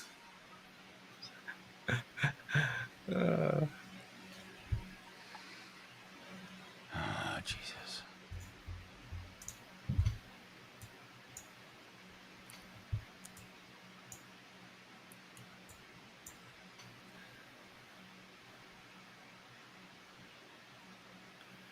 Well, it just might take a little bit for this long to like kind of play out. I think maybe there's some accumulation occurring over the next 35 minutes or so going into the afternoon. Who knows? But there's not one question regarding trade. Yeah.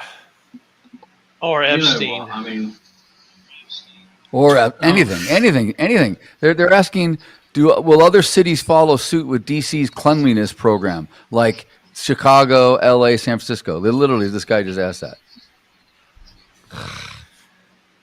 it's important stuff.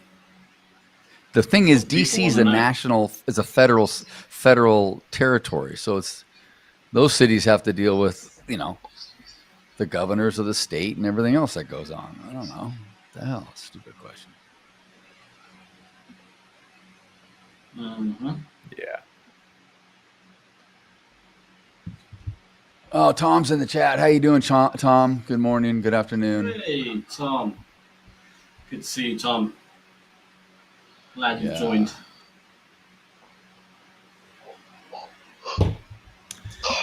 Bad boys, bad boys. What you gonna do? Yeah. Bad boys, bad definitely boys. 100%. If you stayed 100% to infinity, Tom, man, we talk about signal services. We joke about it all the time, but geez Louise, if you stayed 100%, I'd be asking for one. Shoot. But yeah, it was bound to happen. A loss is bound to happen. Yeah. It's not the end of the world. Yeah. Gotta learn to love the losses.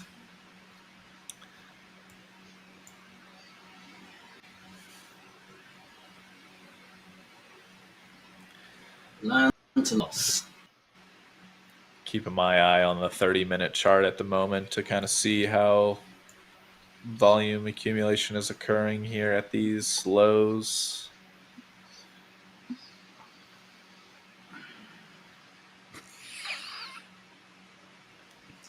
This looks very, very range-like today. I just...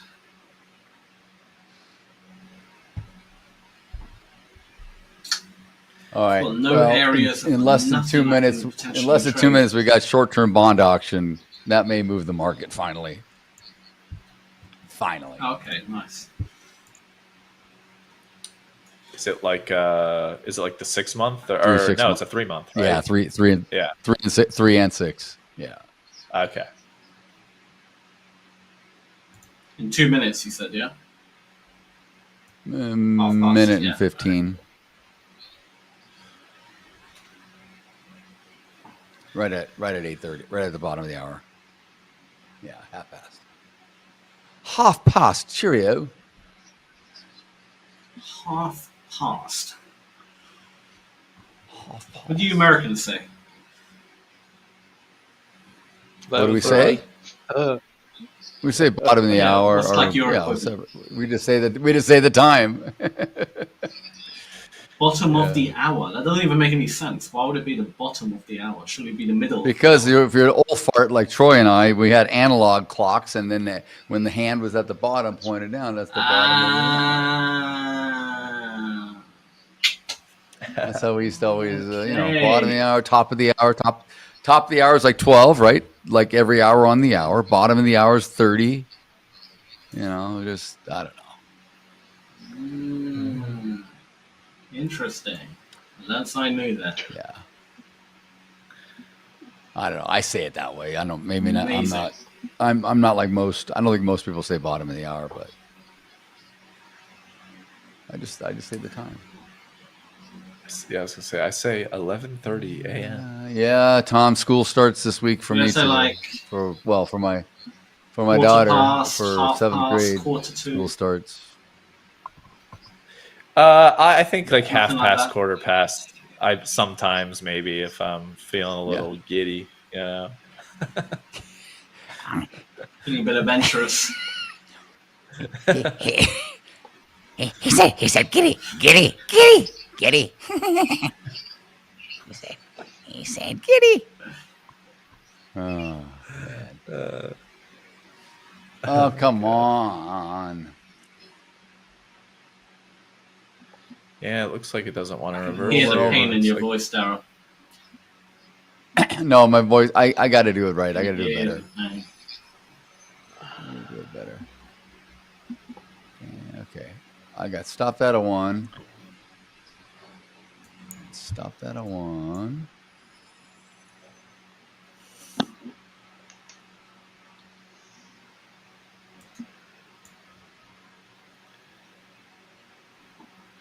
I'm just going to let this go and see if we can't find any sort of support here in this 44,100 area. It's making me fall asleep, this market. I think I'll actually get long a little bit more here in a second. It's just zero opportunity at this moment in time.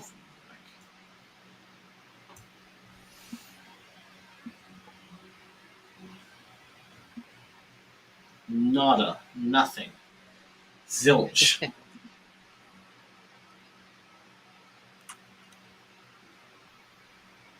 Yeah.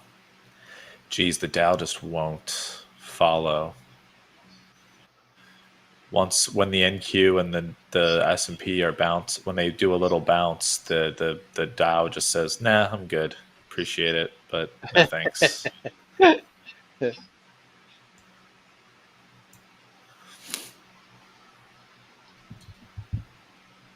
Oh man, this is a boring market. Wake me up when it wakes up, please.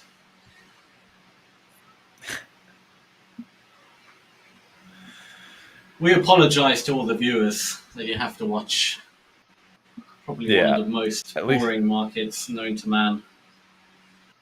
Yeah, at least we're in some trades, but it's it is rough. Oh, here we go. Look, Mr. Pete said, "Analog clock? ? You mean sundials?" Oh, guys, you just got roasted. Sundials. For Troy and Daryl's, like the little photo in the thumbnail we have for this session. Troy and Daryl. I wasn't going to do this, but I'm going to move my camera so you guys can see see that right there? That is an analog clock. There's 3 of them for 3 different time zones. Yes. So that's the way we roll, right, Daryl? There's 3 different.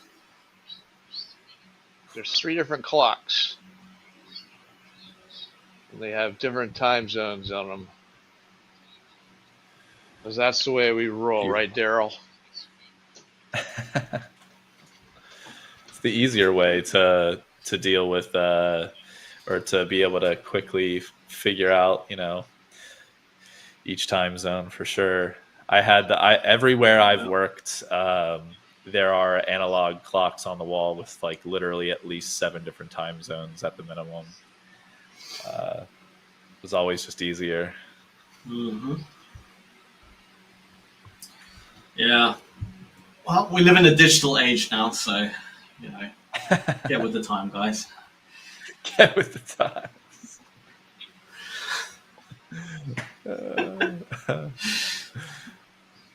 Troy, Well, tell me about your childhood friend Moses. How was he Moses growing up? Moses.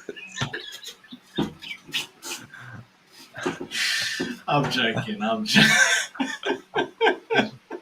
His eyebrows were a little singed from being close to heaven. Yeah.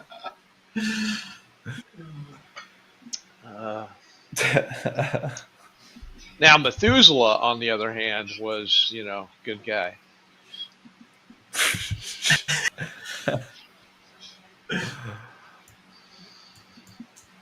Oh my gosh. You know, a lot of people don't know about this, but not only was Troy a sheriff at one point, he was also a captain as well. He was the captain on the Mayflower, sailed from Europe.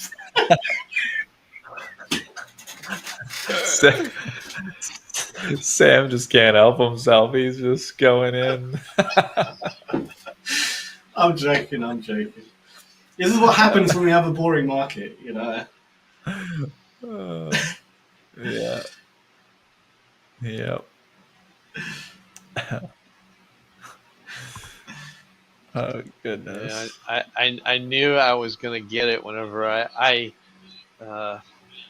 actually slacked you during that interview. You probably didn't see it. Oh no, I saw it. I was trying hard to keep a straight face during the whole part. Well, me and Daryl were even putting comments on the YouTube. Yeah, we saw it. Yeah. That's hilarious. So good.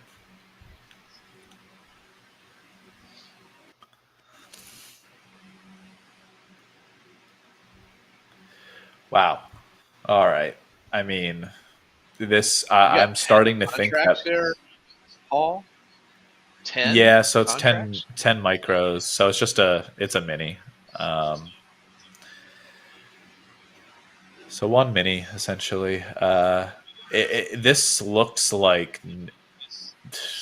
just looks boring, filthy, whatever you want to call it. I mean, this is just rough. We are holding trend on the Dow at the moment, while the Nasdaq and the ES look like they want to try to break trends. So being long in the Dow might be the worst of the three, to be quite honest, but I'm in at a relatively good area in terms of the value area profile from the previous day. So I want to stick it long, stick with the long position and see how it plays out here. If we break down and continue trend, then is what it is. But yeah.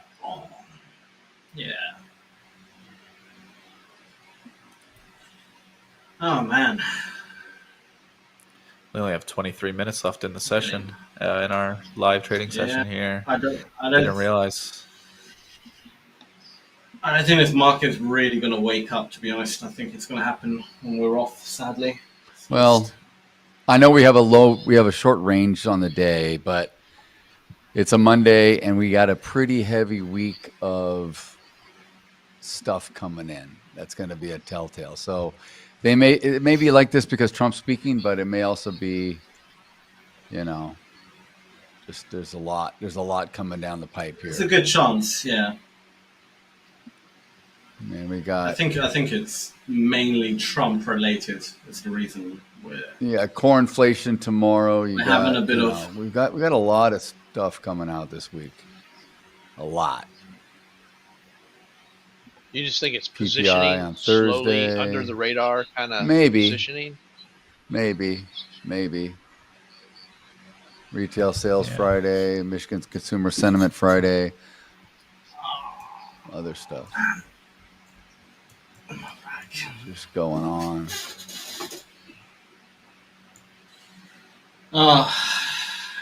It looks like it might be waking up. It's not waking up. It's just ranging. It's just a very boring market. Now, yeah, the ES is holding now. It's holding trend on its 21 period EMA on the 5 minute. The Dow is, the Nasdaq is breaking back below. It's just, it looks like everything wants to hold trend to the downside at the moment. I mean, there's no two ways about it. It's really all starting to, I agree, fall in line.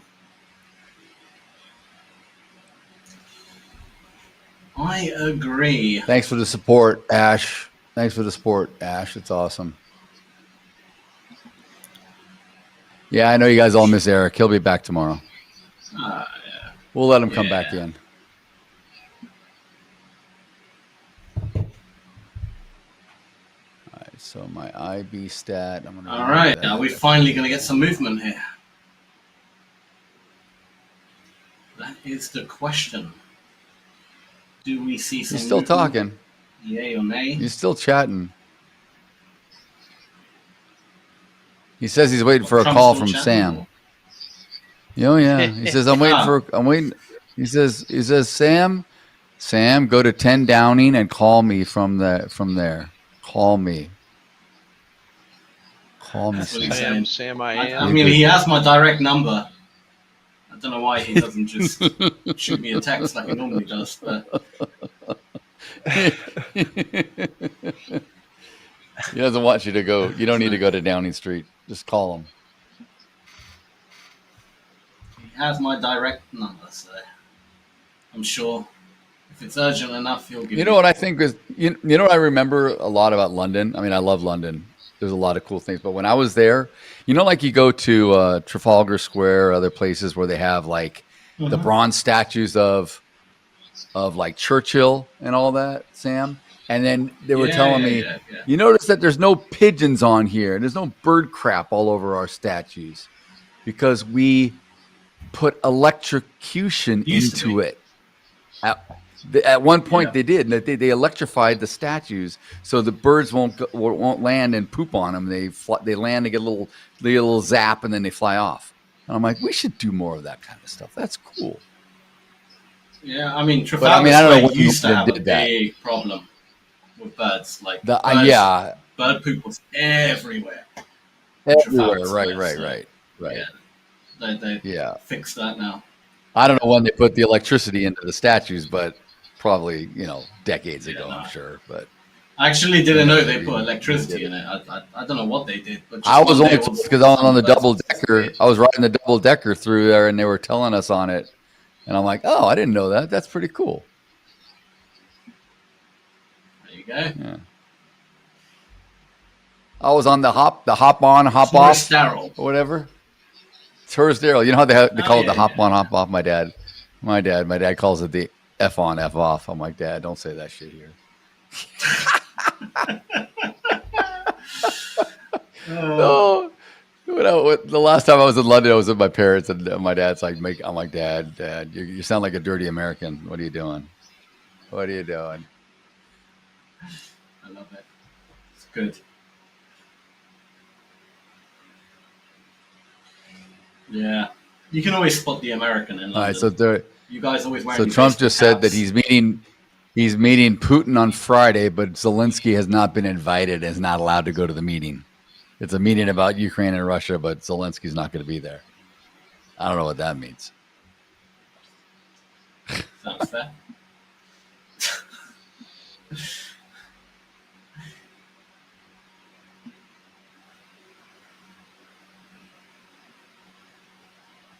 To be fair, I mean, Zelensky and Putin probably shouldn't be in the same room together. Have they even been in the same room together since the war started? I don't think so. I don't think so. Yeah, I'd be surprised if they ever did.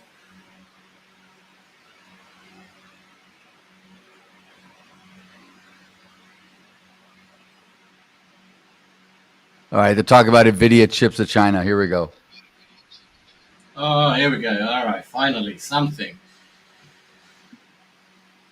That's going to affect the Nasdaq, so Yeah. Careful. Hold on to your mouse.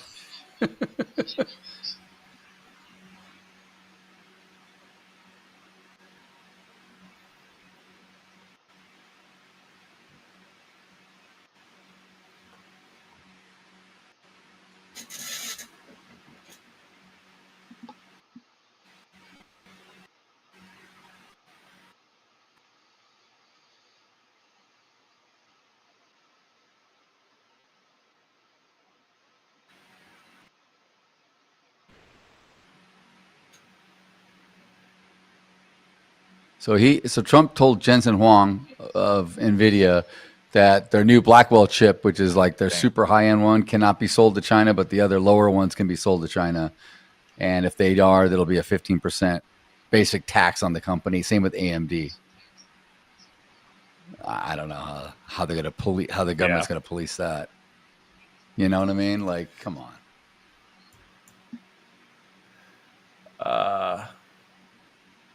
Man.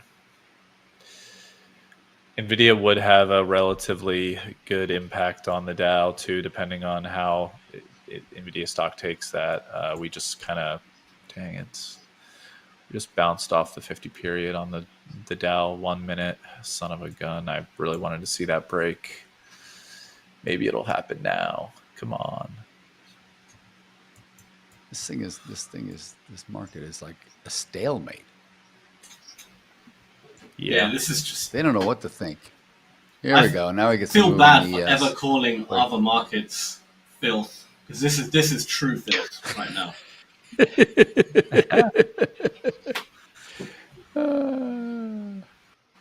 We should go check out like coffee or something. It's probably ripping. Yeah, pork bellies, orange juice, futures, or see what soybean. Paul's favorite, milk futures. Good old milk futures. Soybeans are ripping. Let's see, wheat here. Soybeans are wheat's ripping. Tanking.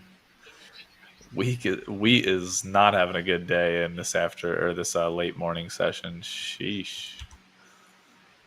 Let's see. How's crude doing? Crude's wishy-washy today. Gold took a dump, big time.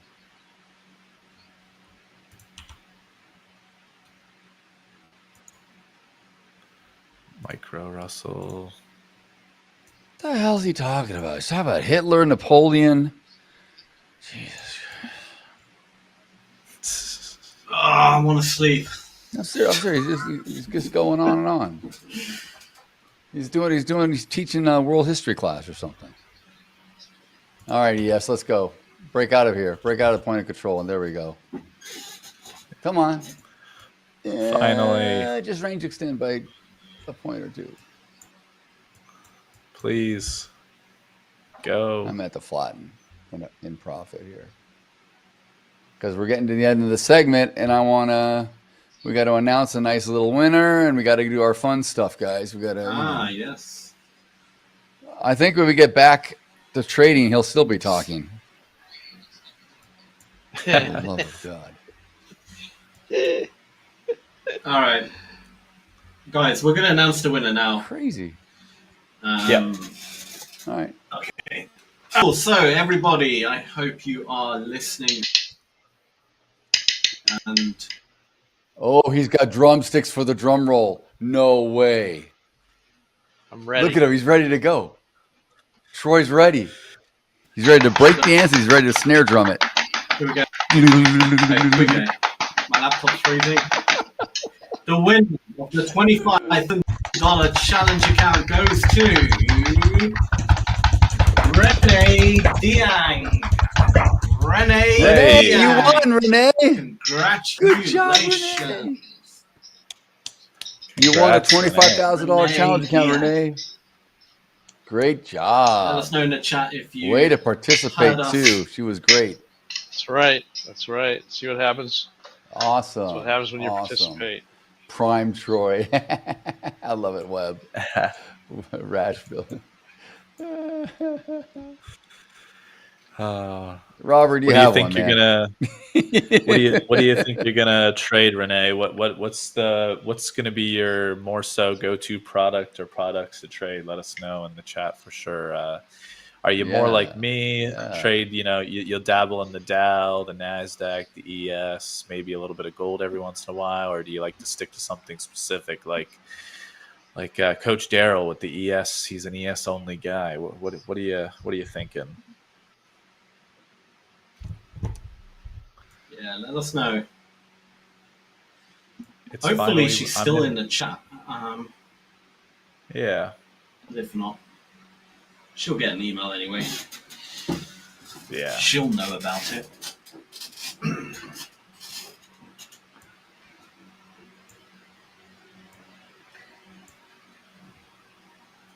All right. So Trump just said he's taking the final questions on the DC crime stuff for the entire cabinet and panel that he's got up there, and then he's going to let them go, and he's going to stay and take questions. So we're going to be off here. There's going to be fireworks, I'm sure.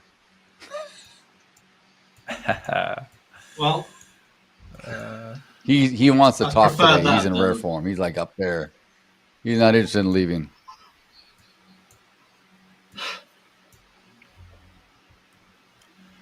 See the breakout here. Come on, Dow. Yeah, breakout. I know. Do it. Why not? Why not? I'm good. There we go. I had one runner left, right, and it's working out for me.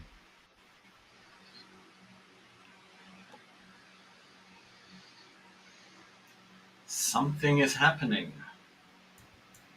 Maybe. This is value area high on the ES as of yesterday's session. Value area high is what we're touching right now. Yeah. So Friday, yeah. Come on, just go through it, because why not? Please, just do it.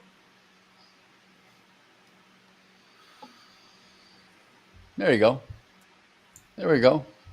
Oh, man. Push to 21 all the way up.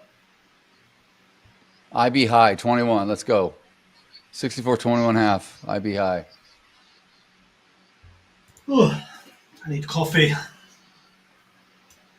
First thing I'm doing. I'm gonna get coffee as soon as we're off the air. I'm getting coffee too. Get myself a nice cup Yes, of coffee. Renee, Renee, you won a $25,000 challenge account, a free challenge account where you do giveaways in every segment that we're on, and we just gave away a $25,000 account to you. So look for your email. Ola Prime support team will reach out to you with details on how to activate your account. So congratulations. Mm-hmm. Congratulations again. Yeah, want me to do the drum roll for you just one more time? I'll do it. All right, here we go. There you go. You missed it the first time. There you got it. Wow.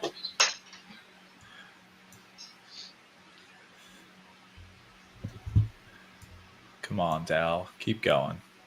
Let's we can settle down here for a couple minutes maybe, and then just go off to the races. I'd like to see 44,200. Come on. Yeah. I have my 44,204, but the take profit there.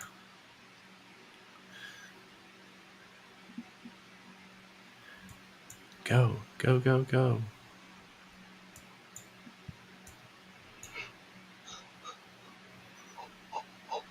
Oh man. Here, get the 21, get the 2150, IB high, tag them both.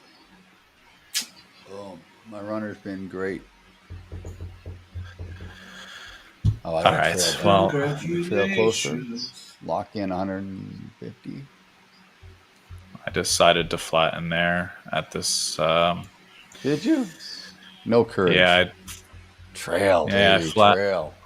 Look, it was 50 points on the MYM. I wanted to see 4,200, but the more I was looking at it, I'm like, I might be getting a little bit. greedy. I mean, I wouldn't be surprised if it goes, to be quite honest.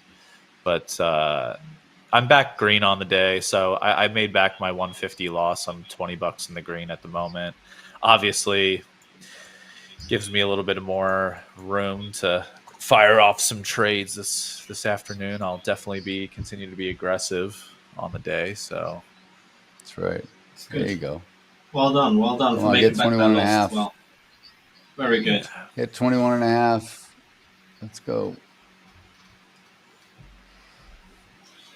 Congratulations.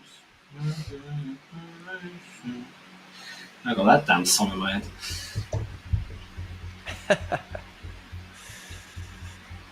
Great advice, Mr. Peeps. Agreed.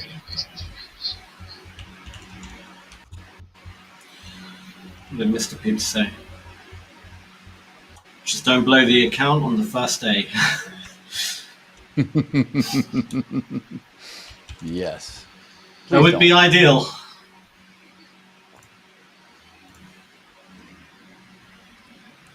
And Renee, since you're new here, if you want to hang out here, because we're going to be off this segment here in 5 minutes, we're going to have two fantastic women in our company that are our psychological trading coaches, and they're on next with a Mind Over Market segment, and you may want to listen to them and pick up some good information. So they're very helpful for a lot of traders, including the coaches that have been trading for a long time. Absolutely.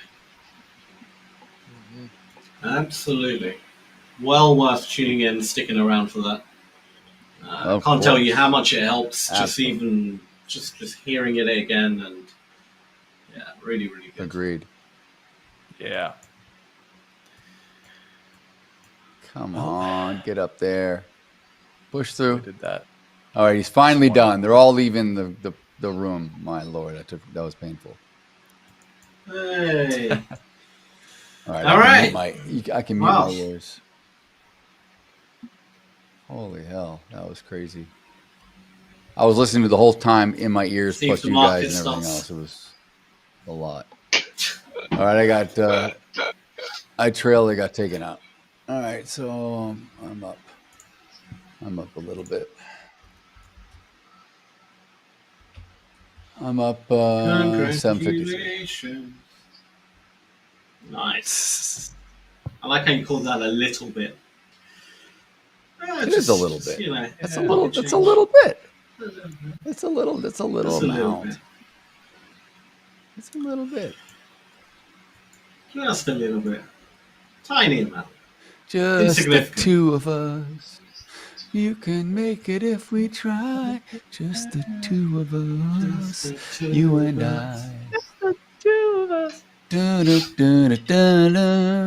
You know, that's a song that you and Trump sing, Sam. Just the two of us. We can make it if we try. Just the two of us. You and I. It used to be a him and Epstein song, but now it's you and his song. So. Oh no. Whoa. I was like, oh no. Where are we going with this? Oh, I should have held my long. The next stream. That's okay. I got back. Okay. I got back in on the long. I got back smart long. Move. 6 micros. Smart move. Gonna trail this one relatively. Look at this. Watch it go to the IB high. Take out the IB high. That's cool. What we got? A minute and a half. All right, keep going. Yes, I believe. We'll be wrapping up. Web Rexfield, Uganda. I think is a country that we can support. You have to look on the website. There's a list of countries that are exempt from opening an account, but I believe Uganda is safe. We have quite a lot of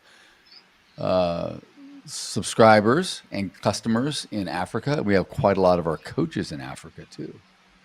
Like four of them, I think. We do. A lot of them.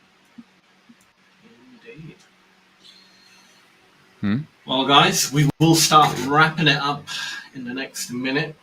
So. All right.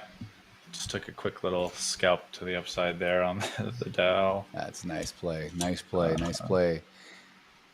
Nice play. IB high is going to get hit. Come on. Beautiful. Do it. Do it. Do it. Do it. Do it. Do it. Do it. Congratulations.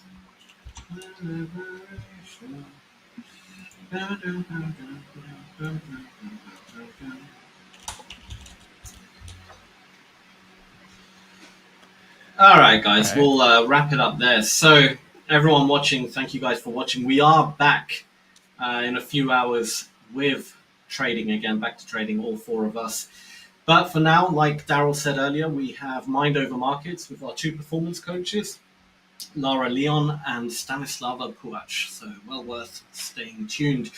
But apart from that, guys, thank you all for watching. We will see you in a few hours. Take care, everyone. Happy trading. Go get them, guys. Awesome. We'll see you guys soon.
Unpredictable, volatile, complex.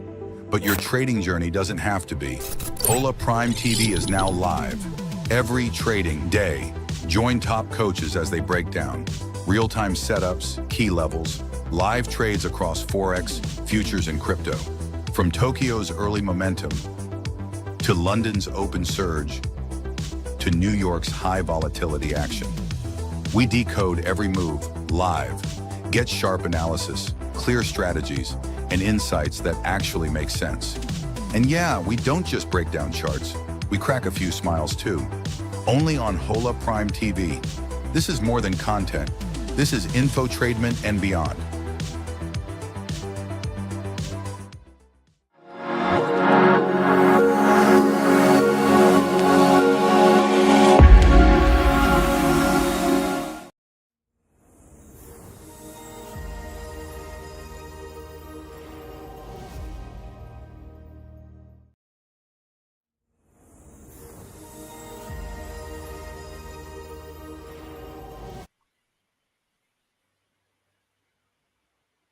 Hello. Hello, everyone. Hello, Lara. Hi. Nice to see you again today. And you, as welcome always. to our today's live, where we like to present some thought experiments and talk about how that relates to trading psychology and trading behavior. My name is Stanislava. I'm performance coach here at Hola Prime. I'm a psychologist. And Lara is also a performance coach. She's a psychologist as well, but she's also a trader. So here you get the best of both worlds, because she will also share some personal experiences, and I will go into deep dive of trading psychology. Today, we are going to talk about inner conflicts between emotion and logic in trading. And the thought experiment we are going to discuss today is Parfit's split brain. It is, in a way, a thought experiment, but you might not be aware of the fact that this actually happens rarely, but it happens in medicine, and what it is about. Some patients, for a number of reasons, mostly historically it was because of very severe epilepsy, would need to have their corpus callosum, which is the tie between two hemispheres, separated, that is split. So these patients have actually don't have communication between their left and right hemisphere. And in that case, what would happen is that there could be, each side would act independently and even make conflicting choices. So I remember one anecdote, but a real medical anecdote from when I was at college, when the professor told us about a case of a person who had that corpus callosum severed, and one hand would button up his shirt while the other would unbutton it immediately. So this was an extreme showcase of how actually two sides of our brain would make very different choices, and how that relates to today's topic, to trading, to your life. You might have noticed that at times you feel almost at war in your head. There is one side that is calm and reasonable, and the other is not. It's not that of course, your brain is literally split, but in the heat of trading, it can feel like your logical side and your emotional side are living parallel lives. Logical side says, let's follow this plan. We have rules. We have set them for right reasons. Let's not let fear of missing out push us into trades. While you have that emotional side that would say, "Ooh, shiny breakout, let's click." So we have that in all aspects of our lives. But in trading, the stakes are immediate, because you have uncertainty and money, and this triggers both survival instincts and strategic reasoning at the same time. While we as humans crave internal consistency, that self-concept, yet these high-stakes situations expose all our internal contradictions. And this is where we actually have a sense of that split brain. So, Lara, what happens when these two sides collide in real time? You have seen it firsthand in the trading room and probably with clients. How does that look? Yeah, for sure. Both, actually. I think it's super fascinating, because you might think that we as humans, as individuals, have one goal, and therefore that our different parts of our brain would be working together in tandem to try and reach that goal. But as we know, our brains will sometimes sabotage us. So here's an example. One trader that I know quite well, she's been trading for quite a long time, very, very disciplined. She has all her rules written down. She has her strategy back tested, knows the strategy inside out. And she trades a breakout strategy. She tends to trade euro dollar in the main. And this is her go-to, setup. She knows what she's doing with this.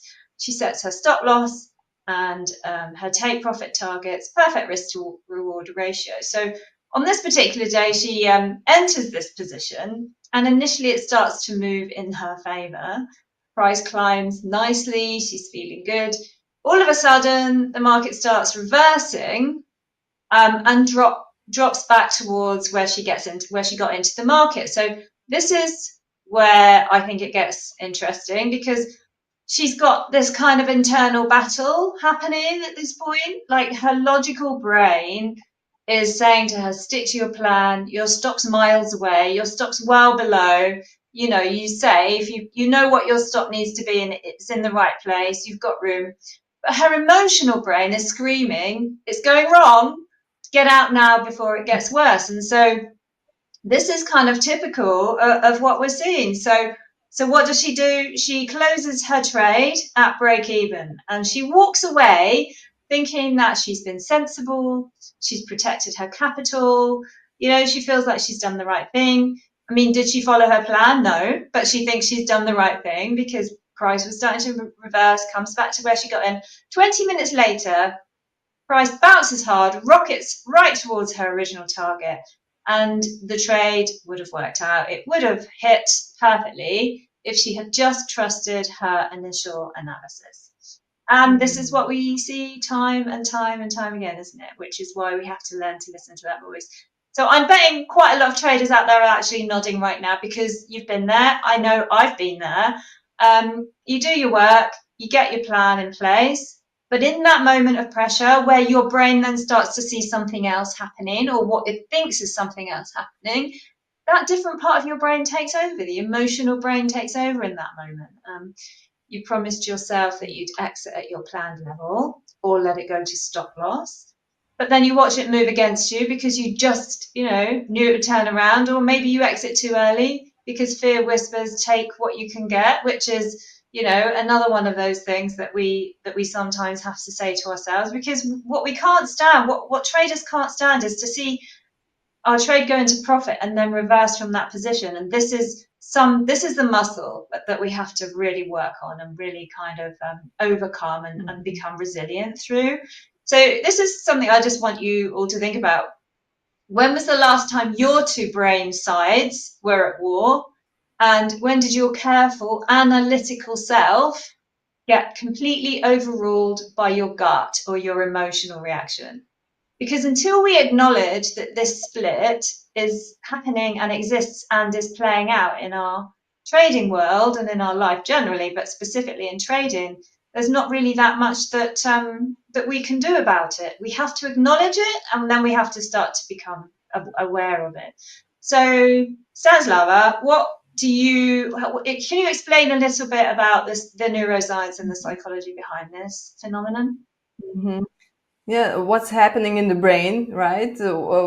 In healthy brains when there is no such medical intervention, but you do feel, as you said, that sort of split that will make you do something irrational, basically. We can think about this. There are several explanations and concepts, but there is, let's say, system 1 and system 2 for simplicity. System 1 is fast, emotional, automatic, and it's great for survival.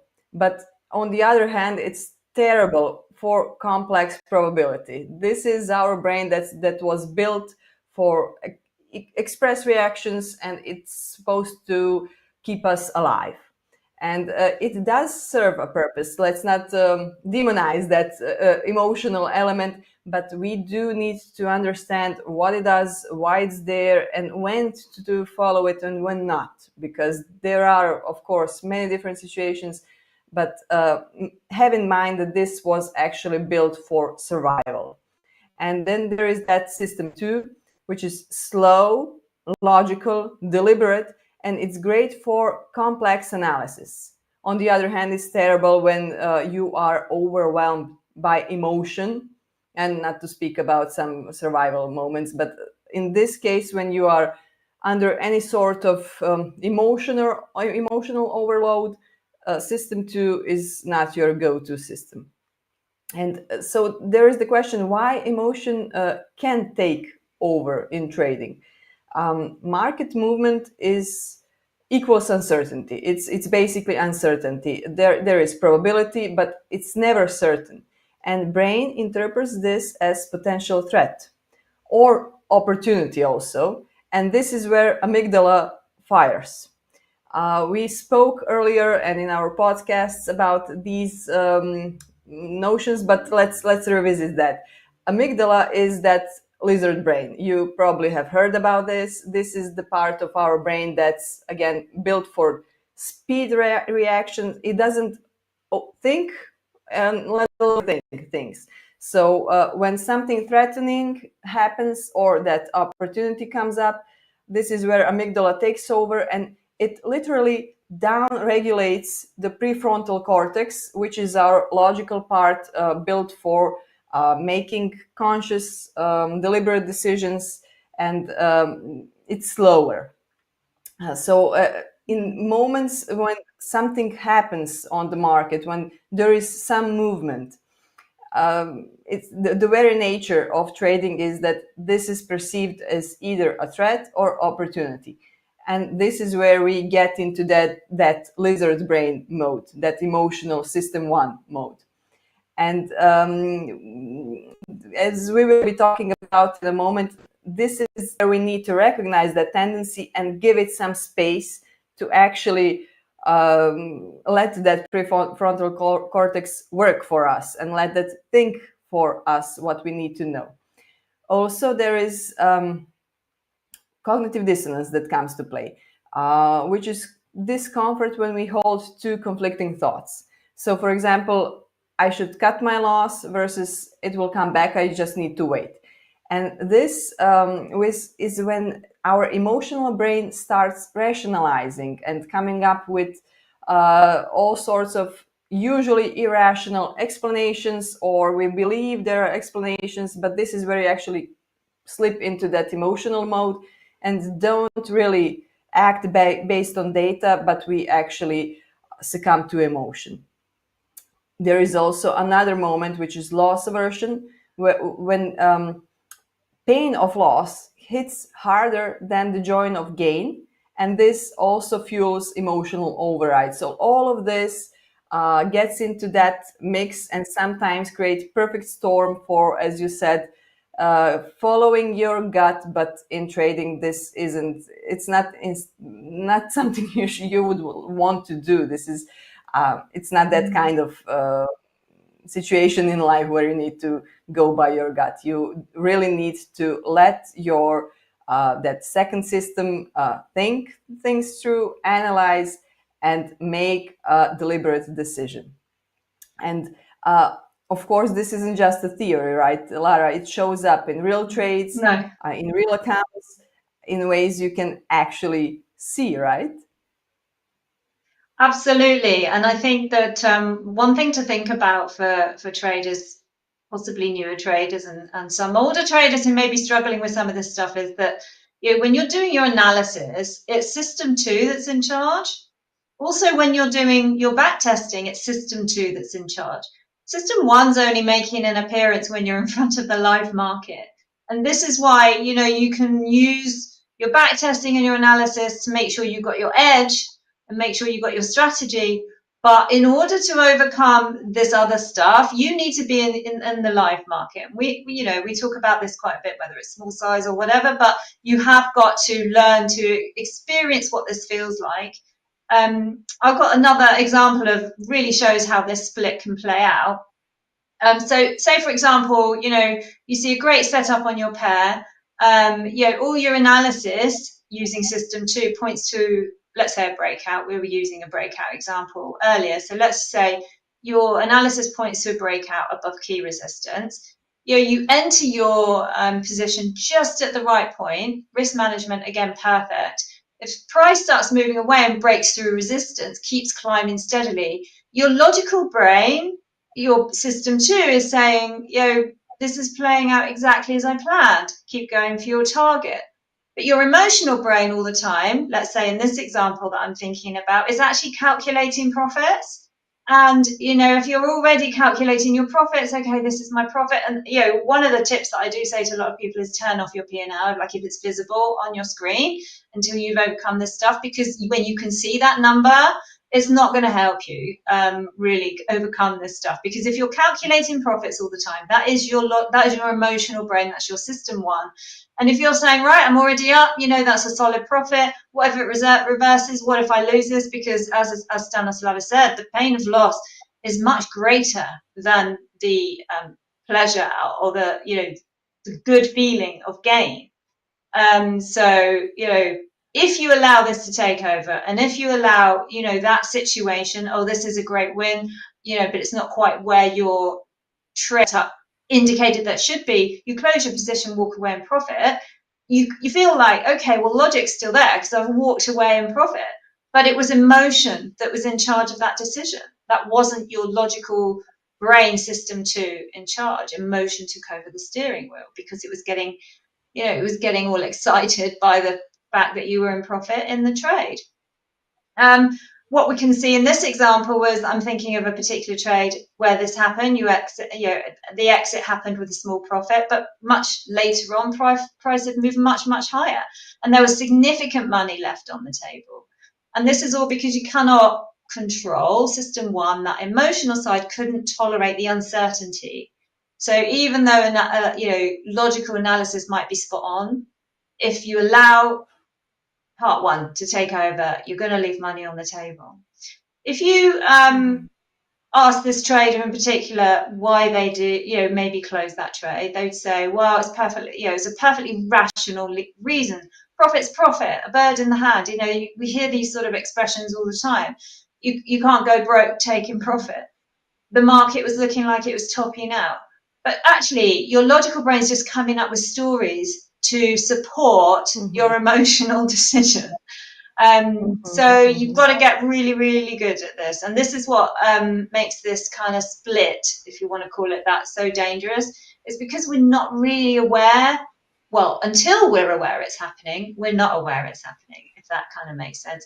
We think we're being logical, or actually we are being led by emotion, and then using logic to create a story that makes sense after the fact. The two sides are not communicating, they're competing. And as we know from the talks that we've done so many times, emotion usually wins because it's faster and it's louder. So, handing back to you, Stanislava, a few kind of practical ways to bridge that gap between emotion and logic. What do you think? That's you mentioned one very important element, and this is emotion and logic are not communicating. And this is actually the key where we are going to build that bridge between logic and emotion. The key principle isn't to suppress emotion. As we say all the time, emotions are not going anywhere. And the top traders are not cubes of ice. They are humans. They feel emotions. But the point is to integrate emotions into your decision making and to actually develop control over them, not to let them take over. So there is a number of practical things you can do to do this, to achieve this goal. We will go to self-regulation development a bit later, but 4 practical tools strictly related to this conversation we're having now could be these. First, make pre-commitment rules. So as you said, before entering the trade, before starting your day, your trading day, write down your exact entry-exit rules before the trade in your calm state. And ideally, make them visible while trading, because again, we are creatures of habits, and following our emotion is kind of a habit for most of us. We go on autopilot. We don't really think about all that too much. So make your rules visible and do read them. Don't let yourself habituate to them and just consider them decoration. Do think about them and focus your attention, because it might save you at that emotional moment. Another thing you can do is emotional logs. We do mention this often, but in this case, rate emotional intensity. Do log that situation, the emotion, but place some number between 0 and 10 to your emotions before placing any trade. And if you notice that it's, for example, 7 or above, wait a moment and reassess. Give yourself some space. And if you see that you're at some emotional place, wait. It will pay out. We will be talking about how to do this and some practical ideas about that waiting element. But let's move on to that third practical tool, which is implementation intentions. So set for yourself statements like, if X happens, I will do Y. For example, if price hits my stop, I will close without hesitation. And make these your credos, your rules that you don't have to think about. Once that element X happens, you know what to do, and you have made that decision before you were in that emotional state. So you can trust yourself at this point in your trading career. You surely have success behind you, and you can trust your judgment before you enter that emotional loop. And now to those cooling off rituals. Do step away from your screen at least for half a minute before you decide to override a rule. This will create actually space for that system to catch up with amygdala and to ensure that your decision isn't made hastily and under the influence of any sort of strong emotions. What you can do are mindfulness rituals. Again, these are very handy, very practical, easy to implement, and we do mention them often because they were proven to work. And you can do something like choosing an object and focusing on all of its characteristics. So the mug in front of me is red, it's hot or cold when I touch it. The coffee inside smells coffee-like. And do focus on any object so that you actually step away from that emotion and create that space. So your goal is actually to buy yourself some time, basically buy that logical part of yourself some time to step away from those emotions and make some rational decisions. And now I promised you those self-regulation tips, how you can actually increase that ability to self-regulate so that, again, you more easily go into that system 2 mode. Again, awareness is always your go-to tool because it gives you those few seconds you need to choose and choose a response instead of just reacting to whatever it's in front of you. Train that pause muscle. Again, pick an object, do a mindful breathing or walk, or just how that's called, deep breathing exercises, relaxation, whatever works for you. You do want to make this long-term habits, so pick something that works for you and your lifestyle. You can also keep your environment low friction, so make healthy habits that are easy to start. Remember that talk about willpower and that it's finite, it's not endless, and you want actually to not make yourself make too many decisions all at once. All of these habits and practices will increase your self-regulation, and the better you manage psychological and physiological arousal, the better you will make decisions. Again, best traders are not emotionals. As you said, Lara, that communication between the emotional and logical part of ourselves, in their case, they're sort of bilingual. They're fluent in both the language of emotions and language of logic. And what would you add to all of this in your experience and in your insights? Yeah, I think there's some really excellent tips in there. Obviously, the journaling, we talk about it a lot, and I will just come back to that with an extra little piece of advice that I think I'll give people. But in terms of your grounding and how to stay mindful, all of those tips are absolutely brilliant. Something that I talked about a little bit in Thursday's session was about doing an environmental audit. So checking your trading area, making sure that it's set up so that it's going to help you stay in your flow state. You know, you don't want to be having kind of your brain pinging, you know, pinging when you get like notifications on your phone, too many tabs open. Audit your environment so that it's set up to help you stay in your flow state. That way you're less likely to become emotionally triggered all the time. And yeah, do some rituals, pre-trade rituals, grounding techniques. All of those are absolutely brilliant. And in terms of writing down your emotional state, absolutely. Before you enter any trade, I would say this. Write down 3 things. First of all, your logical reason for entering the trade. Secondary, what you're feeling emotionally about this trade, and try and create a little plan for what you might do or what you will do if those two start to fight against each other. You know, if it's becoming conflict, how will you handle that? And if you can set yourself some kind of like rules around that before, which kind of goes back to what Stanislava was saying earlier, is like have a pre-trade kind of plan about how you're going to do it. But interestingly, to think about when two parts of our brains start to fight each other, how you plan to respond to that. All of these things are going to help you to kind of become aware of what's happening in your brain and choose how to respond to it.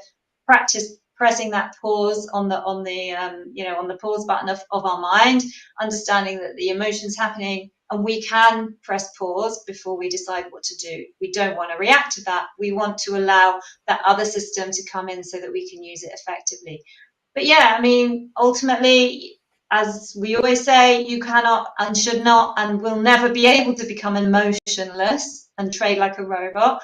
Your emotions are there. They're giving you valuable information about what's happening in your own state. But you just want to, become aware of that and not go with those emotions unilaterally. You need to be able to integrate that information.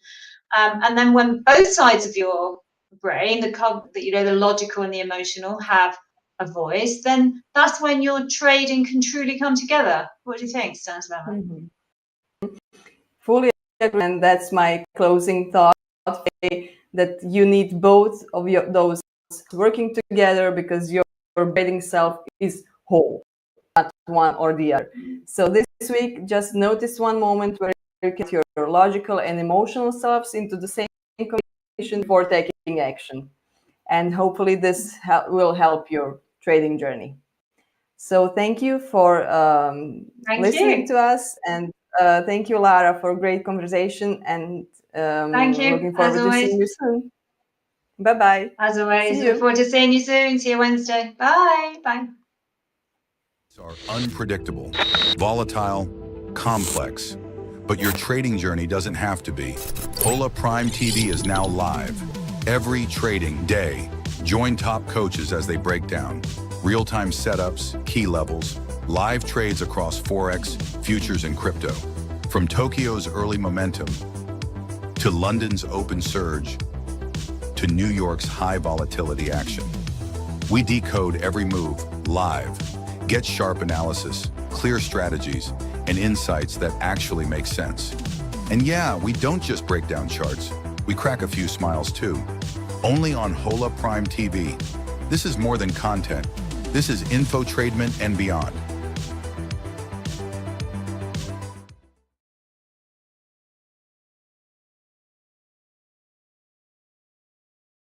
Mainly with funded accounts, I'm very cautious. So if I get like 1 TP and then I probably stop for the day because I aim for very less. I think you'll go into trading psychologies like much later in the call, but then that's one of my psychology. I'm not greedy. I don't aim for a lot. My aim is to build capital rather than profits.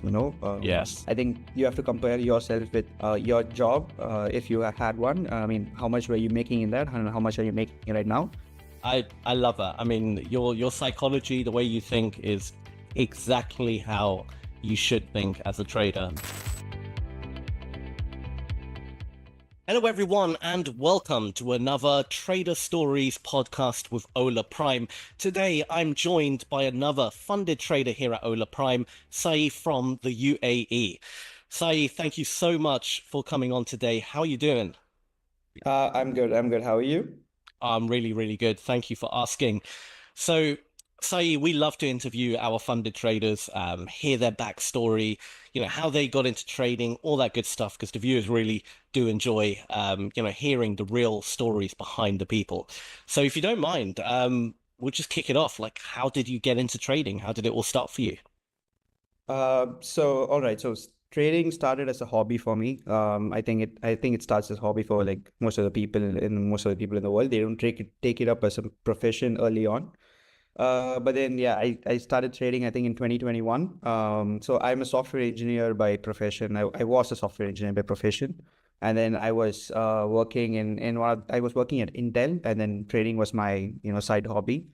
And then I moved companies, and then but then I realized, software development was not my, like, it didn't really interest me, didn't intrigue me. So I took up trading full time. So I used to trade with, small capital first, $5,000, $4,000 that my dad used to give me. And then I used to see small amounts of profit, like 2%, 3%. And with time, I found out the concept of, prop firms. And, I was funded with True Forex funds, I think in 2023. That was my first time with prop firms. And then I was funded nearly like $400,000 with True Forex funds. And yeah, I mean, the company went bankrupt. So that's the bad side of prop firms, I mean, and then I moved into 2024 and 2025, and then I've been funded multiple times with multiple other prop firms, and that's how I started trading, and yeah, that's about it. Yeah. That's really awesome. So you started with crypto, right? I started with crypto first. I mean, I saw all the highs and lows of crypto, and then I mean, it was too volatile for me, and then I realized, crypto, it's not my thing, and then I moved into Forex and gold trading, gold mainly. Yeah. Yeah. No, absolutely. I mean, some people kill it on crypto, but I'm exactly like you. Crypto is just, I'm kind of scared of crypto a little bit, Yeah, I won't say scared, think but crypto is good for investments. You can like periodically invest and compound, but I don't think so. Like, I mean, it's not for me for trading. It's too volatile, and it's too unregulated, and like one tweet can change crypto, so you never know when the tweet is coming. So yeah, so it's like that. absolutely. Absolutely agree. But some people, they love crypto. I mean, we even offer crypto as well now. So, and a lot of people, we're really waiting for that. So, you gotta, it's a different market for everyone and everyone's style.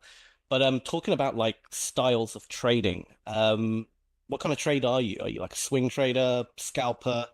No, so I'm not a scalper per se, but then like I would trade every day. But I wouldn't like trade in like short. I mean, I trade in like my charts are like 5-minute time frames and 15-minute time frames. But then I look at the trend every day, like what trend is going on, like on the 1-hour charts and 4-hour charts. And then I mean, even if I get a setup on my 5-minute and 15-minute, I mean, if it's counter trend, if it's in the opposite direction, I don't usually enter. So I look at, multiple other factors to enter in a trade. But I'm not a scalper. So scalper, I mean, I don't open and close trades, very often, or no, not like that. I mean, I have like 1-2 setups per day. Yeah. Yeah. And if I get a good setup, then I probably enter it, and I don't look for trades like all the time, and like I'm not like fully vested into the charts. I have my alerts and stuff like that. So I don't do like very short trades, but not very long trades as well, like swing trades, like where I hold for like 3-4 days or something like that. It's I trade every day. Yeah. Yeah. No, that's really good. I mean, we find a lot of people have like probably the most success. I mean, it's hard to say, but we do find that people who are kind of bit longer than a scalper, kind of like intraday trading, generally for day trading perform the best as a whole. So no, it makes perfect sense, especially for something like gold as well, because gold moves so well. I mean, always past few opportunity. weeks, the past few weeks, gold has been, I mean, it's been crazy. So it's almost like crypto sometimes, so it's been going. I mean, when I started trading gold, it was around the 1,500, 1,400 range, and then now it's trading at around 3,300, I think, this morning. So it's crazy. Past few weeks, shot up. Oh, it absolutely has. It's been absolutely mental, gold. But it's great for traders, right? Great for people who day trade gold like yourself. So, I've been only looking for buys right now, very less sells. It's been that kind of this thing with gold. Yeah. That's awesome. And your actual like strategy, I mean, you don't have to obviously give away every detail of it if there's something you want to keep to yourself, of course. But like, what is it based on? Is it based on like supply and demand, or what kind of So I came up with this. Initially, like I used to look at the basic stuff, support, resistance, supply, demand, and all that. But then, the more you look at charts, you start seeing patterns. Correct? It's like that with gold, especially. I think for the past 2 years, I've been looking at the charts almost every day, and I started seeing patterns. So one of the patterns, obviously, like you just can't see a pattern and start trading it immediately. You need to back test it and see if it's actually a good strategy. Sure. So one of the patterns that I found out was that every time there's like a 75, 80 pip move in either direction, let's say buy or sell, like huge move in gold, and then there's a small pullback. You wait for the fractal candle to break, and then you put a buy stop or a sell stop, and then you place the stop loss like below the below the low, below the low if it's a buy, or below the high. Above the high if it's a sell. Yeah. Then you put a buy stop or a sell stop, and then it works pretty well. So I back tested this last year, I think, for like 2-3 months. Pulled up back data and everything, and I found out. So I used to have 0.5 hour, 1 hour, 2 hour, and see how much my return would be, and then 2 hour, 1 hour. I mean, the 1 hour worked. I have like 70% win rate, so it's pretty good, and that's how I operate most of the times. And now that I know that this strategy works for gold, and then I moved into other forex like Euro USD and GBP USD, and I'm seeing it how it works. I only started that very recently, like I don't know, like a month back. And then it works pretty well as well with Euro USD. There's still some fine tuning to do, but it's a good start. So, but with gold, it works mega. I mean, that's how I've been funded, and that's how I've been like with Hola Prime as well, with funded accounts, and it works pretty well. On funded accounts, my risk amount would be like very less. I don't know, like 1.5%. Even I know that I have the one-step funded account, so they give me 3%, but my risk would be like 1%, 1.5%, like max. Yeah, you don't want to be on the limit of the risk. Yeah. Yeah, correct. So I get around like 1-2 setups per day, and if I get mainly with funded accounts, I'm very cautious. So if I get like 1 TP, and then I probably stop for the day, because I aim for very less. So I think you'll go into trading psychologies like much later in the end of the call, but then that's one of my psychology. I'm not greedy. I don't aim for a lot. My aim is to build capital rather than profits. Yes. If I have like a 500,000, $500,000 or a 600,000, USD in as capital, then 1 to 2%, or I don't know, it's per payout. More than it's enough. Like mega. It's a lot. So yeah, that's my psychology. I don't aim for 8% or 10% profit. I don't think so. I mean, for me, yes, I think I have the capacity to do it because I've been passing challenges, but I don't want to risk it. There's no point because I'm happy with what I get. So yeah. No, I just aim 2%. Yeah, you're 1,000,000% correct.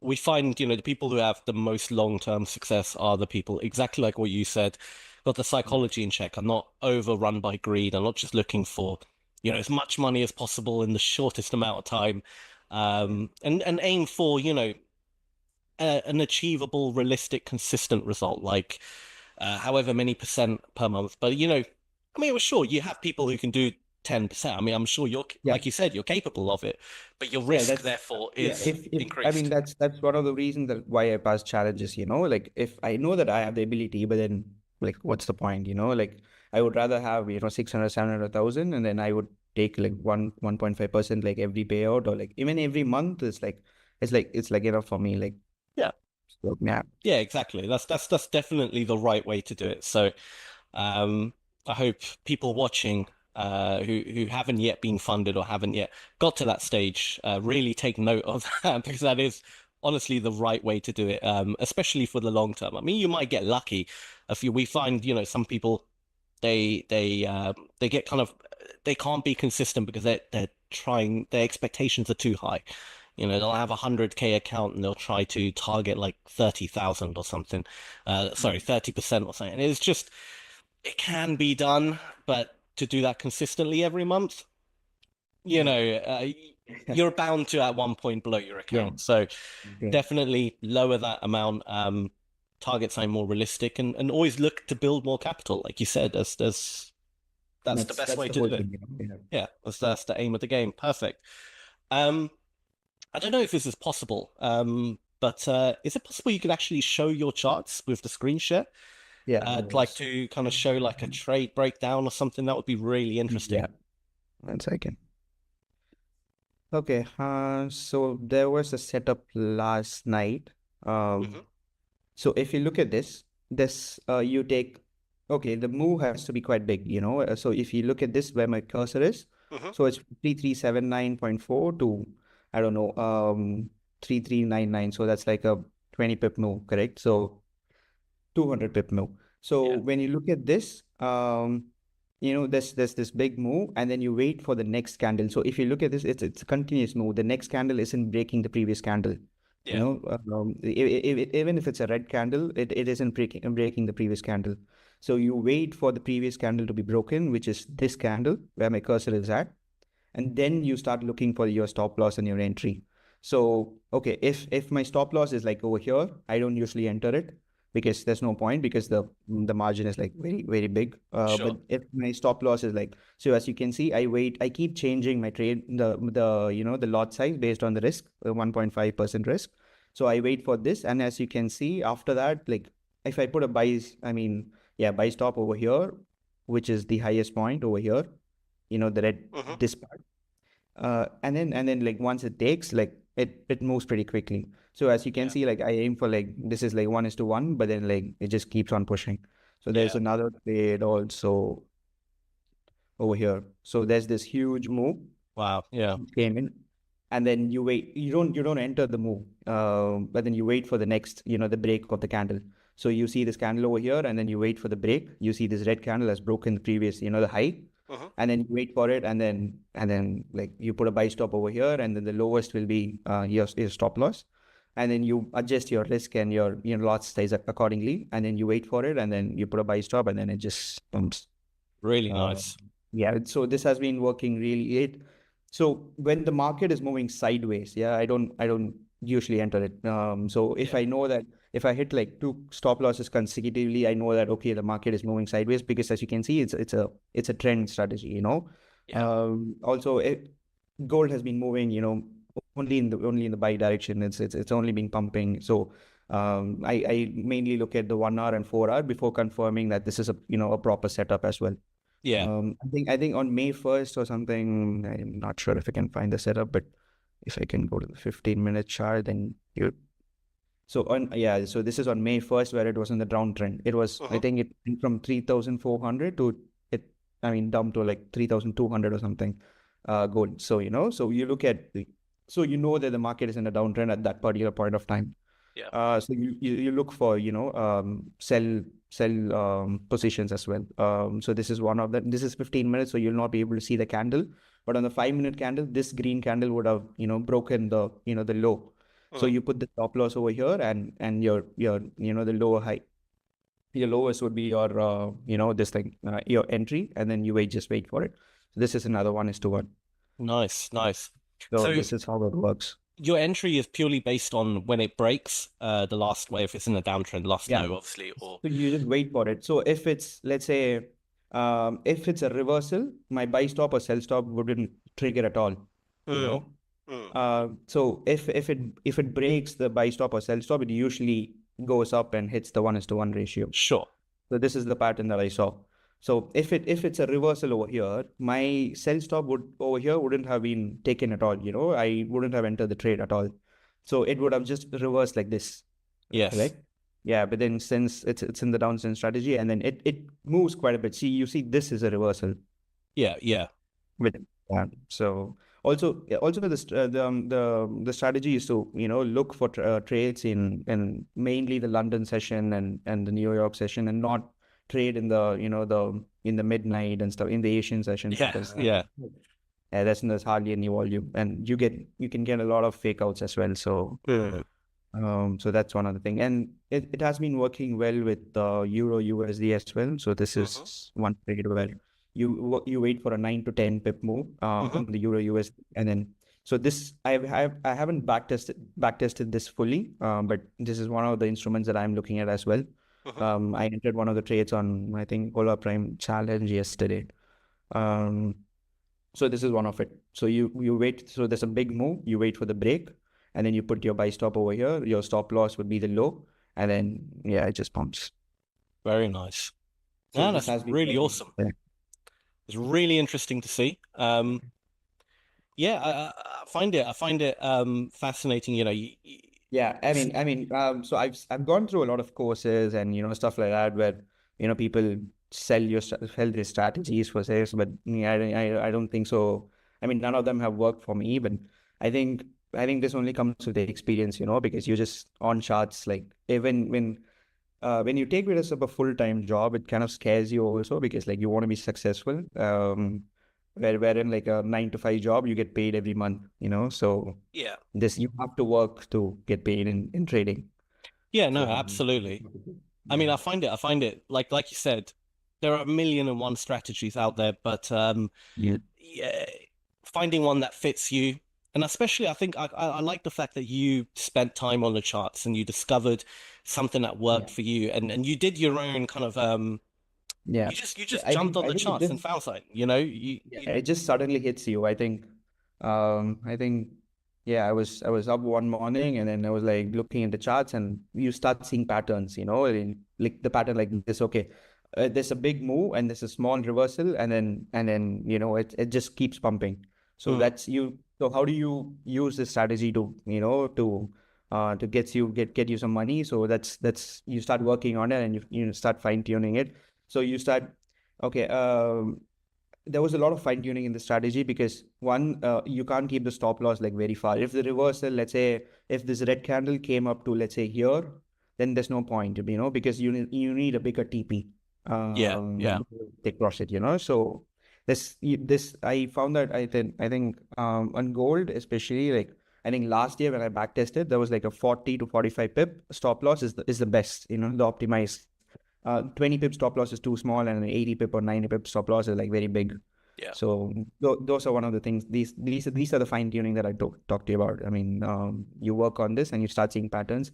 I think I still remember I opened the Google Sheet and started recording everything for 2 to 3 months. I think full of July, August, and then I started seeing, okay, like this stop loss is like 50 pip. This trade has a 80 pip stop loss. This trade has a 20 pip stop loss. This one has 120 pip. Okay, what has hit stop loss and what has hit the take profits, and that's how we fine tune a strategy. So that's about it. It's a very simple strategy, but then it takes a lot of time to find out. It's not that simple. Yeah. Yeah, no, absolutely. Like you said, simple strategy. I mean, sometimes that is the best. We find, well, at least I find as a trader as well, people who add too many indicators, too many different strategies, too many different concepts all together, trying to, create some kind of master system almost, find that there's too many conflicting ideas going on, one is telling you to buy, the other's telling you to sell, and then when they're in the trade, maybe I should get out, maybe I should move my stop loss, maybe I should and you never really just become consistent, because it is all a game of mathematical probability at the end of the day. You just need an edge, stick to the rules, as long as you have a positive a positive risk reward, or if it's 1-to-1, at least if it's over 50% your win rate, you're gonna make money. It's all about the edge. So yeah, I mean, the main idea is to backtest. Once you backtest, it gives you a lot of confidence. It isn't just a theory. It isn't just an assumption. Like once you backtest, you know that it works in the actual market. So that's how it works. But there are strategies. I mean, for until now, this strategy hasn't gone out of date for me, because there are strategies which change with market conditions, and then you just have to keep on, optimizing and looking and doing it. Yeah, market conditions, another very important thing. Like you said, even that you choose to trade in the London session where the volume is there rather than, you know, like in the middle of the night in the Asian session or something. And also, you know, like you said, market conditions matter. You recognize it's a trend-based strategy. You're not going to do it during a ranging market. You're not going to do it during the wrong times where there could be fake outs. You're picking and choosing the probability of when this setup will have the highest chance of success. And that's very important. Because some people have a good pattern or a good strategy or some kind of edge, but they use it at the wrong times. You know, they use it, they try to use it at any time, at any... Yeah. I mean, this strategy wouldn't work at like 2 a.m., 3 a.m. in the night. Even if the market is open, it's not, yeah, it isn't going to work. So, and you have to keep fine tuning it because like I still remember in July and August, like the volume wasn't like how it is right now. Right now, it's like, it's almost like crypto, you know, the gold has been like pumping and dumping like crazy. I mean, you don't see like 20 pip, 30 pip move in like one single candle. Nowadays in like 10-minute candles and 5-minute candles, there's like a 10 pip move and a 15 pip move, you know, it has been like crazy the past few weeks. But yeah, so you need to, you know, you can't keep the same amount of stop loss, you know, you can't keep 30 to 40 pip and expect it to, you know, you have to move your stop loss. Let's say, okay, you 70 to 80 pip is acceptable because the take profit is like, it's the same. It's just more volatile, you know, so these are the small things that you have to keep doing. But once you start, you know, identifying your strategy, then it's like, then that's the tough work done, in my opinion. And then, yeah. We're going to quickly move on to psychology because having a strategy is one half of the equation of being a trader. If you're not following it correctly or you're breaking, you know, fundamental core rules of, you know, psychology, it doesn't matter how good your strategy is, you're ultimately always going to sadly fail. So how did you overcome the psychological part of trading?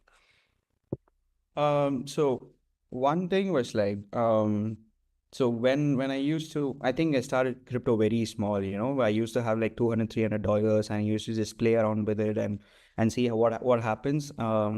So one thing that I used to do with crypto is like, I know that I could gain like 1%, 2% very easily, but then the amount, let's say 1% of $100 is like $1. So what are you going to do with $1, right? Yeah. But so you start aiming for more, you know, even if your capital is like $500 and then you start aiming for $50 and like $60 per trade.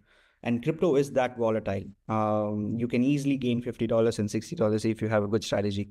So I realized, okay, $50, $60 is like more than 10%. So what are you doing with, okay, the next thing is like, if you can gain like $1 with $100, like, you know, with consistency, then you can do the same thing with a bigger capital, right? $100, like bringing $100,000, $1 will be, you know, $1,000, the profit, 1% of 100,000. So I realized that it took me a lot of time. It's a very simple thing, but then it took me a lot of time to realize. And one thing is like, without the concept of prop firms, I don't think so, you know, building a huge capital, you know, having a huge capital is like, you know, it's not a luxury that a lot of people can have, you know. I didn't have that luxury. Obviously, like I can't invest, like I can't have like $200,000, $300,000 in like real money and, you know, have it and start trading with.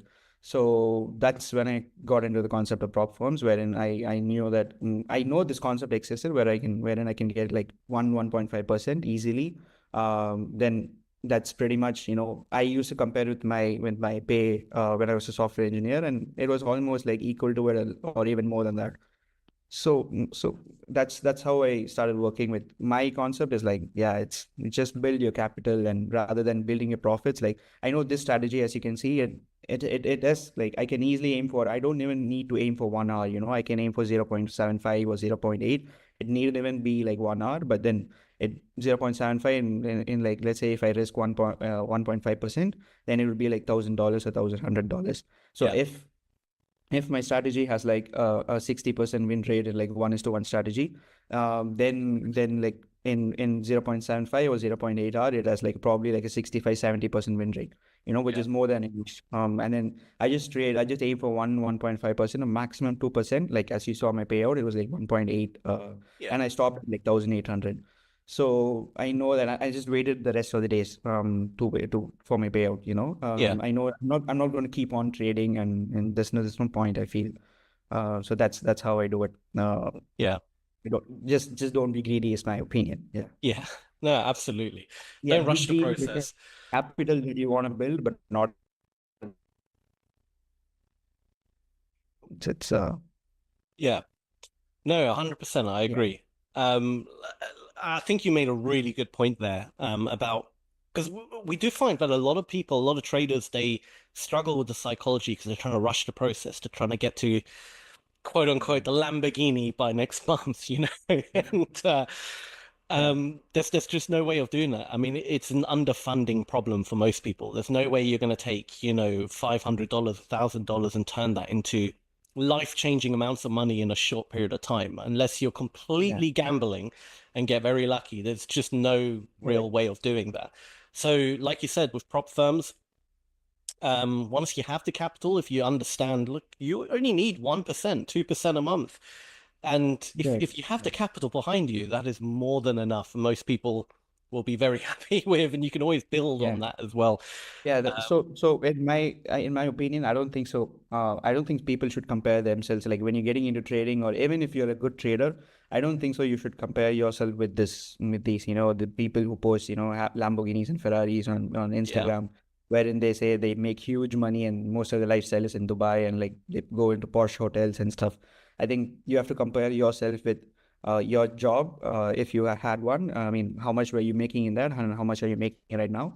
Or if you're getting into trading very early, then probably compare it with your dad, you know, like, or some relative, like who's making good money, and see if you're able to match them, and like see this as a job that you do every day, rather than, you know, rather than a way to get rich, you know, very quickly. You know, this is not a lottery, and so. I love that. I mean, your psychology, the way you think is exactly.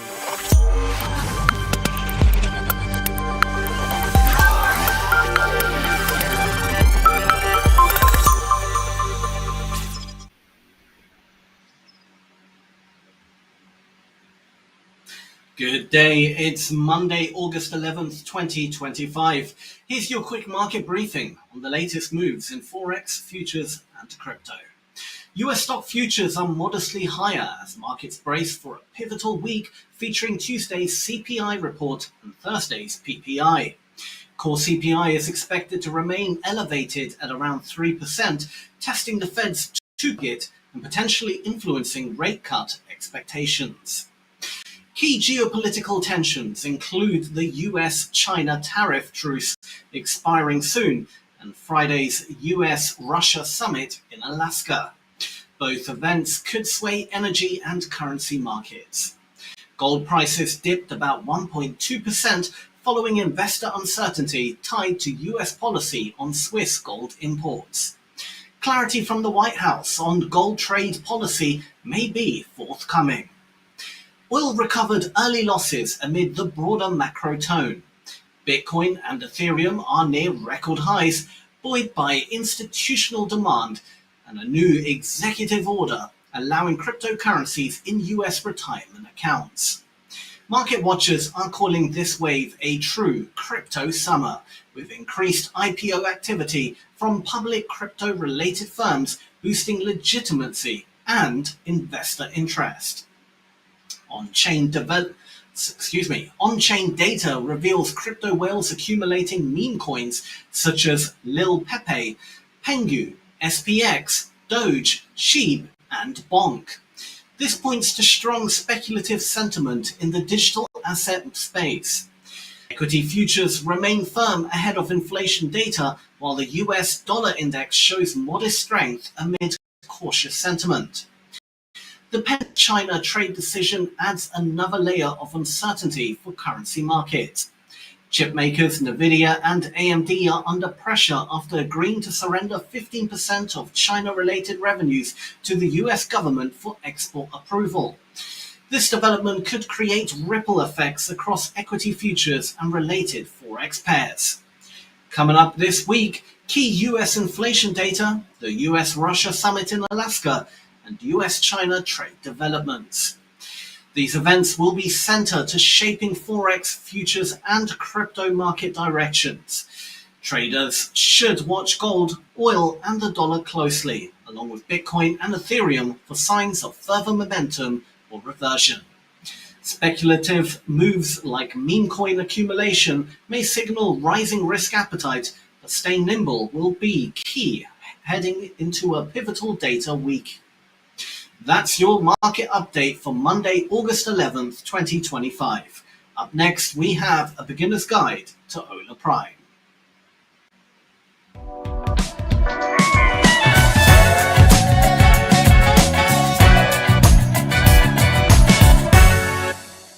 Come, I will show you how Ola Prime is changing the future of prop trading.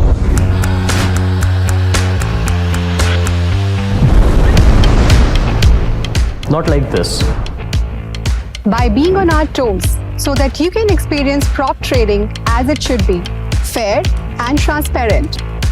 We are Ola Prime, the most transparent prop trading firm. With traders from 175 plus countries and offices all across the globe. We are the first company in the prop industry to publish daily price transparency report, so our traders can cross-verify their trades and they can trade with confidence and peace of mind. Let me share the story. In the decentralized Forex market, traders often face pricing uncertainty, but not anymore. To ensure fair pricing every time, we introduced Price Transparency Report. A daily tick-by-tick comparison with industry data. We didn't stop here. No hidden rules. No unclear trading conditions. Everything is stated up front, including prohibited trading practices. From supreme trading conditions to responsive customer support. We operate with transparency, sharing every crucial detail with our traders. That's why traders from 175 countries trust us. No unfair breaches of accounts. Wherever possible, we send traders preemptive warnings because we hide nothing. With us, you can scale your account up to $4 million. And those profits? We offer up to 95% of the profit splits. That's 95%. But what good are profits if you can't access them quickly? That's why we process withdrawals within 1 hour. Putting your earnings straight into your hands. We calculate your withdrawable profits at the end of each trading day, ensuring you get your withdrawals as soon as you request it. We know what failing a challenge feels like, but we won't leave you alone. After reviewing your account's trades, we'll create personalized videos to help you prepare for your next attempt. Our expert trading coaches and Prime Academy are always ready to help you learn and succeed. I started as a junior analyst. With clear feedback and growth paths, I've moved into a leadership role. When I joined here, I was just a graduate. Now, I'm an MBA and a senior manager. My career has been transformed here, from an entry-level position to a department head. While others are catching up, we are setting new standards in prop trading every day. Join us today and get funded with transparency.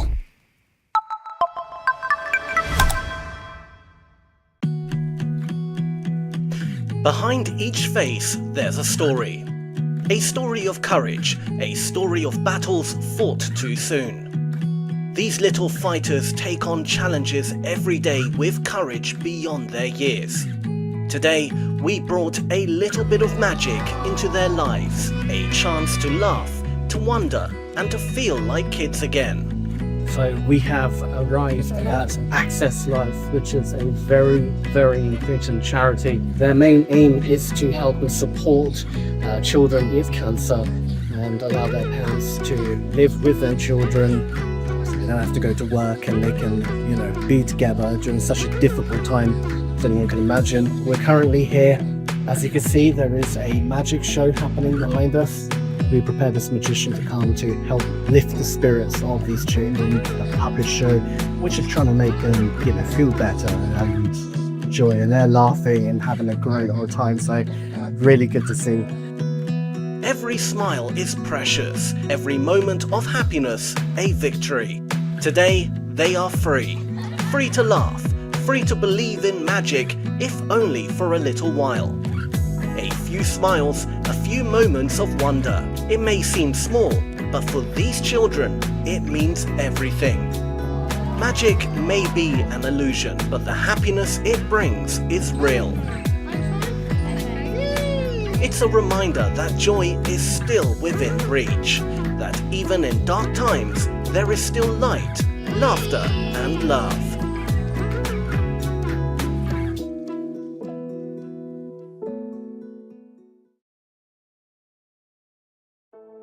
In a world where stigma and isolation often overshadow humanity, small acts of kindness remind us of our true shared connection. The focus wasn't just on providing meals, it was also about creating moments of care, trust, and belonging. So now we've put on some aprons and we're starting to prepare some food. As you can see here, we have some lovely vegetables being prepared by the good members of Ola Prime. It was about sitting down, sharing stories, and being present. In the small moments that matter most, sharing a meal, exchanging a smile, listening to a story, we found the power to create change. For the people we served, it wasn't just about receiving a meal. It was about feeling recognized, appreciated, and cared for. Now the food has been cooked, it's ready to serve. I'll just show some of the food here. Every plate was filled with love. It might sound small, but in these moments, you realize how much it matters to someone who's often overlooked.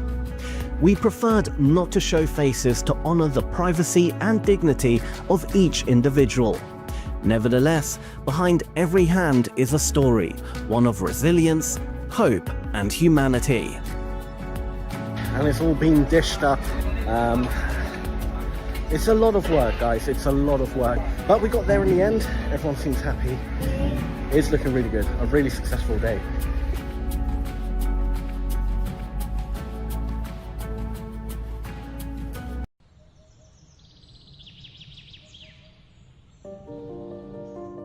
Education is the foundation of growth, opportunity, and empowerment. Yet in many rural villages, access to quality education remains a distant dream.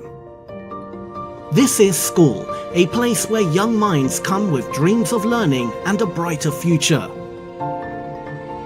However, limited resources and infrastructure challenges makes their journey difficult. Despite these challenges, these children are driven, hopeful, and eager to succeed.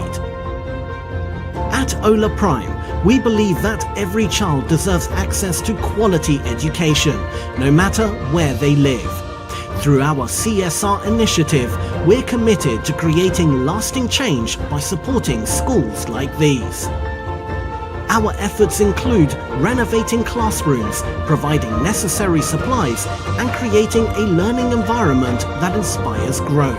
We're helping make this village school a place where dreams can take root. Together, we're not just building classrooms, but building futures. When these children succeed, we all succeed, because education is not just a privilege, it's a right.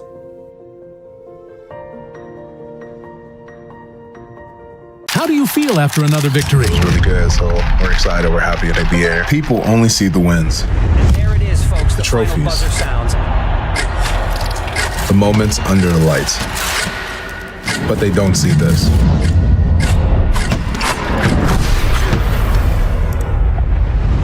Adversity. No. Everyone faces it. No. But those failures motivate you to try harder, to try again. Ola Prime is the platform used by pro traders. No hidden rules, just fair trading. In basketball and in life, speed is the difference between success or failure. Ola Prime has the fastest payouts in the industry with less than an hour. Adversity sometimes just means a new beginning. Ola Prime, trade with transparency. Got trading skills but can't risk your money? Enter prop trading, a smart way to monetize your trading skills without risking your own money. Start your journey with Hola Prime. Here's how it works. Buy a small fee trading challenge. Hit the profit target and keep losses under 5% daily and 8% overall. Pass the challenge and get a funded account.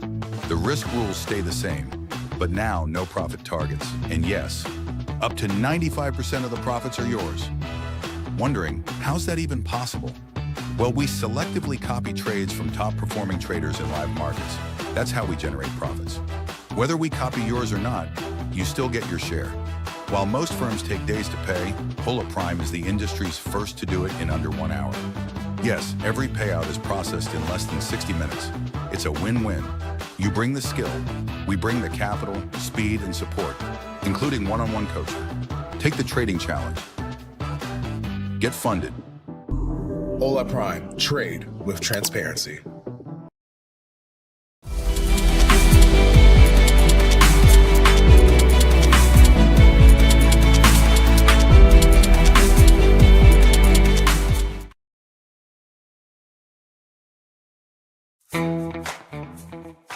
And welcome to another Ola Prime Academy video. In this video, I'll be talking about using parallel channels to follow a trend. My name's Christopher Lewis, and in my 15 years of trading experience, I picked up a few things along the way. And one of my solidly favorite ways to trade the trend is using a simple parallel channel. The idea is that it gives you another way to look at a market as being oversold and overbought. There are a multitude of ways to use this tool or use this setup, but I'm going to go through some of the simpler ways just to keep it short and sweet so that you can use it right away. The trend, of course, is the most important thing here, so unlike some traders who will use the overbought condition as an automatic sell signal and an oversold condition as an automatic buy signal, I use, for example, in an uptrend, when it says it's oversold, I'm looking to buy. When it says it's overbought, I'm looking to collect profit, not looking to short the market, or maybe cut back my position size a little bit or close it out completely. It just depends on what's going on. In other words, I only trade with the overall trend. So let's take a look at some charts and I'll give you an idea of how I use this in the real world. Okay, so in front of you I have the Australian dollar Canadian dollar currency pair, and I am using the TradingView platform, but you can find these tools on MetaTrader or any other platform. It really doesn't matter. But I know a lot of people like to do their analysis on this platform, so therefore I'm using it in these videos. So looking at the Australian dollar Canadian dollar daily chart, you see that we have the 50-day EMA and the 200-day EMA both going higher. So the first thing that you're looking at is you're like, okay, well, I want to be a buyer of the Australian dollar over the Canadian dollar. Pretty straightforward there.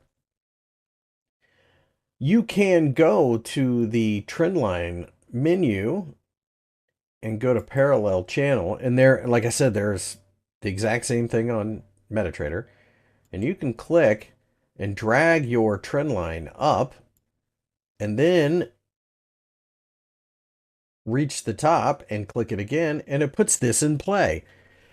So when you see this, full disclosure, you won't know what's going on for a while. You can see down here, there's really no real way you would have known. And there's no real way you would have known at the first sign of major resistance. However, when we get down here, the second time, that trend line holds, and that's something that you should notice. Just a simple trend line tool would start to point that out. Now, when you use these parallel channels, there's a lot of different ways to use them, but I'm going to suggest that as you get to the top of the range, you're just simply looking to take profit. So for example, if you buy down in this area, you're getting close to the top, you're probably taking profit. There's also another way to do this, and it's a little bit of a hint here in this channel. On the chart, you can see there is a midpoint. So a lot of times what I'll do is I'll use this very similar to how Bollinger Bands are used, in the sense that it's an area that should be support and resistance. So I'm a buyer down here and perhaps taking half a position off once we get to the middle. A buyer in the bottom again, doing the same thing, and then hopefully letting the rest ride to the top. Notice how I did not say sell. I'm not shorting the market. I might sell my position out, but I'm not shorting the market because it goes against the recent trend. As a general rule, there are people out there that will suggest trend trading and then like counter trend strategies. My experience has been it is not worth your time to mess about with counter trend strategies. They just don't work often enough. Another thing that I would point out about these parallel channels is that they do tend to be respected for long periods of time. There are such things as throwovers. In other words, a breakout, a false breakout. Notice here when it broke out of this channel, it formed a shooting star. That's actually a very negative sign. So if you trade candlestick formations and patterns, you would have looked at that and said, okay, I might get short. This chart, of course, is the Australian dollar against the US dollar. And notice we started to form the trend line here, and every time we got to the middle, we saw a little bit of a reaction. And then once we get to the bottom in this downtrend, we saw a bounce. So you're looking to short, you're looking to collect profit either in the middle or at the bottom of the parallel channel. And again, you can use a host of different ways to do this. You can take half off when you hit the middle and then move your stop loss to break even. You can just wait to take all profit at the bottom. You can take all of your profit in the middle. There's no real right way to do this. This is like a guideline to keep you with the trend. Now notice recently, this sideways action has actually started to try to break out of this channel. So will that be a sign that the Australian dollar is about to change trends? We don't know at the time of recording, but it is something worth watching. So in front of you, I have the US oil, or West Texas Intermediate oil, chart on the daily time frame, and you can see that from April of 2020 to June of 2022, it was an extraordinarily bullish market. Since then, we've been fairly sideways. What's interesting is you can actually use a parallel channel on a sideways market as well. You can see there's a little bit of a reaction. This does make sense, and this explains the whole thing quite easily. When you think of it as overbought at the top, oversold at the bottom, and in the middle is some kind of equilibrium. So it makes sense that it would have that influence there. And then you can extrapolate those thought processes to an uptrend or a downtrend, and it all comes together quite easily. So when I look at this longer term uptrend, going back to the original area, you can see that it probably really began to truly show itself right here in November of 2020 in the oil market. It was a nice uptrend. We kind of took off, whatever. So again, you had a situation where you're a buyer, you get some support here and you continue to buy. However, one thing that I would point out is in March of 2022, the market took off and it broke out of this channel. And guess what? It found itself to be overdone, and then we fell apart.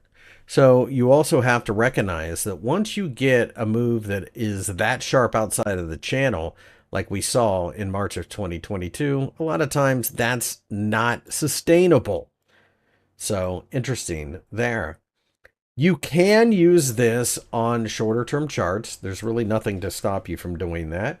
I would point out, though, that as a general rule, channels, or really any technical analysis, is going to be more reliable on longer term charts. That's just the nature of the game. So going back to the sideways idea of using a parallel channel, notice how this consolidation paid close attention to this equilibrium area, and then we broke out and took off. So there's also an area in the Canadian dollar against the Japanese yen that is worth paying attention to.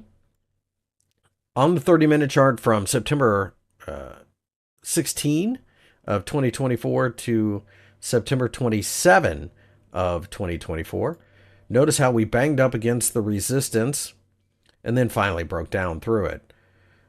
Also notice how multiple times we found support at the bottom of the channel. Now, the question, of course, is, would you have jumped into this market at the equilibrium point and kept buying? Possibly not, but there's at least 2 or 3 trades you could have been involved in on the way up there.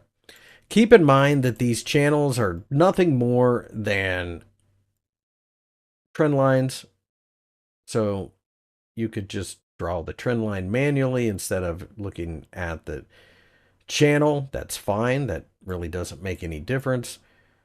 It is using a phenomenon of support and resistance like everybody else does. The only difference is with a channel, you have a middle area as well that gets pointed out, but you can eyeball that. Like, there's nothing wrong with just drawing these 3 lines on the chart and following right along.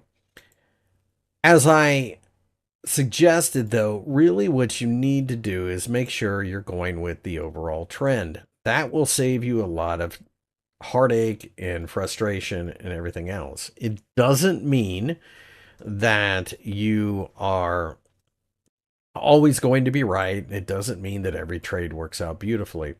Another thing that I would say that we need to look at is the possibility of placing stop losses.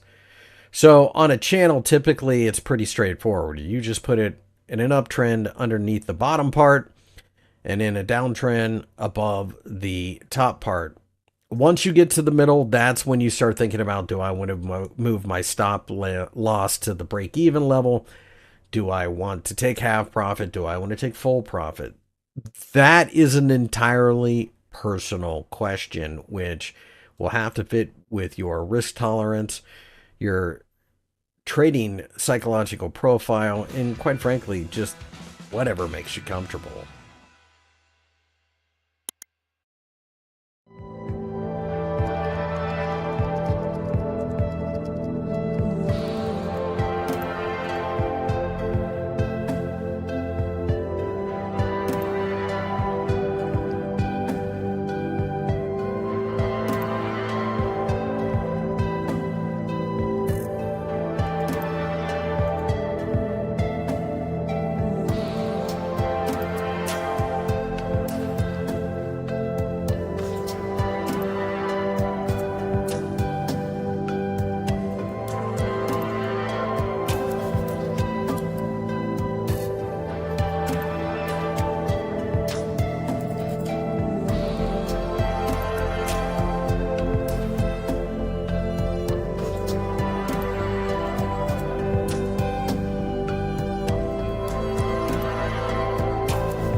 unpredictable, volatile, complex. But your trading journey doesn't have to be. Ola Prime TV is now live. Every trading day, join top coaches as they break down real-time setups, key levels, live trades across Forex, futures, and crypto. From Tokyo's early momentum to London's open surge to New York's high volatility action. We decode every move live. Get sharp analysis, clear strategies, and insights that actually make sense. And yeah, we don't just break down charts. We crack a few smiles too. Only on Hola Prime TV. This is more than content. This is infotainment and beyond.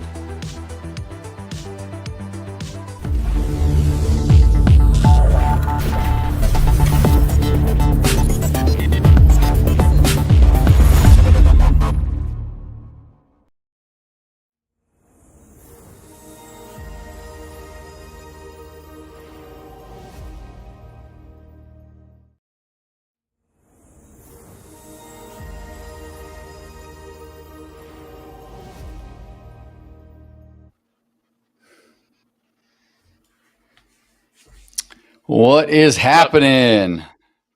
Troy, how are we? What's going on? What's going on, Coach Daryl? Not much. Not much. The market really started moving after we got off the air. I had a feeling. Did it go right for you and then wrong, or? Yeah. No, I mean, I'm okay. But it was, I took a break and I came back and went, oh man, it started to move. Anyway, so this is the Ask the Experts segment. And Coach Troy and myself will be answering any questions you may have regarding trading or proprietary trading or any questions of that nature. We would prefer to answer live questions in the chat pertaining to anything particular that you have that is current or pressing. But if there is no questions, then we will resort to a list of questions that we've scoured from Reddit and Discord. So let me just kind of look through the chat and see if we have anything here that we can address. And I don't think we do.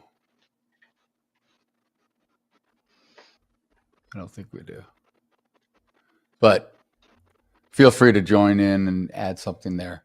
So let's go to a list here. Where's my list? All right. Do you have a list of questions, Troy? Somewhere. That's fine. No, I'll start. But if not, I can. I think we've gotten spoiled by having interaction with the audience. I know, which I prefer. I have to actually go and hunt my list down. Yeah, I do. Okay, I found my list, but go ahead. Okay, so we'll go through.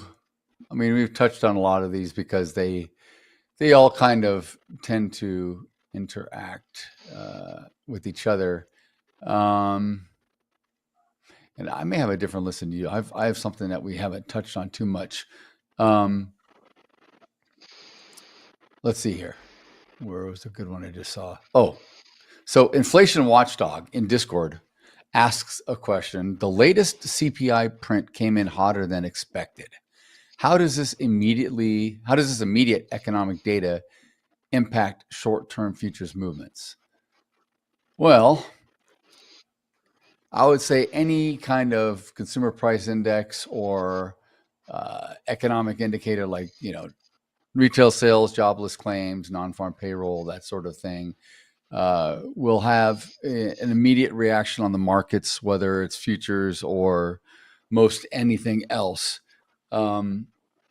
It's more of a function, I think, if you're intraday trading or scalping and you're in the market when the news hits, you could be in for a wild ride where it could be highly erratic. The order book prior to like a minute or so before these pretty major news earnings or news releases that come out get thin, which cause the volatility and the range of movement or reaction to be exaggerated more than a typical rotation would be in whatever instrument you're trading. So you can very well be into a trade thinking that you're protected with a normal sized stop or something, but news comes out like a CPI release, and it whether it's hotter than expected or even not to these days, it just moves against you or it could get you on both sides. So you have to be careful. I would say, I mean, it really just affects the short-term futures movements because there's an algorithm that's trying to collect whatever sitting ducks are in the market at that point. And the best bet is to just avoid the event altogether and let it settle down by a few minutes and enter after the fact. But that's how I would answer that question. If you have anything to add, by all means. I think the key word that you said there was expectation. And that's why it's so hard to trade a news event, is because the expectation is posted. We know what the expectation is because it's maybe it's a summary of economists that have all been polled, so they come up with this average expectation, and so we know what that is, but we don't know how much of that CPI number has been baked in to the market already. So there are times, and you can yell at me if I'm wrong, but there are times when you have a really big number comes out and it's like huge, and the market does nothing. It's flatlined, and you're like, what the heck? This was really good news. But what we didn't know is that all of that good news was already priced in. And so when it came out, it was like, whatever, right? And it just stayed flat. And then you have these other times when it's 3.8 and the actual number is 3.7, and the whole world freaks out and it drops 150 points, and you're going, wait a minute, it was only 0.1% off. I mean, what's going on? It's because of what is expected and what the market has priced in that makes these news events so, I see them two sides. On one side, they're miserable. It's miserable because if you try to anticipate the move ahead of time, most of the time you're going to be wrong, not because you didn't anticipate the right release of the news. You might have been 3.7 on the money, but it's because you didn't have any idea what the market had already priced in. Therefore, the reaction was not what you thought it was, right? And so there's, on one side, as a trader, I'm like scared of that. On the other side, it's a giant opportunity, because what happens is usually, and I say usually because it's not an absolute, but the first reaction is usually wrong. So you see that giant spike to the downside.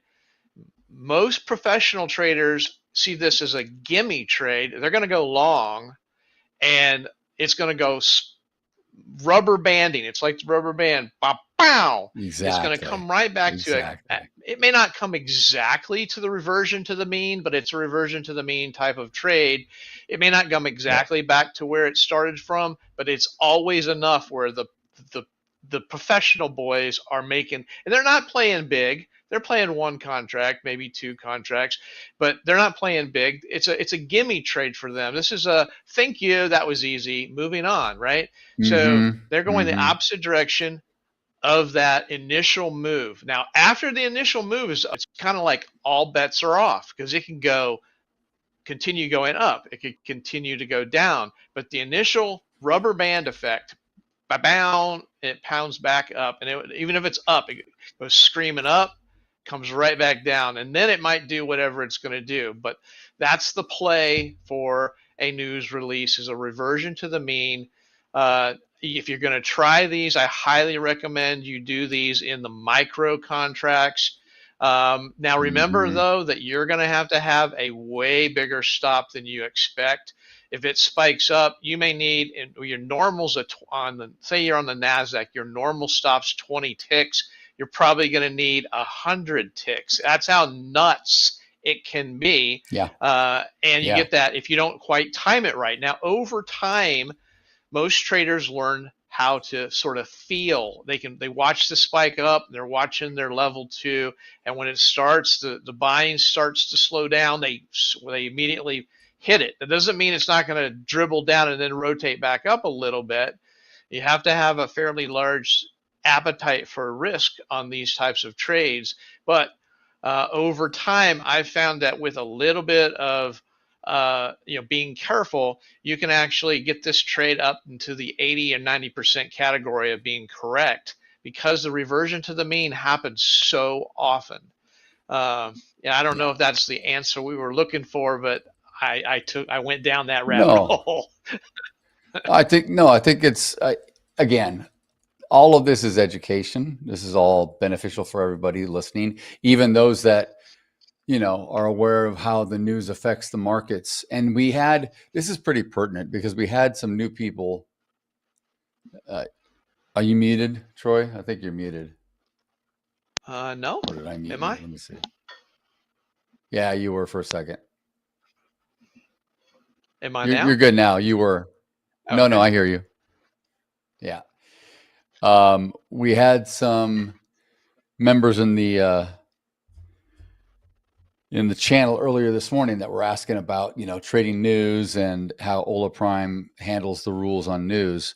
So it's very applicable. I mean, the reason a lot of these prop firms don't want you to trade news is unless you're very skilled at doing it, like you said, Troy. The old school, and I shouldn't say old school because there's still proprietary firms that handle, real money, risk management, like an SMB Capital or these kind of places, Trillium, these kind of places. If you have a skill set for trading the news, that's great. But most prop firms do not want developing traders to trade the news because it just increases your chances of blowing your account substantially. And we don't want you to blow your account. We want to keep you here for the long term. So people say, oh, I can't trade news. Well, guess what? It's for your own benefit. It truly is. And even the pros like Troy and I, we typically avoid the news because it's just not worth it. The odds are not in my favor. And I trade minis, not micros. So I'm really going to get smacked if it goes against me. So it's not in my favor to do that.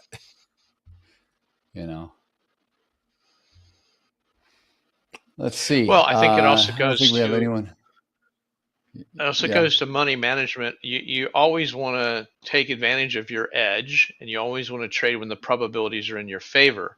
And so on news, the probabilities are not in our favor by any stretch of the imagination. So it's a low probability trade unless you know what you're doing. And so as we should always encourage new traders, even intermediate traders, to steer clear of low probability stuff.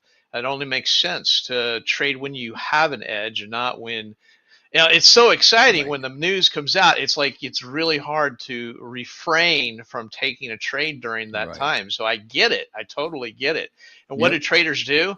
We trade, right? And we see that giant volatility, and it's like, ooh, I love it, And, Opportunity, I can exactly. Yeah, exactly. So it is a hard one, and it is maybe frustrating whenever a prop firm puts rules in. But what I like to say about the rules that prop firms have is that, number one, it's their money. And you should never forget that a prop firm is providing you with capital. And so they can make any rules they want. And as a guy who needs capital, I'm going to have to adhere to those rules because I need their capital, right? And so we look at it sometimes as a negative, but I think we forget, if it was your money, if you had $100 grand and you said, hey, the kid down the street, the video gamer, he wants to get into trading, let's fund him. So you fork out $100 grand of your money. I promise you, you're going to go, yet you can't trade during news. You can't, right? You're going to start putting some restrictions on that guy because. Oh yeah, he's going to have a tight leash. He's going to have a tight leash on him. Right. Yeah, absolutely. Exactly. He might be the best gamer in the world, but when it comes to the game of trading, he may or may not be as proficient as you would like. Right. Exactly. Yeah, no, it's so true. And you were even talking before about you knew some people or students of yours or something that were really good at trading news, right? But that's an acquired skill. It takes a lot of practice, and you just don't jump into it. In the news today, the reactions, like we've been talking about, they are so much more hyper exaggerated, whether it's through algos, HFT firms, everybody else that's in the market. It's just so exaggerated. Everybody wants to jump in on this stuff. So the best thing to do is avoid it because you don't have an edge. How can you have an edge on I mean, the markets are random as it is. We don't know everything that goes on. And with news, we truly don't know everything. We don't even know what the news release is going to be. We don't know how participants are going to react. We don't know how our stops are going to maybe react, how we're going to react when we see it go crazy. Just too many variables. So avoid. How many times have you seen the headline news come out, and then a second or two later, a correction or B clarification came out? Oh yes. And it was the opposite of the implied headline. I mean, so again, you're exactly right. Sometimes you can think you know everything, and you got the fastest news feed in the world, and it can still be wrong, and it's going to be violent. Yes. I mean, the reactions are so violent. Oh yeah.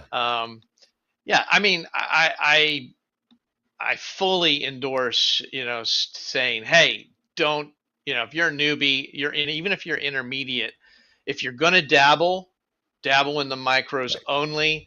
Set a risk of say $100. So if you're the most you can lose is $100, and then remember that you could get 20 ticks of slippage. So it might be a little bit more. Yeah, I was gonna say. Yes. I was gonna say, you $100, you're still gonna get slippage probably. That's right. That's right.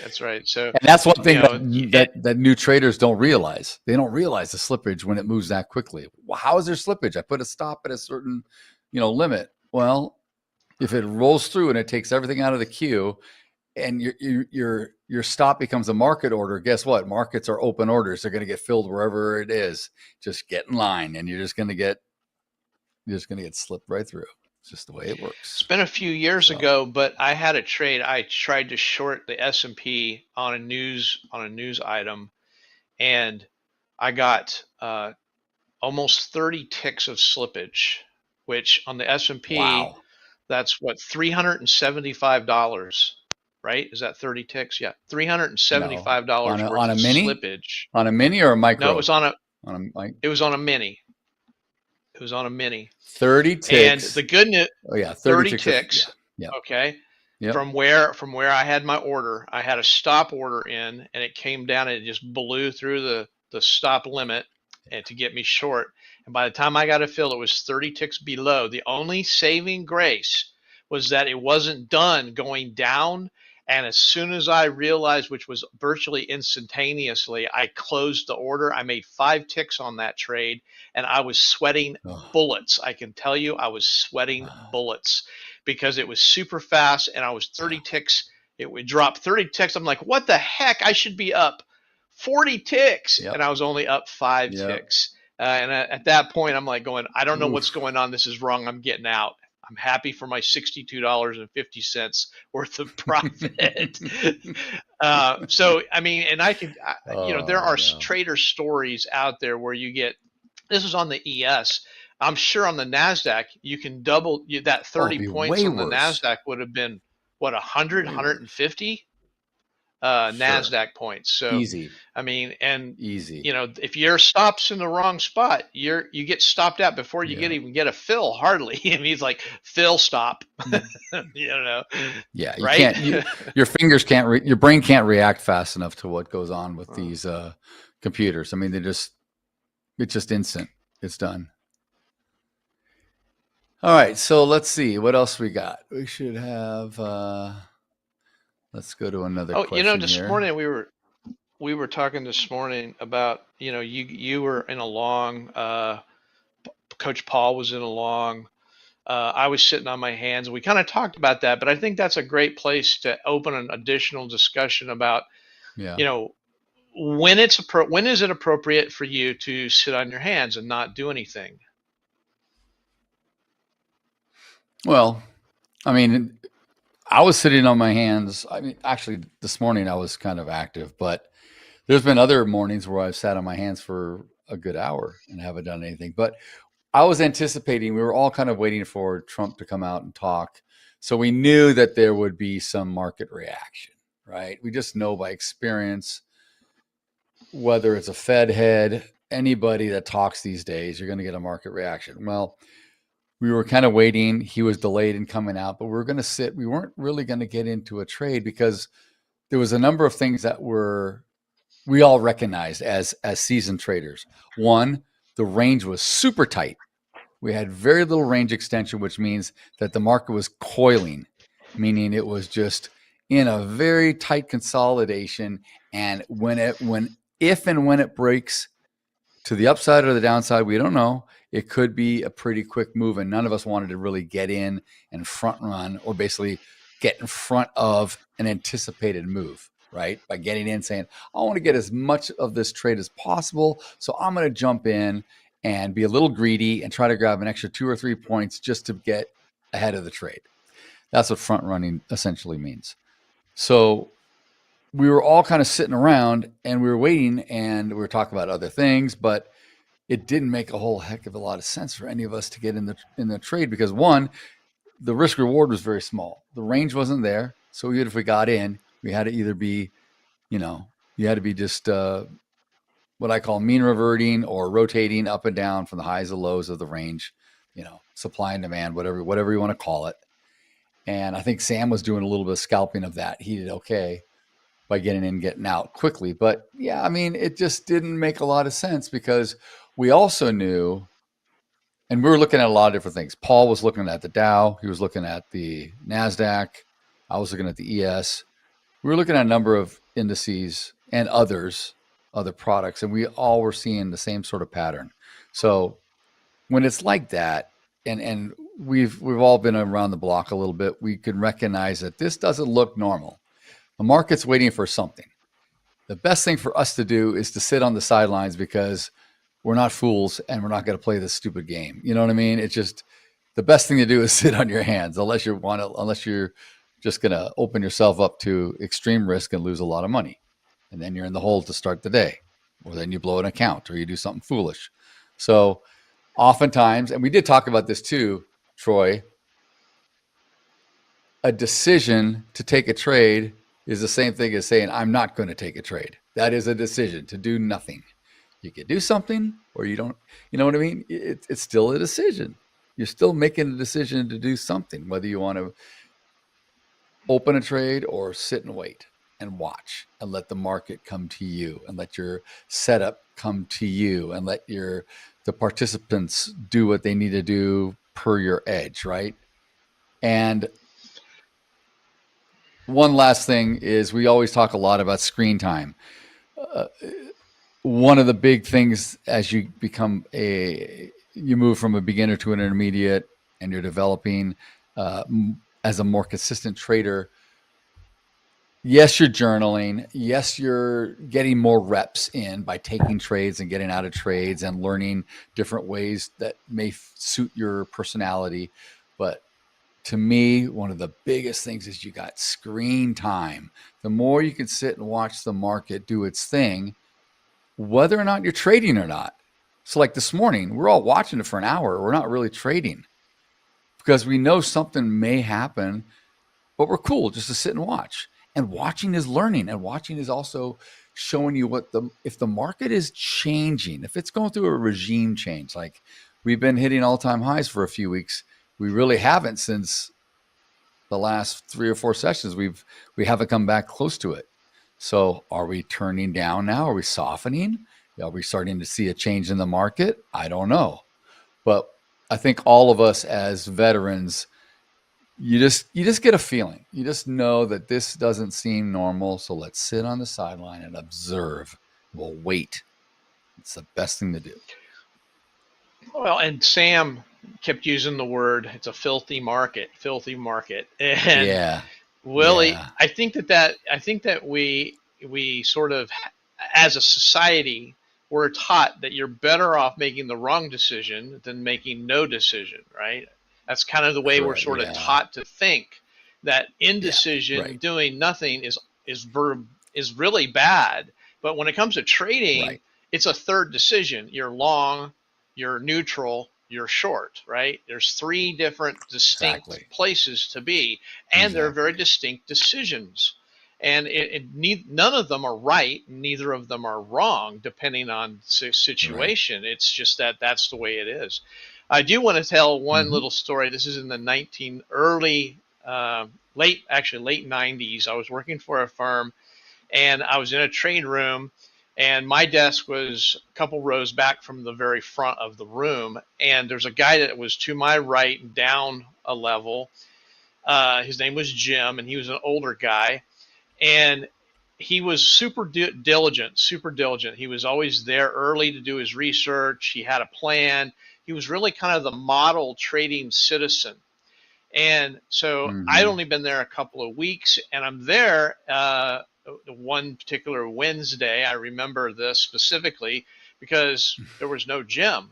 And I'm like going, oh, maybe he's late. Maybe he's not, something's wrong.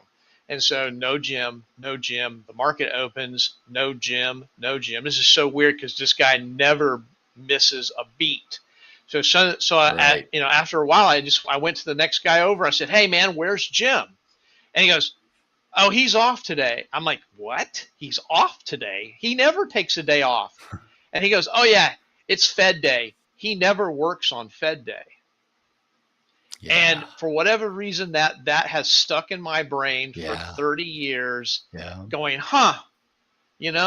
he figured out that on Fed Day, it was a crappy day. Didn't fit his style. And the extra volatility didn't fit his style, whatever. And he just I'm taking the day off because it's Fed Day. Yep. And I thought that was a really good way to help him stick to it. If he stayed there, and I'm yelling behind him, the guy in front of him is yelling, oh, God, right?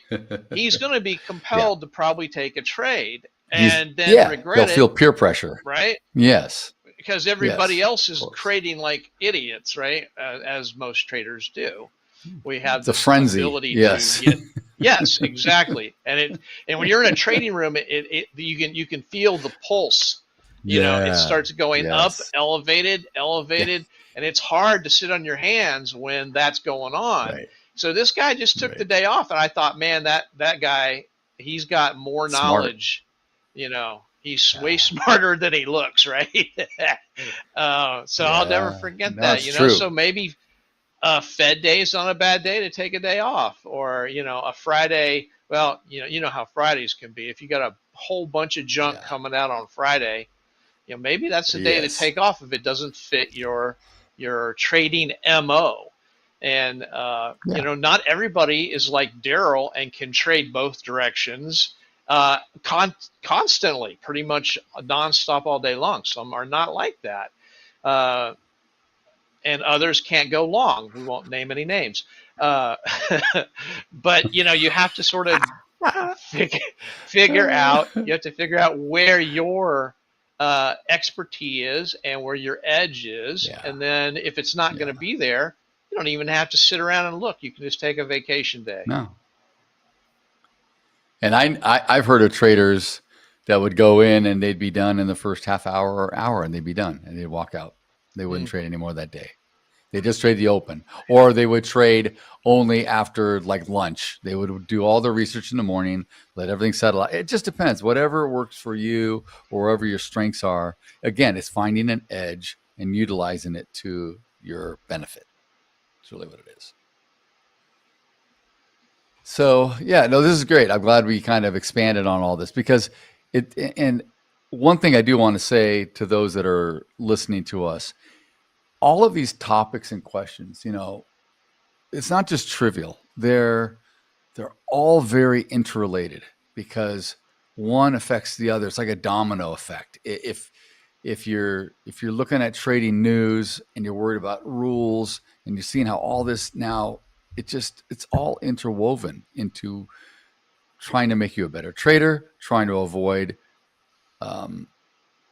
trades that you shouldn't be into, that you haven't vetted, that you haven't done the work on, that you don't have an edge, what have you. Learn from other people. These are all, this is why trading is so hard. It takes a long time to put things together. But once you start to put things together, it's great. But it's not as simple as just going down a list of questions, A, B, C, D, E, F, and yes, no, yes, this, that. It's not that. It's not like academia, like school, like you said. We're so taught in school, in Western education anyway, that, what do? You memorize, you repeat, you take notes, you just do it this way. There's no creative thinking. There's no group thinking. When trading, a lot of groups, a lot of trade desks and floors and banks, they all work together in teams. It's a total different thing. And like you said, you don't have to be in a trade. Sometimes we think if we're not in a trade, that's our job. We're there to show up and get paid to trade, so we might as well get in a trade. But ultimately, the job is not to lose money and to make money on your capital that you have. So anyway, I think that's about it. We're at the end of our little segment here. So stay tuned because I believe we have an interview with one of our traders, and Sam's going to be hosting that. And then Coach Troy, Coach Paul, and myself will be back in a half hour after that to be back to trading the live markets. And in the interim, we're going to have a trader spotlight session coming up right now. So stay tuned and enjoy. We'll see you guys shortly. Markets are unpredictable, volatile, complex, but your trading journey doesn't have to be. Ola Prime TV is now live. Every trading day, join top coaches as they break down real-time setups, key levels, live trades across Forex, futures, and crypto. From Tokyo's early momentum, to London's open surge, to New York's high volatility action. We decode every move live. Get sharp analysis, clear strategies, and insights that actually make sense. And yeah, we don't just break down charts. We crack a few smiles too. Only on Hola Prime TV. This is more than content. This is infotainment and beyond. Markets are unpredictable, volatile, complex, but your trading journey doesn't have to be. Ola Prime TV is now live. Every trading day, join top coaches as they break down real-time setups, key levels, live trades across Forex, futures, and crypto. From Tokyo's early momentum, to London's open surge, to New York's high volatility action. We decode every move live. Get sharp analysis, clear strategies, and insights that actually make sense. And yeah, we don't just break down charts. We crack a few smiles too. Only on Hola Prime TV. This is more than content. This is infotainment and beyond.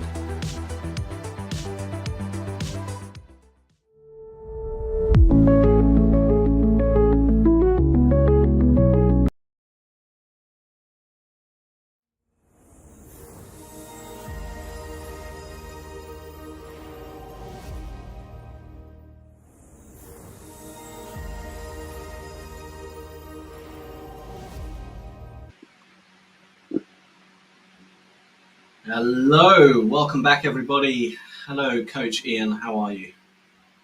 Oh, very well, Sam, you? Yeah, very, very good, thank you. How's the moving going? Finished, thankfully. Oh, perfect. Yeah, we're in. We're at least we're in. That's good. all I'm going to say. Most jobs have been done, so yeah, it's nice to settle down and awesome. and enjoy it now for a while. I've still got a big job, Yeah, as you can imagine, but yeah. Oh, absolutely. I mean, that never ends really, though. that job list. That will just keep growing as time goes on. There's always stuff to do, isn't there? Well, it gets bigger when you're married, that's for sure. I wouldn't know. Yeah, as soon as you tick off one, there seems to be two others. So, but anyway, I've been married 28 years, so I think I'm used to it now. Yeah. Yeah, exactly. Well, Ian, how's the markets looking for you this Monday evening for us? Yeah, they're quite not a strange market today. I mean, obviously no news drivers. Everybody's waiting to see what's happening with obviously Trump and Putin and Zelensky. And, you know, we've seen a little bit of risk off. Caught a dollar move this morning, which was quite nice. I think we talked about sort of dominating the bias from higher time frames and sort of noticed that we were getting a decent formation on DXY this morning. So, you know, that was okay. I thought we were going to get risk off. I thought we were going to get a lot more risk off than we've seen really. US 30, which is the Dow Jones, making a nice pattern. So, sort of my play today was to buy dollars, try and buy Swiss or yen. I think the Swiss at the moment though is definitely being skewed with regards to sort of risk appetite. There's obviously trade talks with Switzerland. Switzerland had a press conference or press release last week about the issues that they've got with tariffs, and even though we've seen a move to the downside, a little move to the downside in risk off, the Swiss franc still weakening, which is sort of against the norm, if you like. So, but yeah, not a bad day. I think there's a lot setting up for this week. I think we will see a move higher in yen. So I think we're going to see a continuation of risk off. A decent move to the downside in gold. I think rallies are going to get sold into there, at least down to sort of 3,302, that sort of area. So yeah, there's a few things lining up. Other sort of base currencies. Ian, CAD, yeah. Can I just interrupt really quick? Can you double check your mic is like fully plugged in, or just kind of twist it a little bit, because there's a lot of like a crackle in your mic. So just want to double check. I'm not sure if it's wireless or if it's just double check that connection.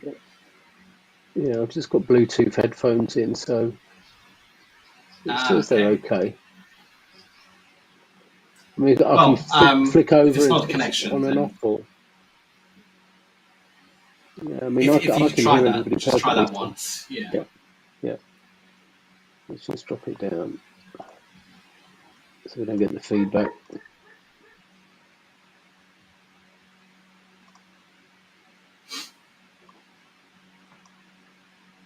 Is that any better?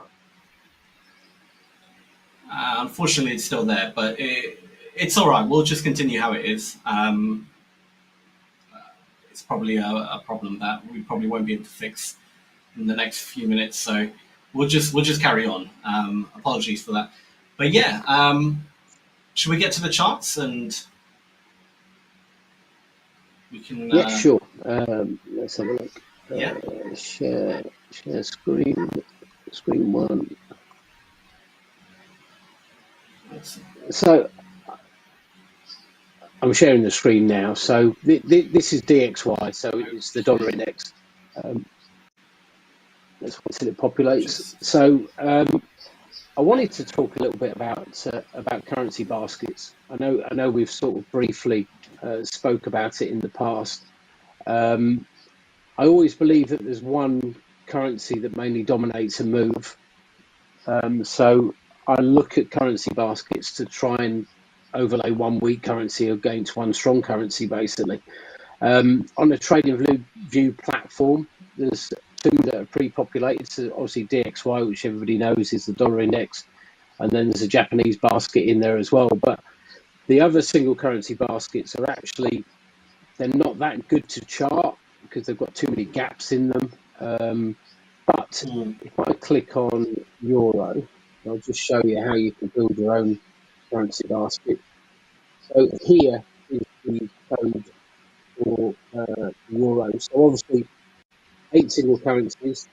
So you need the Euro against 7 other currencies. So basically all you do is put Euro, dollar, and then a star in between each currency, and that will actually give you a currency cross. So what the trading view chart does, it actually just combines all those different cross currencies to give you one price, which is pretty unique, pretty nifty, really. And then what I have a tendency to do, I mean, there are, like I said, there are baskets that are pre-populated. The Japanese basket's great.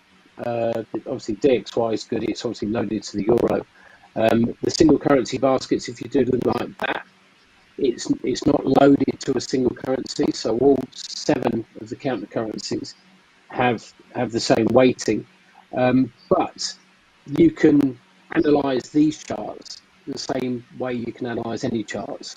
So obviously for me, going to DXY, and I'll just pop up this one because it's the intraday chart. So basically this is what I've been looking at today. We've had a period of consolidation, got this wedge breakout. We actually had a TD flip, which we spoke about before, and then we've had this move to the upside. So I've been bullish on the DXY for the day. I'm still bullish on it. We've got a measured move target up here, which is 98.64. But we'll actually complete the cipher pattern called a back formation at 98.47. So the way that I use these single currency baskets is if I'm buying dollars, then I want to have a correlated product that I want to sell against, basically. And if I go to the euro, I'm going to go to this time frame. So again, using my cipher pattern analysis, I've actually put no signals here, so there's no signals. I didn't get a flip on the euro, but what I've got is a pattern on the euro. So I'm actually expecting the euro to weaken this week and produce, obviously using correlation, a weaker euro, a stronger dollar. I should obviously be trading the euro against the US dollar, and that's really how I use single currency baskets. But you can also use them in different ways. So obviously DXY has a tendency to move to the upside when we've got a move lower in risk appetite. Obviously that's normally followed by the Swiss franc. It's normally followed by the Japanese yen. So if I'm looking at the potential of the Swiss franc, the dollar, and the Japanese yen all to move in one direction, then really I should be looking at risk off. So this is what I've sort of plotted for the Japanese yen. We've got quite a decent, well, an aggressive move to the upside, then a move lower. 61.8% is obviously a well-renowned fib, if you like. And then I believe we're moving higher within this BC leg of the Gartley formation. So that's telling me that if there's risk appetite off, then this should be moving to the upside. Eventually, I want to be selling the completion of this BC leg, but at the moment, going to the normal charts, which is where we should be most of the time. This is the US 30. Okay, so US 30 moving higher, or was moving higher in a bullish channel formation. Plotted this cipher pattern over the weekend, actually. I had resistance level at 44275, sort of came up, consolidated around that area, and then we broke into the downside. So again, using correlation, what I'm looking for, if this or when this pattern completes, do I then want to be selling yen, Well, yes, if I believe it's completed the BC leg of that bat formation.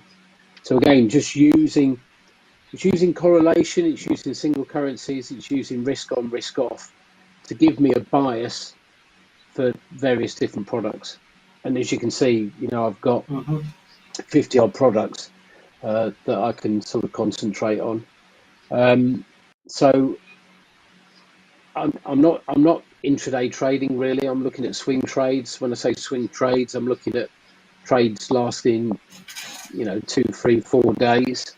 And I'm constantly scouting the market. So at the moment, I've got a bias to sell New Zealand dollar at higher levels, buy the Swiss at lower levels. So immediately, I want to be looking at New Zealand Swiss. What I see here is an expanding wedge pattern.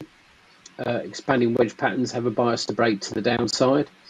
The reason I like chart formations is because they give you a dedicated measured move. So the measured move for this chart formation is the start of the wedge. So basically 47.36.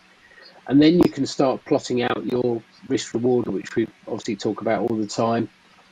Plan the trade, trade the plan.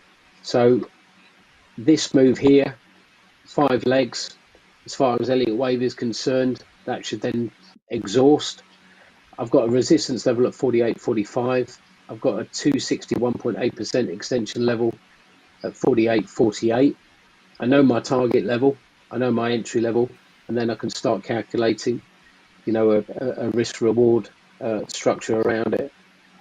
Dollar Swiss is the same, but instead of being the completion of a pattern, I'm sort of trying to catch a leg, which I don't really like doing. So again, here I've got buy Swiss francs, sell DXY.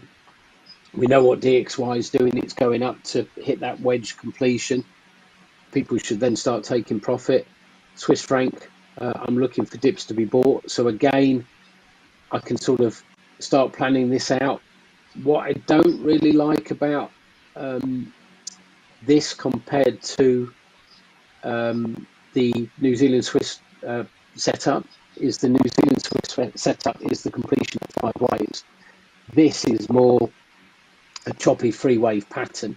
You can still plan it. You can still sort of look for your entry, look for your target.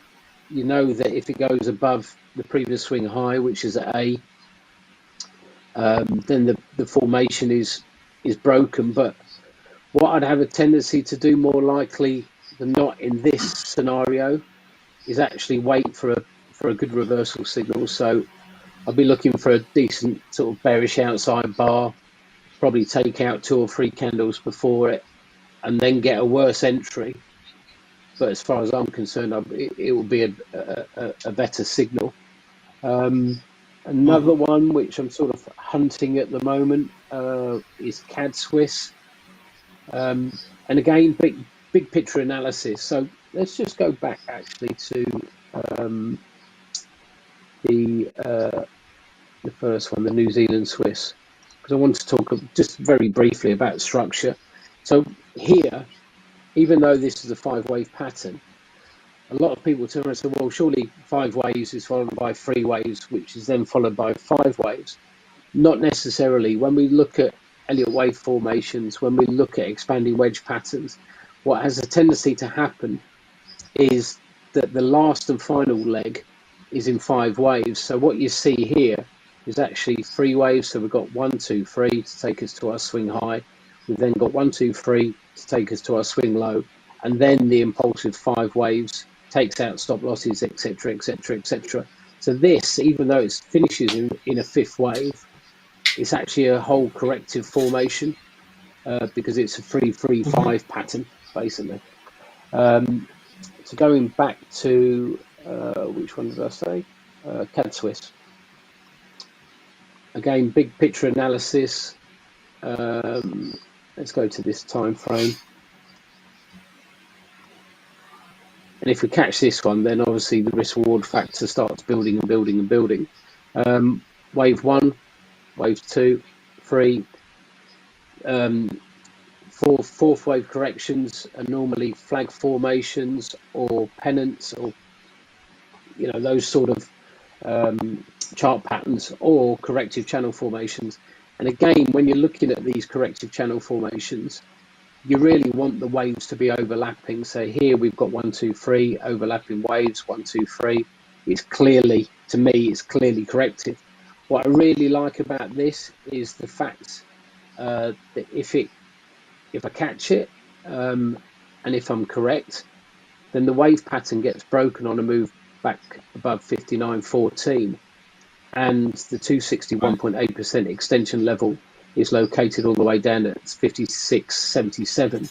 So if you wanted to be really aggressive, super tight stop loss above the channel, a breaker formation, you can get some really decent R rates out of them. But that's just using, correlation, single currency baskets, risk reward, what's happening with regards to risk on, risk off, and chart patterns, basically. Nice. Really nice. You said you took a euro trade earlier. Was it euro? Yeah, so euro against the US dollar. So we've had, I think we talked about it last week as well, 116.91 was a retest of a 4-candle close. So another thing that I look at is DMARC indicators. DMARC indicators concentrate on the close of a candle 4 candles before.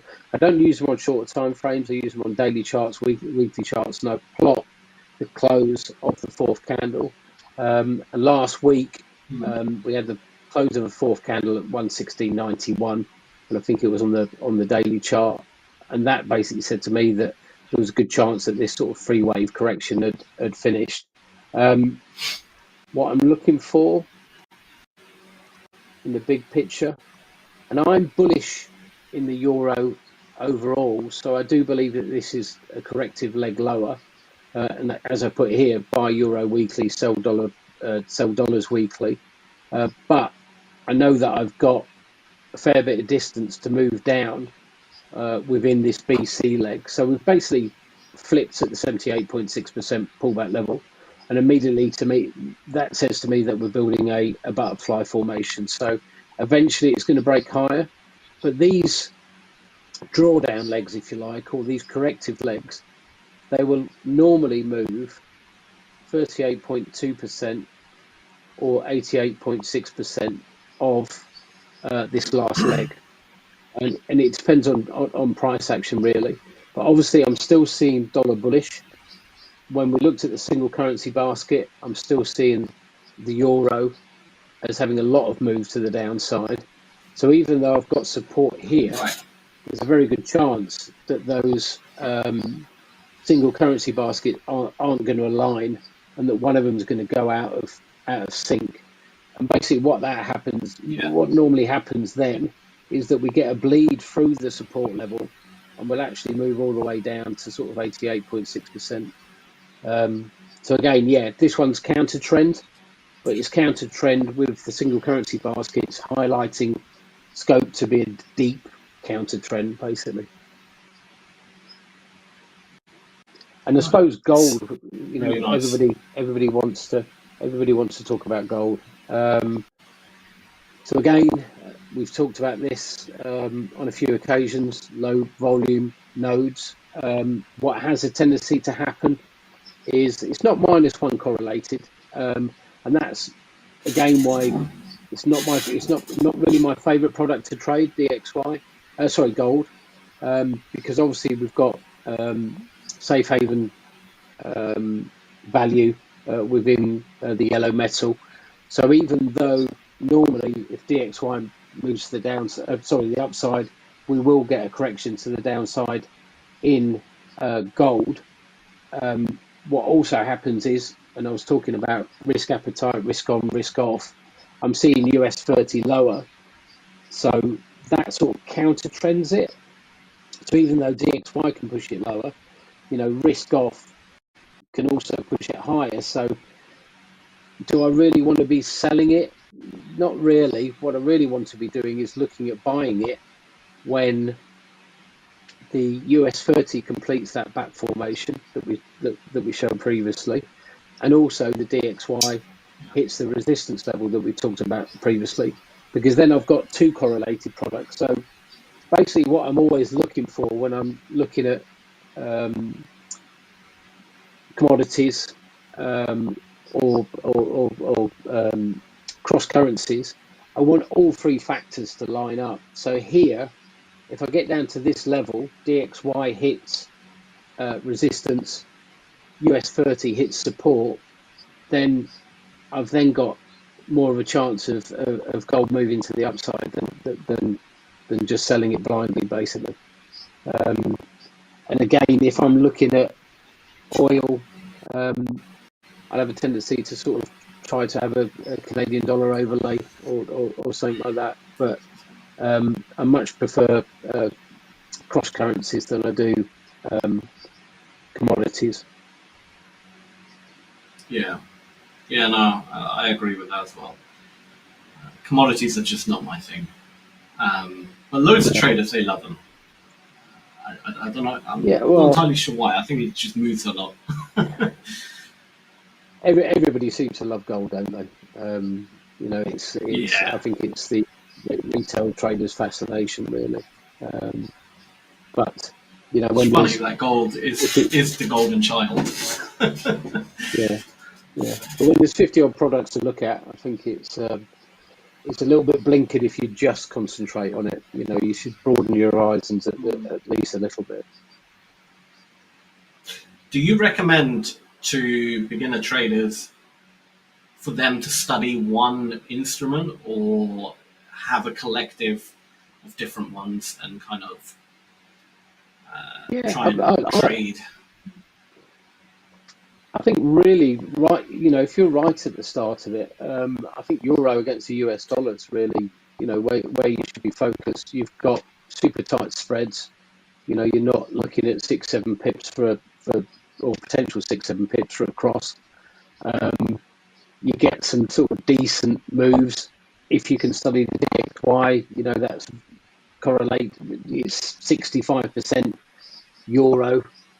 So again, you can use a little bit of an overlay, and it's a pretty true market, really. You're not really going to get spiked in and out on news too much. It's liquid, but yeah, I think as opposed to sort of one currency or one asset, I think my advice to new traders would be to concentrate on one technical aspect of trading. So become an expert in Elliott wave analysis before you jump on and start looking at a different overlay on top of that. Or, if you want to look at Ishimoku Cloud, or smart money concept, or, ICT, or, there's so many different aspects of market profile. There's so many different aspects of trading out there. Really concentrate on one, believe that you've got the nuts and bolts of it secured, and then start looking at different things. The worst thing that anybody can do, and I think we've talked about this before, is analysis paralysis. Obviously my charts look a little bit busy. I quite like turning them naked every so often, to just take all the indicators off. What's the raw price telling us?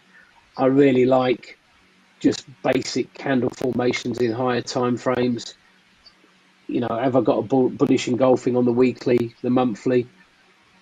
Normally quite a good indication of whether or not you're counter trending or trending. Then try and work out maybe your wave patterns or wedge formation targets, etc. But I've been studying foreign exchange for too many years, and I've read I'd like to say hundreds of books, but it's probably 100 books, And I have a tendency to read everything, absorb it, and then maybe take 5 or 10% away from different people's knowledge. You know, psychology is obviously a big part of it. You know, you can consider the STA, the Society of Technical Analysts. There's night schools in London you can go to sort of learn the nuts and bolts. You can then progress and get, you know, a diploma and a higher diploma in the study. It takes time. It's not something, I think anybody that sort of walks into the arena and you know, you're going to have a few good trades, but then, yeah, from my experience, most people are doomed to fail unless they get the education behind them, basically. Oh, absolutely. Yeah, and that's what we're trying to provide here as well, the education. And I know that all of our coaches have a different way of looking at the market, and you know, you don't have to copy one individual coach. Like Ian said, you can learn bits from everyone, kind of create your own strategy that works. Back test it, forward test it. It's very important as well. Don't always just back test, always forward test as well. And yeah, just kind of get into the swing of it. But we are pretty much hitting time now. So Ian, thank you so much again for coming on, for showing the breakdown on all the different instruments. Really good to see. Sadly, we didn't get really any comments this time, but it's fine. Maybe next time. But yeah, have a great rest of your week, and we'll catch up, I'm assuming, next week again. Or maybe this week. Maybe. Yeah. Okay. All right. Well, good to see you, Sam. Well, whenever it is. Appreciate it. Good to see you. Take care, my friend. Cheers, mate. Bye.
Markets are unpredictable, volatile, complex, but your trading journey doesn't have to be. Ola Prime TV is now live. Every trading day, join top coaches as they break down real-time setups, key levels, live trades across Forex, futures, and crypto. From Tokyo's early momentum, to London's open surge, to New York's high volatility action. We decode every move live. Get sharp analysis, clear strategies, and insights that actually make sense. And yeah, we don't just break down charts. We crack a few smiles too. Only on Hola Prime TV. This is more than content. This is infotainment and beyond.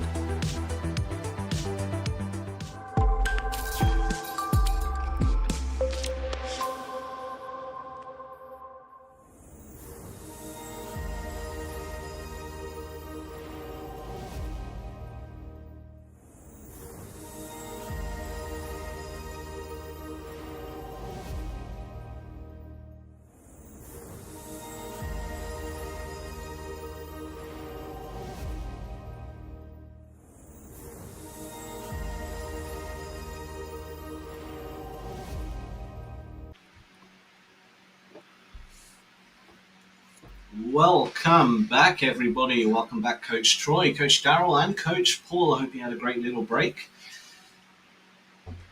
Absolutely. Yeah, great. Fantastic. Good to hear. Good to hear. Oh, Trump Nasdaq just is dropped a killing me. bomb. I don't know why. What is he really? doing? Was the bomb? Trump. I hope not a real bomb. 6 minutes. No, 6 minutes ago, he extends the the China tariff deadline by another 90 days. Yeah. So, yeah. This man, and that's the big one. That's the big tariff. That's the biggie. Yeah. Yeah, that was seemingly the expectation as of about a week ago that he was going to extend, but it took him a while to even get to the point of actually officially announcing that. That's I know. Pretty funny that it took this long to announce that. Yeah, and I just, it just now what happens in September with interest rates, what happens in December, just kicks everything down. Everything, all the trickle down stuff is going to be delayed even further. So I don't know. All right, economy's going to have fun. Bull run. Bull run. See a bull run. It's all being pushed away. All the worries and problems, just push them away. I know. I got a news. Just put your head in the sand, like an ostrich. Head in the sand. Here's a new song for Sam. Wake me up when September ends. Hell yeah. That's good. That is good. Good old Green Day. Oh man. Yep. That's good. Kind of fitting for the time, isn't it? Oh yes, yeah. indeed. For sure. For Well, sure. Just to update my trade situation. So when that long kind of play started working out and I got out of my position in the YM, I got into 2 more long trades in that next 15 minutes or so and kind of took a little bit more of that breakout. But it was on smaller positions, so I have to update my P&L here. But that was all I traded though into probably 10 or 15 minutes after we got off, and now I'm flat at the moment, looking for something else. I'm up $86 or something on the day, so I'd rather be up 86 than down 150. So that's nice. Yeah, for sure. Yeah, I think I was in that long, right, when we were getting off the segment, right, and it was like what was going to happen. We were climbing up to the overnight high, and we pushed through, and then we just kept going. So I stayed in that trade for as long as I could, and I made some more on that, and then I just got in short. I just got in short on the ES. Not just. I've been in short for a bit, maybe 10 minutes. But I'm just I'm still out of the money. I'm still just kind of chopping around here, trying to look for a breakdown. I was in before the China thing came out, so I was like, "Uh-oh, is it going to turn on me?" It started to, but it's holding, so we'll see. Yeah. All right. Renee's back. Hello, What Renee. All right. Created the Ola Prime account. Cool. Want to share your screen as Daryl? Since I'm not in a position, we can share yours. Yeah, we can share mine.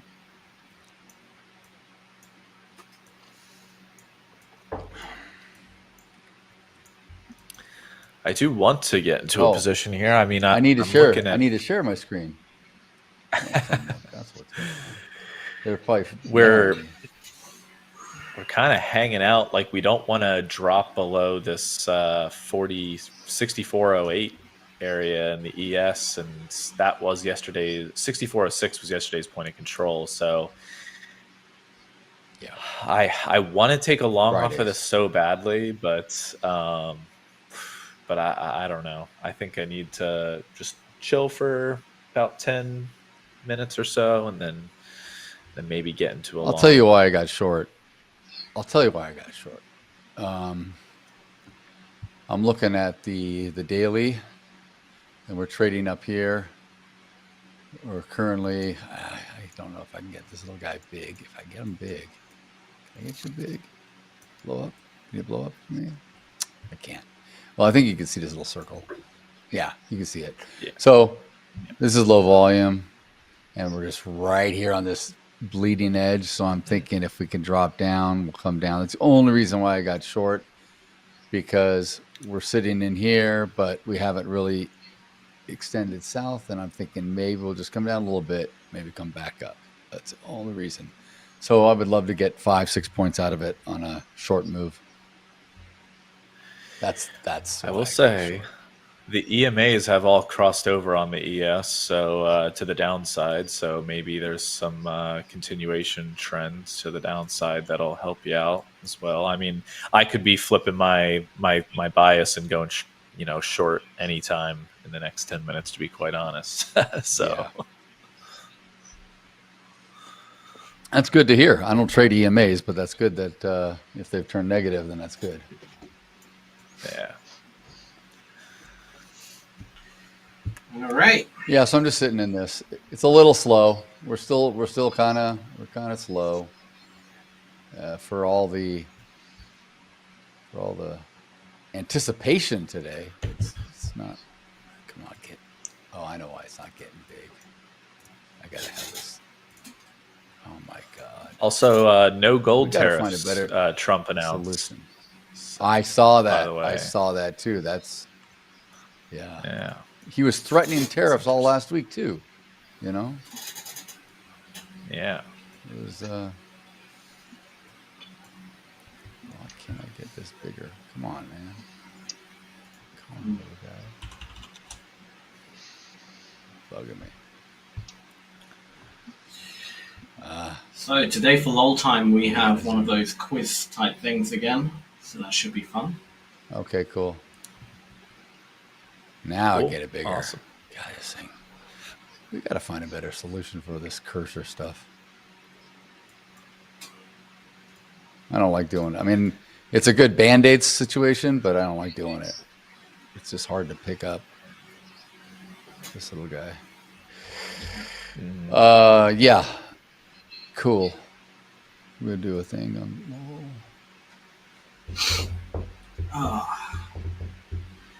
So you know how we did the how the production team did a little Wonder Woman rendition for Adelina last week? Yes. We're gonna have them create an AI version of Troy in not a cop outfit, but a sheriff outfit for the village people. Oh, of It'll be course. perfect. Sam didn't skip a beat. Oh, of course. Of course. I mean, to be fair, I'm surprised it hasn't been done yet.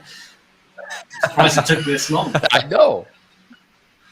You're gonna be really upset. I look good in shorts. I know. I know. I know. You threaten us all the time. Don't let me stand up, guys. Don't tell me to stand up.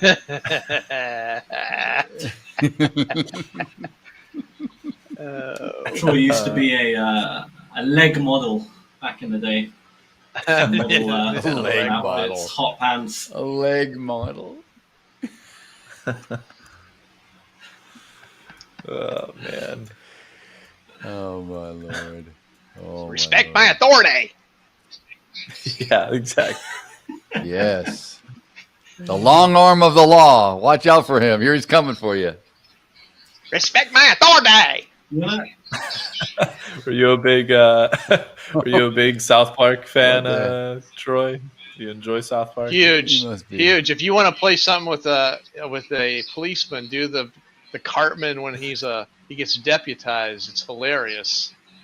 Yeah, now that would actually be funny. The village people not so much, but you know, Cartman's great. Yeah, that would be so good. Respect my authority. He's like, I love it when he's sitting there. He takes he's got this, he's got one of those police baton. He's whacking the crap out of this guy, and the guy's going, ow, ow, and he goes, sweet. Sweet. There are too many quotes not appropriate for this show from South Park. Yeah. Too many. Yeah. I was a huge fan when it very first came out. The first season it was out, and then it kind of, I don't know, I lost connection there. But the first season it was just so funny. Oh yeah. Second, after that it kind of went downhill. I couldn't stick with it, but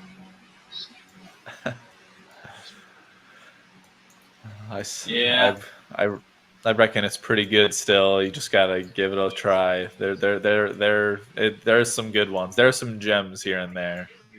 I'm sure you would like. I hear it right now. And let's go another hour in the future when it's lunchtime. Oh yeah, good idea. Yeah. That's cool. Just go around here. It's gonna be cool. Look at my phone. Yeah, that's better. Paul, look at my phone. I think. Oh, I hear it. Oh yeah. What do you want to do here in the future?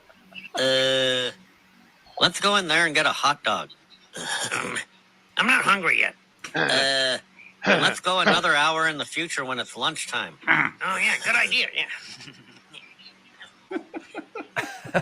I gotta watch some and freshen up on my Beavis and Butthead. All right, my trade's coming to fruition here. Here it goes. A little Beavis and Butthead.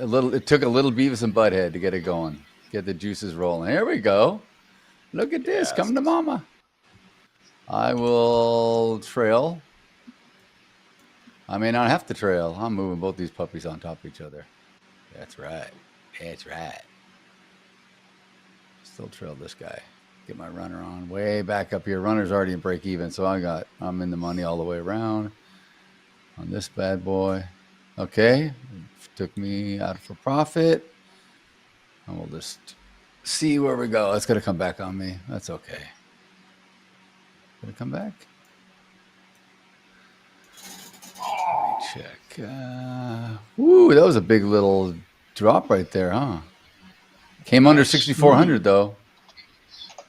Came under. All right, cool. Now this is the only problem. You have to take these limit orders off or flatten all, right? You have to get out of it because if you don't, it's not an OCO deal where it clears them both like a bracket. That's the only problem with doing it this way on Project X.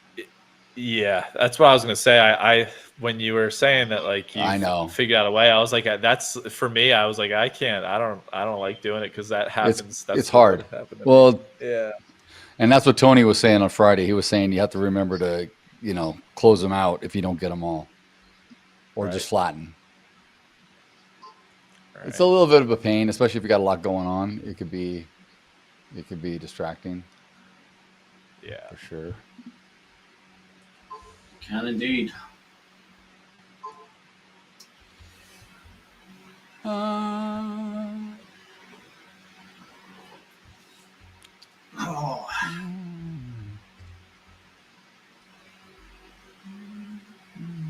I need one of those back massager guns. And that would have been a good spot to get long. That would have been a good spot to get long too. I should have gotten out and got long. Dip down below 6,400, come back up into the low volume, maybe into the high volume node previously. Oh man, missed opportunity. I could have double dipped on that one. Dang it.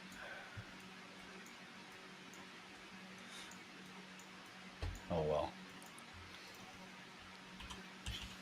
Did you guys see Eric Lake's little thing, little video? On Discord? No, the one we did for him. The one we did.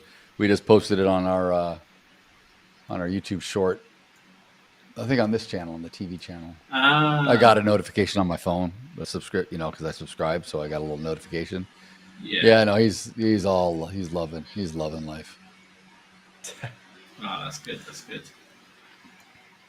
Yeah.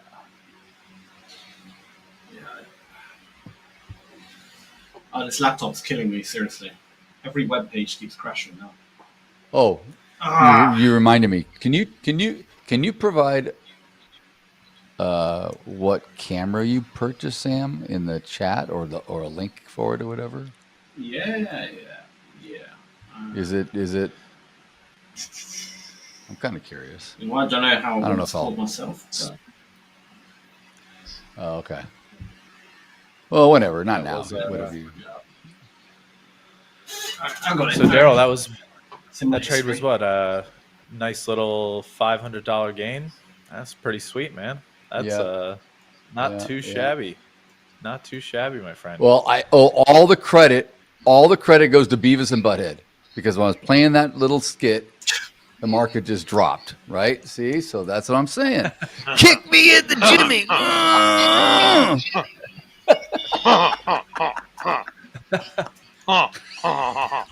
Cornholio.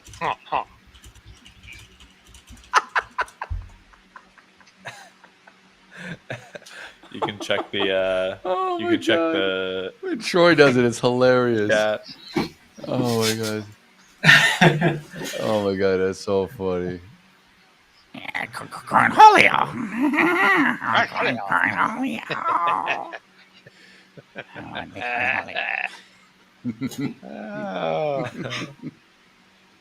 Makes me wonder if the folks out there think we are absolutely insane. No worries. Oh yeah, they think we're nuts. Oh, what's up, Jaime, my man? Yeah, we're crack-a-lacking today. We're doing Beavis and Butthead, bro. What did I just walk into? Beavis and Butthead. Yeah. He knows me though. He knows I'm a whack job. He's like, what the hell? It's quite funny. Yeah. I am. I'm always doing crazy expressions, man.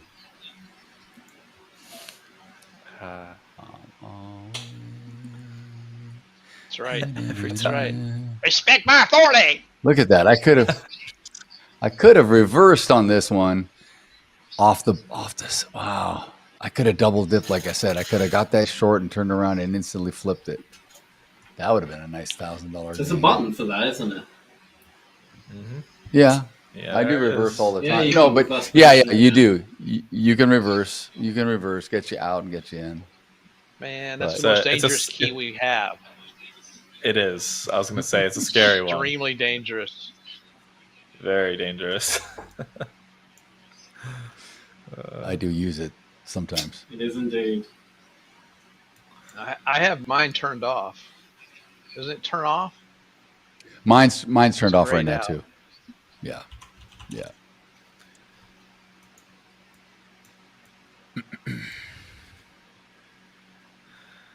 I wonder, is this the get short area? Is this the get short area? Feels could be. Well, we're 10 minutes of power hour. Don't Getting forget. short three micros on the micro Dow, and I have a very small stop loss here, so I will look to possibly add. Just gotta see what this order flow looks like in the next couple minutes here. We did come to the bottom of that node. I may go short with you on the ES again. Let me look.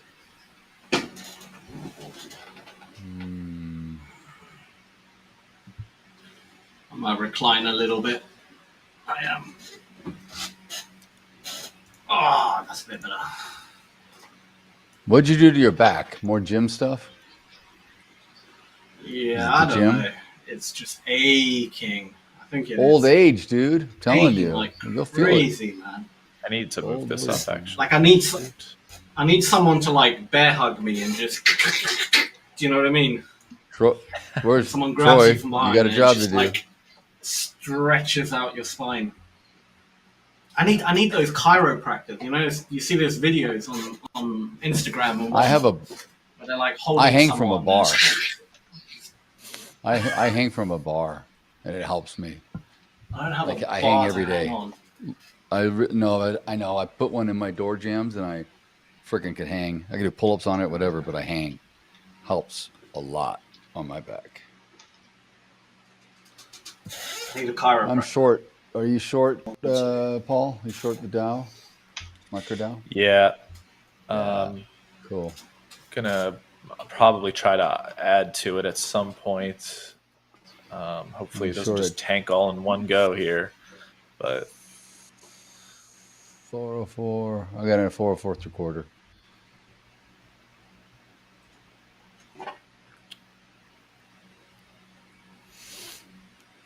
And I'm, yeah, cool. Beautiful.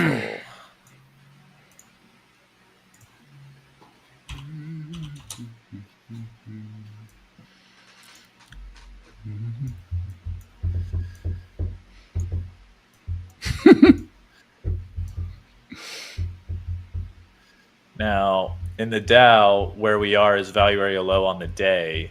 If we get down to 44,000, that's roughly point of control of from 2 days ago when we tried to make a leg lower, a general leg lower, and then it kind of just settled in that area, and then we bounced on Friday. So that's what I would like to see. A move into 44,000 here, break the lows of this candle, get down to 44,000, take me out for a profit. That would be great. Profit. Profit man. Little Paulie is gonna make a profit. Instead of Rocket Man, you got Profit Man. See? That's brilliant. Profit man. I like that. That's amazing. Yeah. Profit Man. We're gonna get Paul those Elton John glasses. Get him a cape. The whole Get him a outfit. cape with PM on it. Yeah. Profit man. I am not opposed. I'm not opposed. You're not opposed.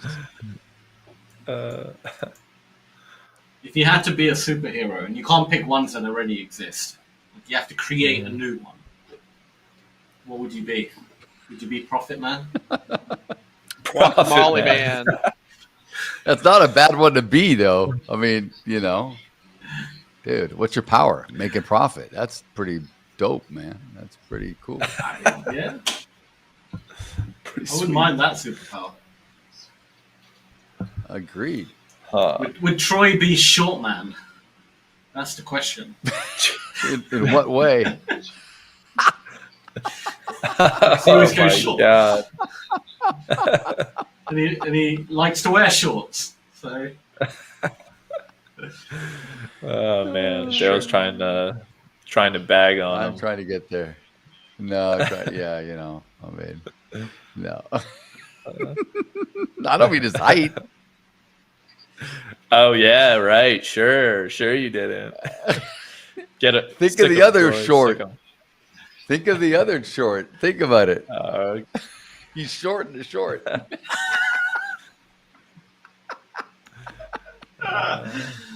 Oh, you terrible. What would Daryl be? What would Daryl's superhero? I'm already Lex Luthor. Hairless man. So it's got to be a new. You got to get something else. What would I be? I don't know what I would be. Doofus man. Follicle man. Doofus man. What did you say, Sam? What do you call me? Man. Follicle Barnacle? man. Barnacle? Follicle, like hair follicles. Follicle. Yeah. Oh, follicle. Oh my lord. Yeah. You have the power to give anyone hair except yourself. Follicularly how do you say it? Follicularly challenged or something.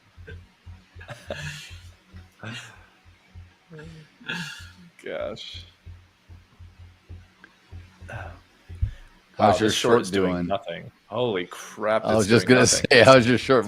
My short's not doing anything either. I feel like Troy right now. Pardon me. But I'm out of my. I'm out of my short. I'm out of my short. I made money. No, I'm not. I'm just saying I feel like you because I'm short's doing nothing right now. Yeah. Is it just me, or is the market moving very slow? Like, yeah, it is very slow. What is the ATR today in comparison to like how it? Because Well, I don't think it's that bad measuring now. these candles, and I'm like, what is this? 35-point range in quarter of the ES. size of normal.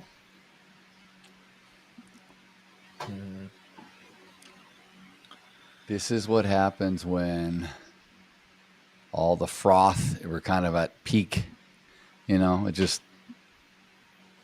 something's got to give, and I don't know. It just reminds me of certain things. This market. Yeah.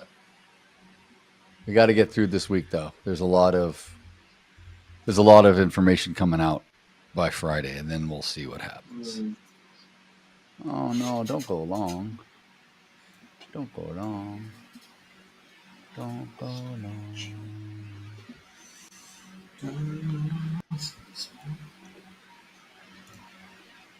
No, what are you doing? What the hell are you doing?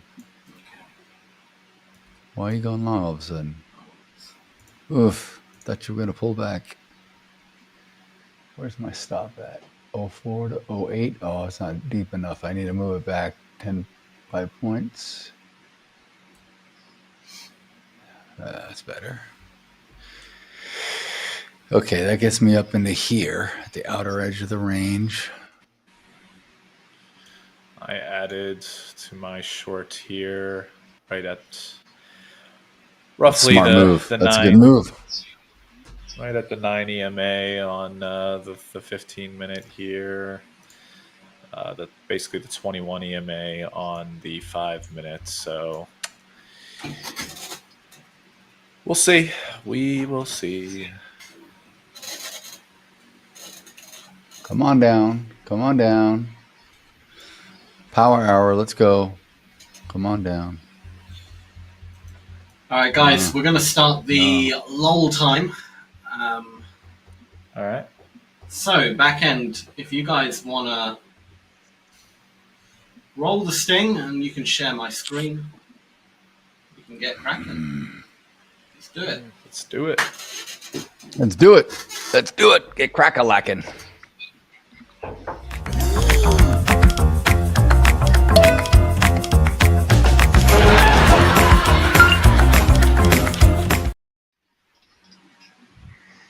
Alrighty, so as you guys can see, there's a nice big QR code on the screen for anyone watching who's on desktop. You can scan that QR code with your phone and you'll be taken to it. But if you're watching on your phone, then go ahead, go to menti.com, that's MENTI.com, and enter the code 39734202.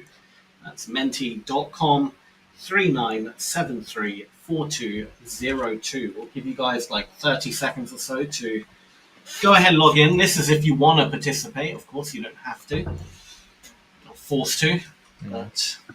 But it's fun. No, in fact, you are forced to. You must do it. Yes, exactly. Gotta do it right now. What's up, Barnabas? Get in on the action, Barnabas. Scan your phone on the QR code and play along. We're going to have a little fun time. Isn't it annoying how QR codes, you can only use your camera? Why can't you screenshot it and then still, like, the phone figure out the Yeah, QR? I know. Do you know what I mean? Because I think... How is that yeah, not I know being invented yet? Right, right. I mean, you can screenshot and print it, but then you have to use the camera to activate. I know. It's crazy. It's ridiculous. It's Ridiculous. Bollocks. It is bollocks. Utter bollocks. You're turning us into Brits, man. We're going to be a bunch of limeys by the end of this next month. Damn Oh, right. we're going to the Damn loo. right. Exactly. All right. I think everyone's joined, so let's go ahead. We're going to start it now. Trading in the Stone Age, otherwise known as Troy's childhood. I'm only joking. Oh, I knew that. I knew that was coming too. I knew that was coming. That's the last thing. That's the last thing I'm doing. Too easy. So, Yeah, I'll right. be good now. It presented an opportunity. I had to take it. Look, that's a picture of Troy and Moses. right there. There's Troy and his best friend Moses. That's from high Moses. school. That's Moses right there. Oh, God, you're killing me. Oh man, Troy, always getting the butt end of the stick. I know. It's like High school portrait was painted on those rocks in the background there.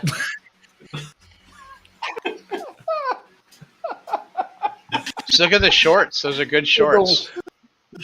You know what the school mascot was, Sam? It was a woolly mammoth.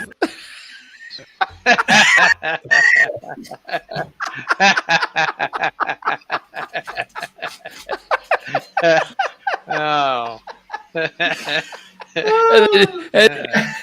you played against the saber-tooth tigers. Oh my God. Dude. Oh God. You're not right. You're not right. Not right at all. All right. Oh my God, I'm crying. All right. If Troy were Forex traders, what would they... If cavemen were Forex traders, what would they trade instead of the US dollar? Shiny river stones, small intestines, leg pieces. What? I'm sorry, do cavemen just have leg pieces scattered around? Is that a commodity back in the day? Oh Lord! Oh my God! I'm confused. I'm just confused. What kind of cavemen had leg pieces? Oh, maybe like animal leg pieces. Cannibals, like cannibal. Oh, maybe, maybe. Potentially. But then why just the leg? Yeah, don't have to be human. Why not the rest of it? Oh dear. Couldn't tell you. Troy would know, but from his childhood, collected leg pieces. It was a popular game back then. Big time. Gotta catch them all. Well, this is funny. What's the Stone Age equivalent of a candlestick chart? Fire stick, bow and arrow, knees and elbows. What the hell? Knees and elbows. I would. I'm sorry. What is a fire stick? They have an Amazon. Like a torch. Like a torch. Oh right. Okay. A torch. Okay. Yeah. An Amazon Fire Stick. Did you really say that? I did. Good old Amazon Fire Stick. Here's. I guarantee you, Paul as well thought of Amazon when he heard Fire Stick, right? But the two older gentlemen in our stream both instantly thought of Indiana just Jones in the cave. A stick on fire. Yes. Yes. What? We can't do any kind of obscene gesture, can we? You can if you No. What? What was that? Oh, God. How many fingers am I holding up? Troy's like, 1.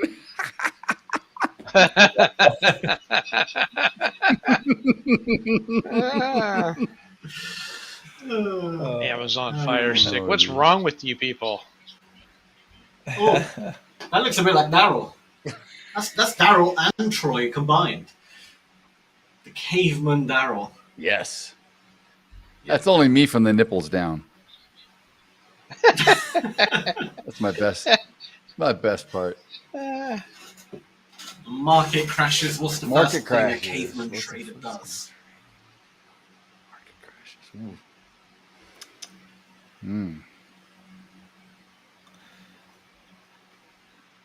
crashes.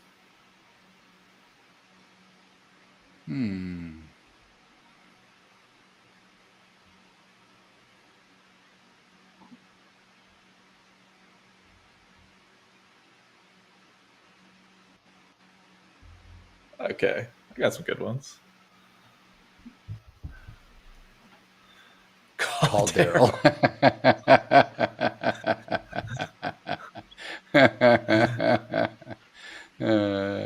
Down that one pounds ground. Oh man! Throws a fire stick. Pounds ground. Blames the evil man. Oh my god.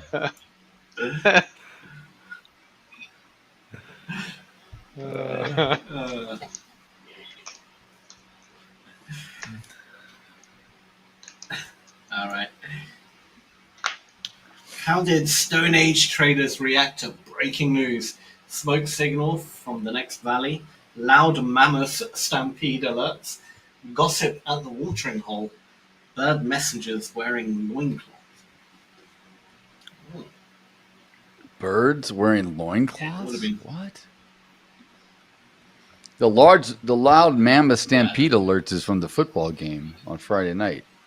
That's the mammoth versus the saber-toothed tigers. Oh dear. This is good though. I like this. This is brilliant.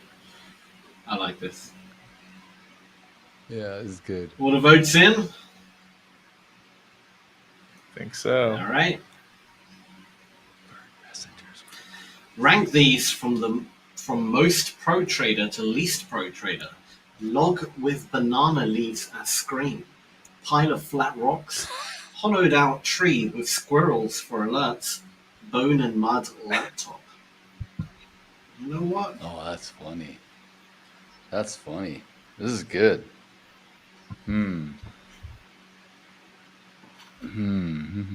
Okay. How do we do it? Oh, I see. Bone and mud laptop. That's pretty cool.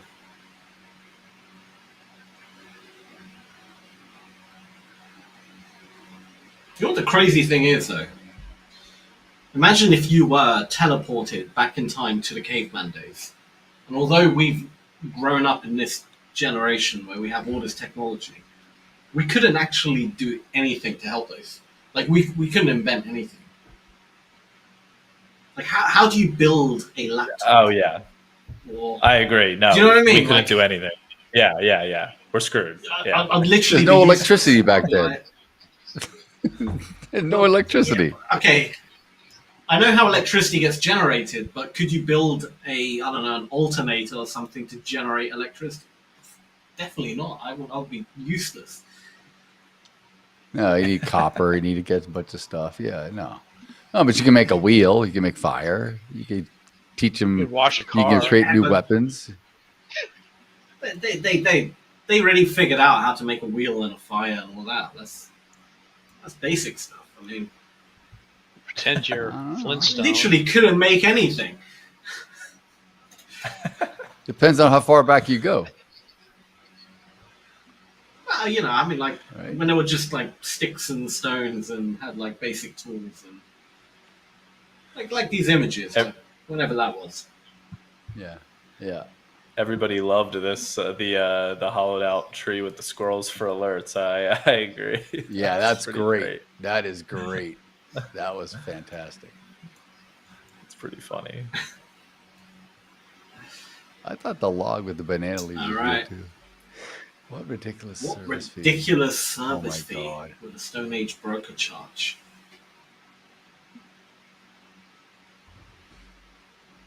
Oh, I got one.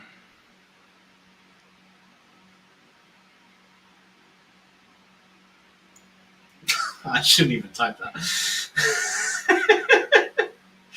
I don't have. I'm waiting for Oh, it. To, dear. I'm waiting for it to change. There we go. Yeah. Okay.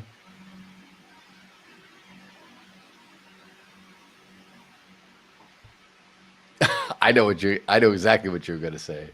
I know exactly where your mind's going. Someone's already got there. They put wife.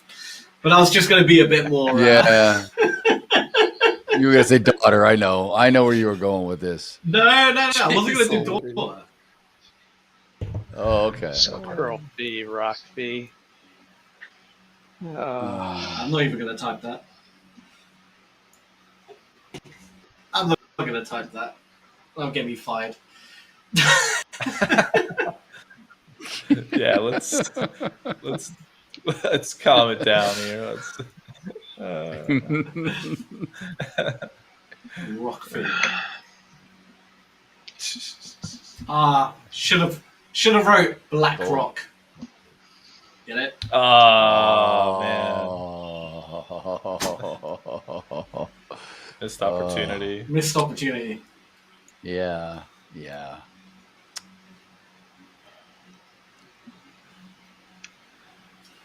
Well, too late.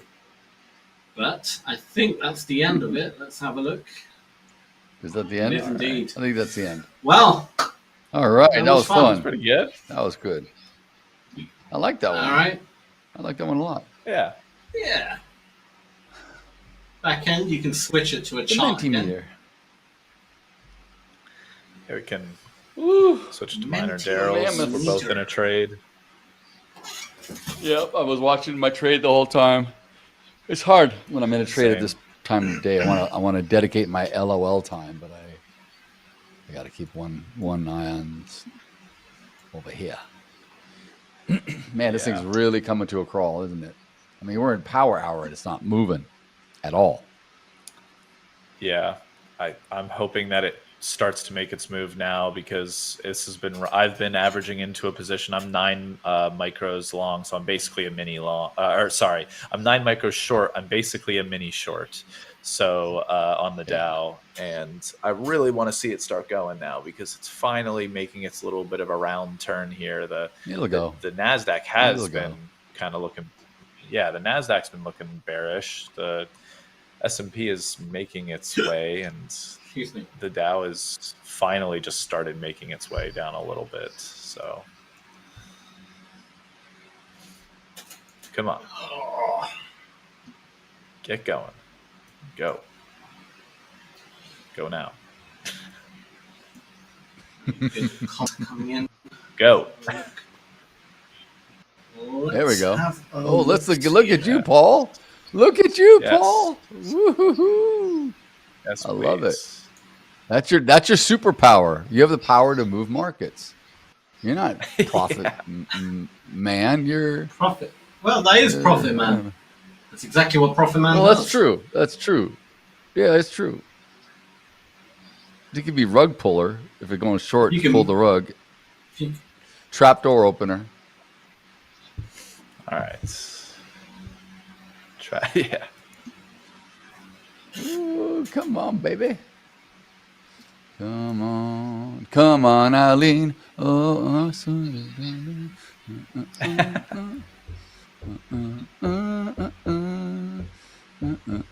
no, I put my. I don't want to get scratched. Come on, drop. Why are you pulling back on me? Why are you pulling back on me? Oh, there you go. That's not bad. See, Dexy's Midnight Runner. You know, Dexy's Midnight Runner. You shouldn't sing around.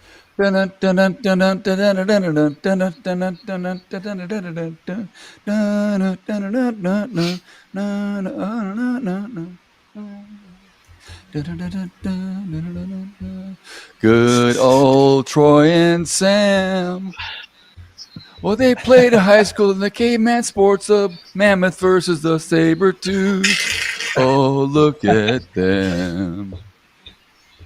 One day, a pterodactyl ate old Sam, and he's done. Ooh, yeah. Little Troy was hitching a ride on a triceratops, and he went to the bushes. I don't know. I'm just delirious, man.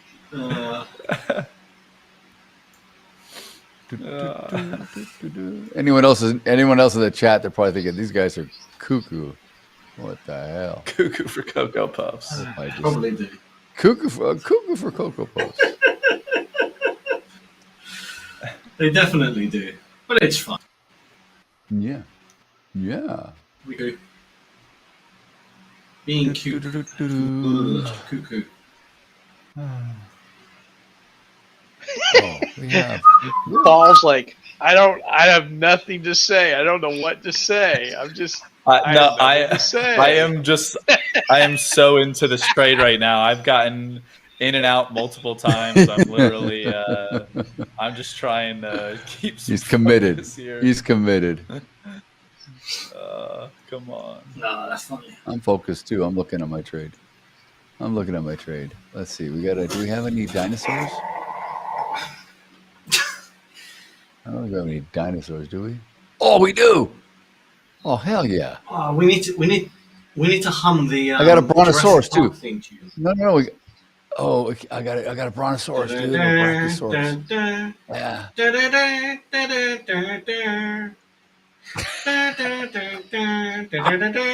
That's a hard one to do.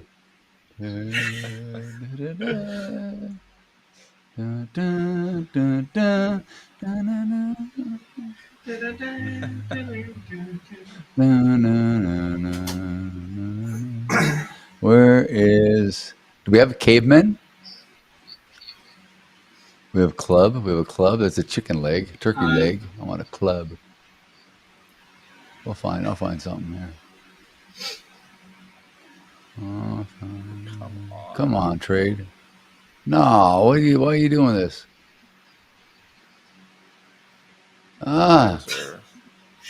Trying. It held up at 6401 on the ES.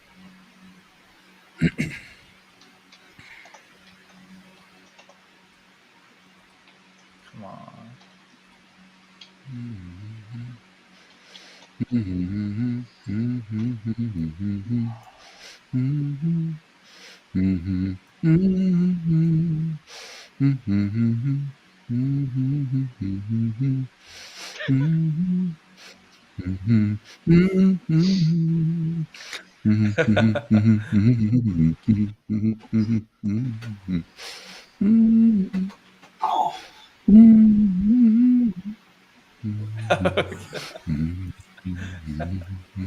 No. There you go. Fall back in place. Are you short or Is long? this a no Bigfoot? I'm short. Okay. I'm short. Bigfoot. But I moved this, so I got to move it back to where I was originally because I moved it down. It was trailing. This 04, 08, that's a 4-point stop. That's a 4-point stop. That's fine. I think it's still going to come around. I think it can.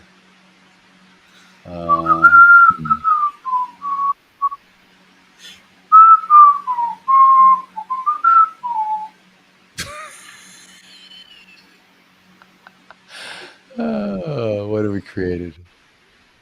What have we unleashed? It's a great theme tune. All right. I guess. Especially when T-Rex comes in at the end.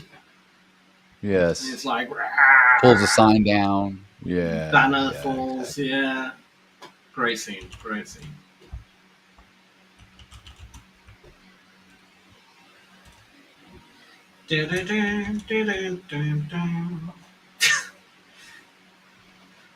Now we're gonna fall. Looks like it's gonna drop. Looks like Gotta say, Troy's a good sport for taking all these jabs. He's not even listening to us. He's just like, whatever, you guys. Do your thing. He's like, I could care. We should acknowledge, to be fair. We should acknowledge. I just want everyone to acknowledge that Daryl's profit again today, absolutely amazing. $1,745, potentially more, depending. He's still in the. I'm trying to add. Could go up. I'm trying to add. Yeah, I'm trying to add. But at this moment in time, Daryl, you have been smashing it lately. So a round of applause for Daryl for the great profit that he's pulling in. Thank you. Golf clap. I don't do it for the applause.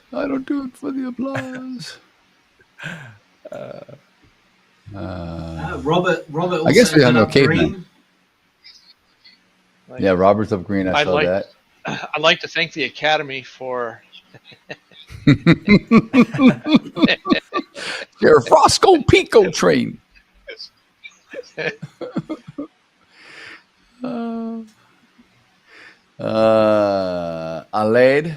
Raji Aled wants to know about Bitcoin.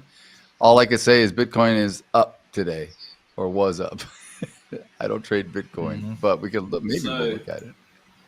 Bitcoin futures or Bitcoin? I assume you're asking about Bitcoin futures. So basically, Bitcoin is a cryptocurrency that was created by Satoshi something.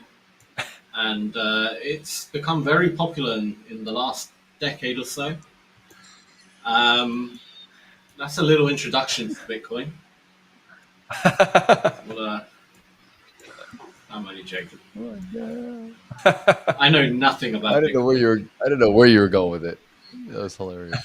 Hey, I was just they had on LinkedIn today. They had a picture of a guy who bought 2 pizzas with 10,000 Bitcoins. Oh yeah. And that would be worth $850 million today. Yeah, that was the first transaction. Was that the first transaction? Considered, I guess. That was the very first Bitcoin transaction, was to buy 2 pizzas, and it was in London. Oh, it was if I the recall. first. Yeah, that's what I thought. Yeah, I know him. I know the guy. Good friend of mine. It was me. It was you. It was Damn. you. Can you imagine? That's why I'm on keto now. I refuse to ever eat carbs again because that pain those pizzas caused me. It's all come full circle. I now understand. Yes. Man, if I had a time machine though, jeez, I'll go back to like 2010 or whatever. Just max out my whole account, buy as much Bitcoin, and then just sit there all day. And everyone will be like, "Why don't you go get a job?" I'm like, "Just wait, you'll see." Yeah. Like, Just wait, you'll see. Just don't lose your hard wallet. Don't lose your hard wallet. Don't lose your passphrase. Don't be an idiot. I'll just sit there smugly. I'll probably create one YouTube video as well, and predicting the future. It will probably get like 2 views, but it will blow up when it does eventually happen. And people will be like, "Why are you gotta call out. You gotta call out Michael Saylor. You should do it. You should do a collab with Michael Saylor and say, Michael Saylor, you need to buy Bitcoin. You need to buy Bitcoin for micro strategies, man. You need to do it right now." And he'd be like, "Well, Sam, what do you see about this?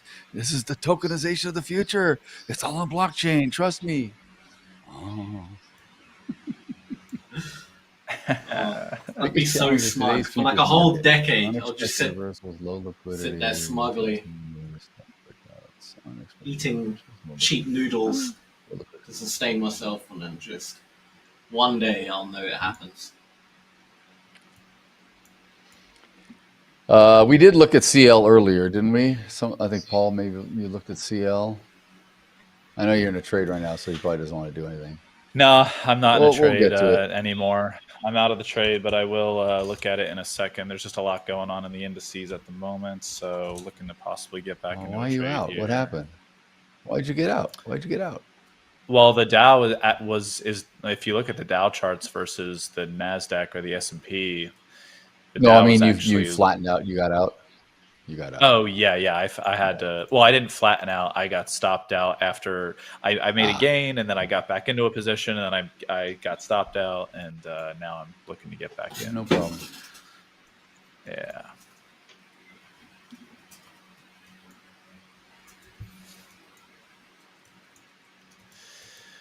There we go. Looks Come on like down. Come on down. 6,400 is value area low, though. The night divides the day. Try to hide. Break on through to the other side. Break on through to the other side.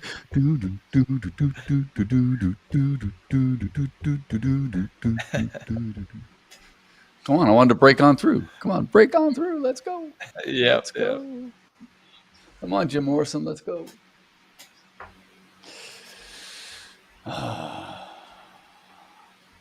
Walk through the door. Little Exactly. little poll here in the chat. Biggest challenge in today's futures markets or futures market: unexpected reversals, low liquidity, fast-moving news, false breakouts. I haven't really seen any false breakouts of sorts. I mean, I caught the one reversal. I said low liquidity. So. Yeah. Yeah, same here. Same. I think the liquidity, because the liquidity is just not. It's just it'll move, but it's just been really. Seems like 65-70% of the day it's just most slow as hell. Yeah. Oh.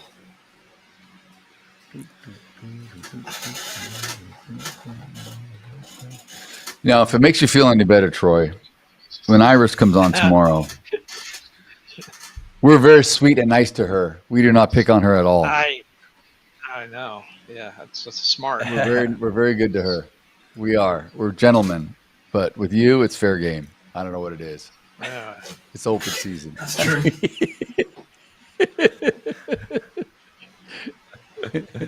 Yeah. Everyone will get their turn. Don't worry. Today's we'll pick on Troy a bit. Tomorrow it might be Daryl. Day after we'll do Paul. Day after that will be me. Everyone gets stabbed a little bit here. You know. Oh yeah, of course. But a friendly stabbing. It's just a little tiny little, you know, little flesh wound. Stabbing. Respect my authority. Respect my authority. That should be an alert that you set like on the charts, and we get to hear. Oh, that could you through, imagine? Yes, the volume, yes, you could do that. Maybe it's on your ringtone on your phone too. Respect my that would be authority. good. Respect my authority.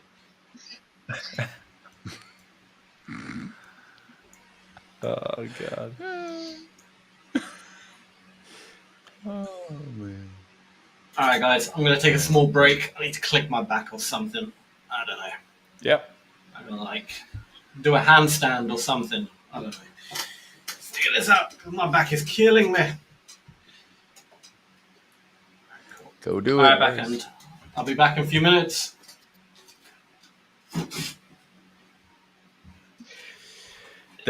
Paul, do tough... you have the same? Do you have the same chair that Sam has? What's the brand? Oh no, I do not. Really no, I've got I don't know it. I think I saw the brand at one point. He doesn't have the same one. It's a lot. They're gaming chairs, aren't they? I have they're gaming. It's called Secret Lab is the one that I have. I've had this chair now for 6 years though, so it's lasted me a decent bit.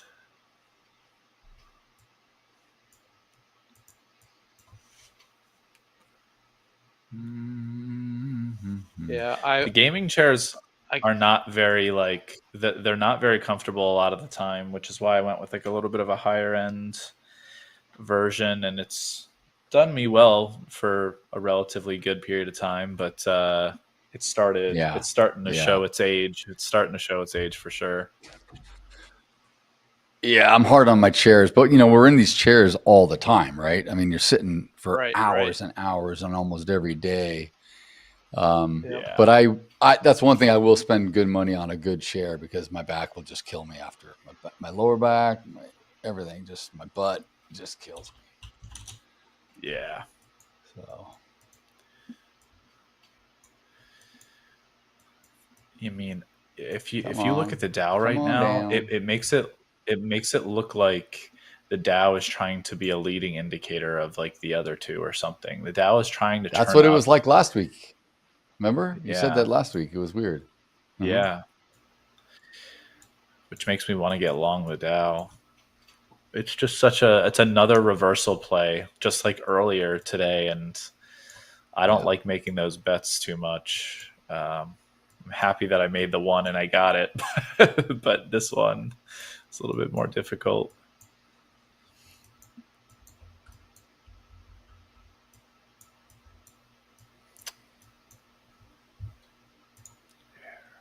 Yeah, I have a good office chair. I agree with Robert. I don't like the gaming chairs too much, and I'm not a gamer, so it's kind of like, I don't know. Remember how like the racing seats were all the trend for a while, like the Sparkos and the whatever. Everyone was like, but they were so stiff, they were uncomfortable just to look cool. Like, yeah, I'm in a Recaro or a Sparko racing seat with all this crap, and it was like, yeah, that's. Yeah, I agree. You can't go for like the cool. It's just got to be whatever is. Yeah. Whatever feels good. Yeah. Do you like that chair you're on, Troy? Those I've never been into those mesh, like ergonomic ones that you have. Yeah, like those. Yeah. Do you like the? Are they really good? Surprisingly, yeah, they've got a lumbar support you can adjust right at the lower bar, and then of course the neck piece you can also. Yeah, I like that part about the head, the neck. You know, from an ergonomic perspective, they're, I don't know. I think I paid $299, so they're not like super expensive. The reason why I was asking Paul is because the arm rests are starting to tear up, and as you guys know, we sit in them all the time, so the arm rest usually is the first thing to go. Yep. And then speed up. Anyway, I'm probably going to be in the market to get a new chair in the next 3 or 4 months. And I'm starting to, I'm thinking, well, maybe this time I'll spend 500 or maybe, 700 or 800 and get a really good one, and just wondered if anybody else has got, spent any kind of, to me, $300 is crazy. I don't like spending. Yeah, that's a lot. On no, that's a lot. Chair. I bought the chairs like at Costco before, and I'm like, I'd go to Staples or whatever. And then I tried to buy a bunch on Amazon. I bought a really nice like leather, really like loungy one. I didn't like it too much, and then my son liked it to fit his body better, so I gave it to him. And I bought him one that was super stiff. He didn't like, and it works good for me. So it's not very well. It'll last me a long time. It's not that used at all. So I'm happy with this one, but there's times where I kind of I'm always thinking like those ergonomic ones, maybe they're better. I don't know. Yep. Yeah. I think the best thing to do is just take breaks and get up and walk around, right? Get out of the seat. That's probably the best thing for you. Yeah. I was contemplating a Herman Miller at some point, like a used one from somebody, but that's, I was going to say to Troy, you got to buy a Herman Miller. I was actually going to say that. Yeah. They're expensive. Because my arm, my arm rests are tearing up too, Troy. But I can buy replacements from the company, and they're not very expensive. Cool. They're like $40 or $50 a piece or something, and you can buy the replacements for them. They only started tearing up after like 4 years, so it took a while. But also this is a different kind of chair too. I don't know if I would recommend this chair as an office chair now. It was better when I mean, it sounds ridiculous, but I'm not like super old or anything. But the older I got, the less I'm enjoying this one that I'm on at the moment. Yeah, so. I hear you. Yeah. Yeah. I can see that though. Yeah. I think I just like the ergonomic stuff a little bit more, which is funny because when I was younger, I was like, I hate these chairs, and then the more I sit in them, the older I get, I'm like, oh, these are pretty sweet. I always thought they looked so cheap, like the mesh. I'm like, but then you're right, they're very comfortable. Like when I would go someone's office or sit in one, I'm like, these are pretty cool, man. I could sit in this all day. Yeah, and they're light, right? They're light. They are light. Really I had a different chair that was more of an office kind of chair. It was to get the big leather and, and what I found was it was cutting off the circulation from my, mid thigh down. Some do that. Lower leg. And then I'd have after 3 hours, my legs would be swollen. Actually, have some swollen legs and ankles and stuff. And when I got to the mesh, I don't have that problem at all. So, you definitely got to find the right chair if you're going to be spending 6 hours a day, 8 hours a day in it, for sure. Exactly. Yeah. Agreed. Yep.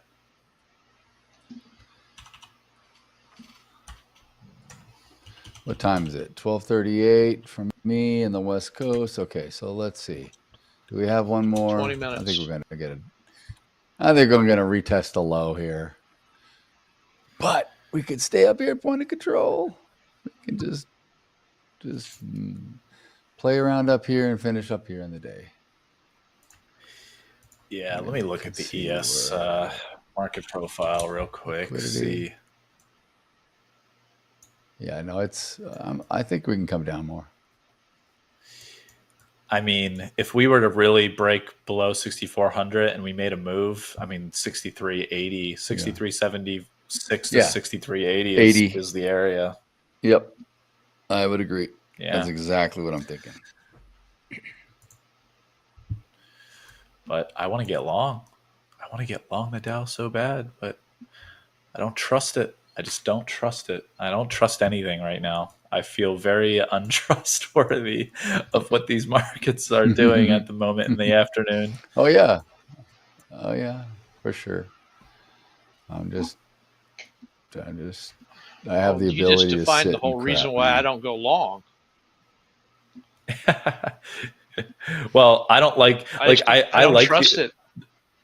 Yeah, what's funny is like I like Daryl's short right now. Like I genuinely do like Daryl's short, and then I look at the Dow and I'm like, but I like this long, so I'm just super conflicted because I feel like the Nasdaq and the S&P are going to go down and drag the Dow with it, but there's that off chance that the Dow all of a sudden just starts going up, and then the S&P rockets off of its value area low from yesterday of 6,400. Nobody can break through it, and then all of a sudden, it's a big green trade. So I just don't trust any of it at the moment, unfortunately. But I like where your execution is, Daryl, for your short. So I would feel comfortable if I was your short at the moment. It's almost gonna. It's at 64.01. I need it to break 6,400 to let it ride. But if it takes me out here, I'm already in profit. I'm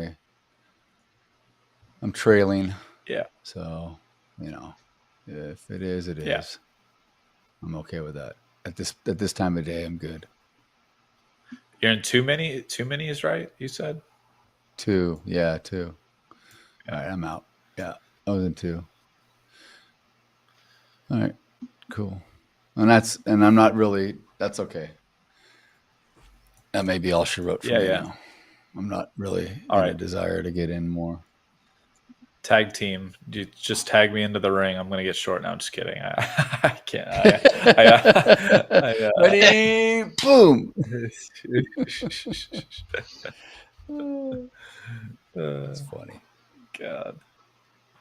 I was actually looking at so my sister works in the wrestling business, and I was looking at for a present getting her. Oh, really? The Sega Genesis Royal Rumble video game from like 1994 or something as like a memento to her work. Now was that like tagging people in. Andre the Giant and Hulk Hogan and those guys like back in the day, 94? No, that's exactly. Well, I guess it would have been. No, yeah, it would have. It still was. I mean, the 80s was more, was more of that, but the early 90s was definitely that too. The early 90s for sure. Yeah, that's right. Oh yeah, there was like, yeah, exactly. Macho Man Randy Savage. I mean. Yeah, Roddy Piper, Hacksaw Jim Duggan. Who's the Heart? Stone Cold Steve Austin. All those guys, right? All those guys. You know what? I kind of want to still get short, guys.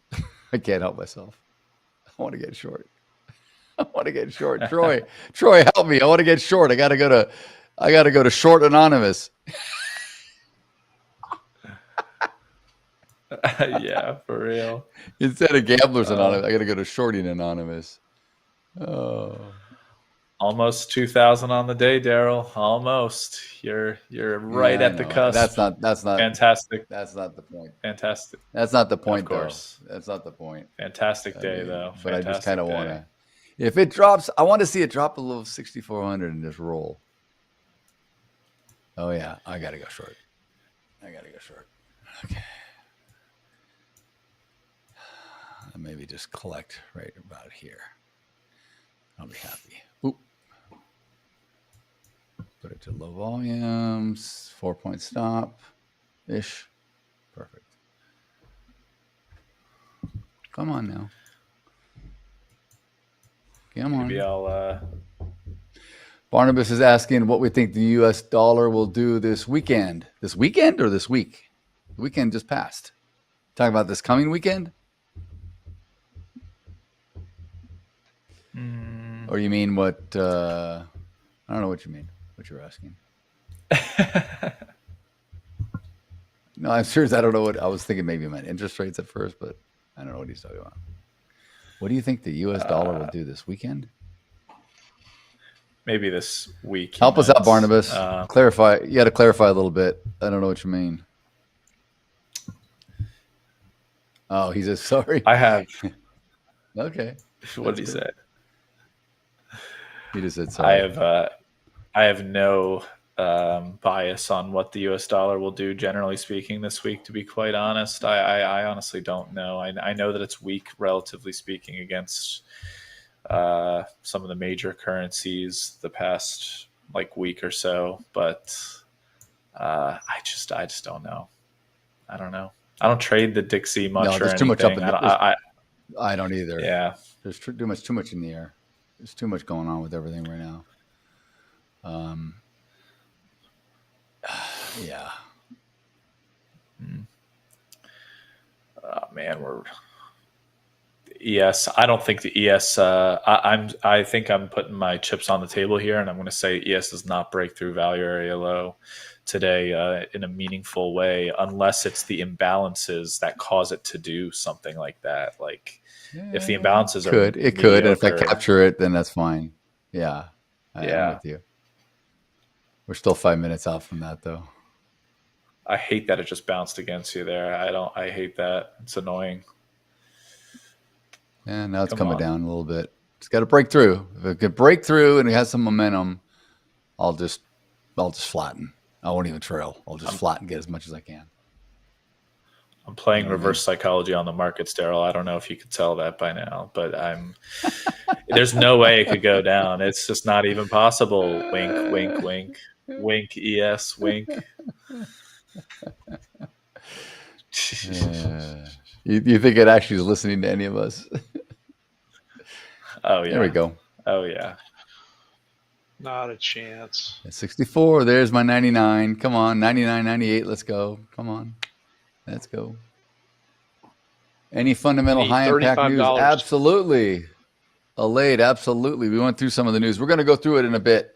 Once the cash close kind of settles out here in about 20, 25 minutes, we get past this, we are going to go over what's happening, what's on the docket for tomorrow with releases and the rest of the week. So we've already kind of gone through it, but we will definitely update you guys again. Yeah. But we have a bunch of stuff this week. Don't we have CPI? Michigan consumer sentiment. Yes, we do. At the end of the week. We've got I forget now. Tomorrow's going to be a big day. Tomorrow's a big day. Tomorrow's a big day. Yeah, for sure. Let's go, 99. Let's go. There she blows. Come on. 3 minutes to algo. Market on close algo.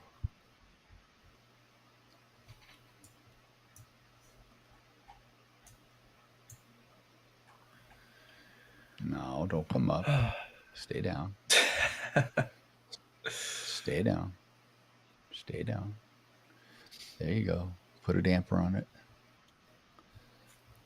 I just gotta get on. I gotta get in the flatten. I gotta get ready to flatten at this stage of the game. I can basically count the trade tomorrow, Barnabas. Barnabas, we're going to give away we have a giveaway still before the end of this segment, and I think you know how to play along, right? You got to subscribe to this channel. You got to subscribe to our Ola Prime Global channel. You got to comment, which you've been doing, which is great, and you got to make sure that you have your email address in your YouTube channel description or bio. If you do that, you'll be entered into the raffle automatically. The coaches have nothing to do with it. This is all done by our production team on the back end. But if you do that, maybe you'll win. Maybe you'll win and have an account to trade tomorrow. We'll see. But stick around for sure. We're going to be making an announcement in a little bit. Yep.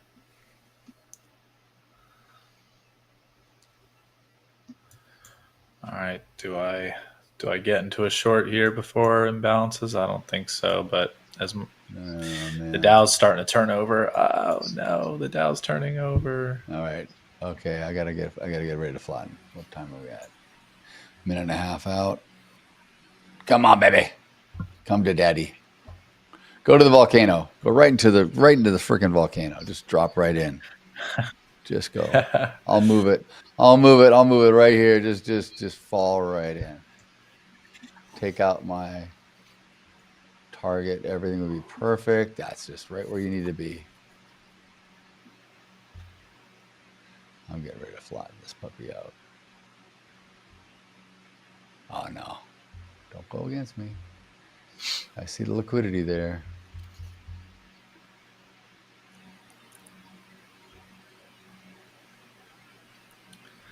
Come on. Watch this. Watch this. Watch it drop 10 points. Just a quick boom.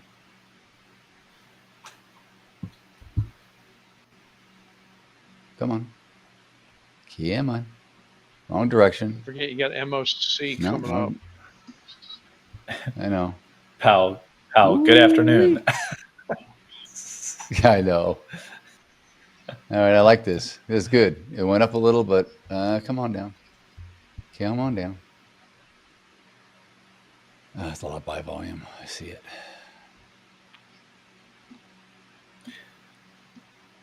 Oh, it's coming down. Yeah. There you go. Cool. I mean, like, I don't really care what the imbalance is. I just want the direction to go in my favor at this point. Right. Here we go. Here we go. Look at this, baby. Woo-hoo-hoo. All the way. Eureka. Into the volcano. Oh, yeah. Oh, yeah. For sure. All right, fine. You can take me out with the profit. Either way, I'm covered. Let's go. Go right through low of day. There we go. New low of day. Into my target for 600. Come on. Come on. You almost got me. All right. Nice. It didn't get my Very profit. nice. I trailed it, but that was good. Into the volcano. Look at right into the volcano.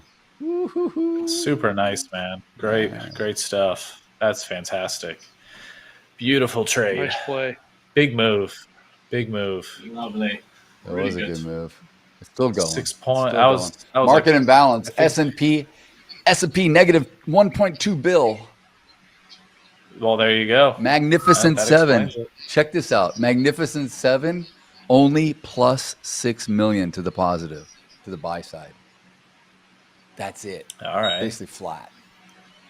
So Yeah. if you're thinking the S&P 500 is a negative 1.2 billion, right? More sellers, but the Magnificent 7 is basically flat, and that's been all the S&P 500 for the last friggin' forever. What does that tell me? I don't know. I don't know if we should read between the leaves on this. That's interesting. That's an interesting stat, though. Wow, this thing's still coming down. All right, well, I'm good. I'm done. I'm done for good now. Beautiful trading day, everybody. I think That everybody was- had a good trading day. Daryl definitely had. Everyone's in the green. Fantastic. day. Daryl's the man, Everyone's in the green. as they say. Daryl the man. The man with the plan. Not the All man. right, Daryl's the woman. Just Okay. Yes, exactly. See how quick you see. I could go both sides. I pivot, man. You know, whatever you need to do. Well, down into your volcano. Oh, Dang. boy. I'm getting rid of them. I'm getting rid of them all. I'm getting rid of them all. Volcano works. Oh man, look at this. Who Look knew? at this thing coming down. My God. Dude, we're down to 89, 88 in the ES. Wow. Told you it. Told you. I told you it would go down there. You told me it would go down to 80. Remember? Yeah, you did. And you said it. You didn't back up your conviction.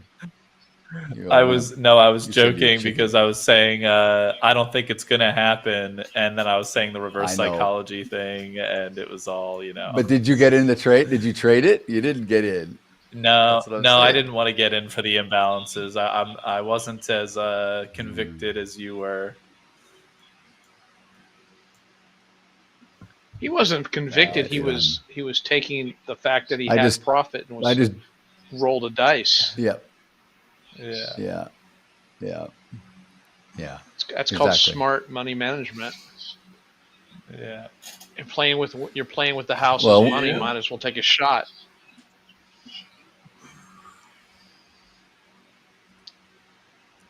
When you get above $1,500 or maybe above $1,000, you should be able to roll the dice a little bit, because even if you lose half your money, you're still going to have a great day at plus 500. So yeah, my problem is I'm plus careful. 300. I'm not gonna risk 300 to make that trade. It's too easy to be wrong. No. Yeah.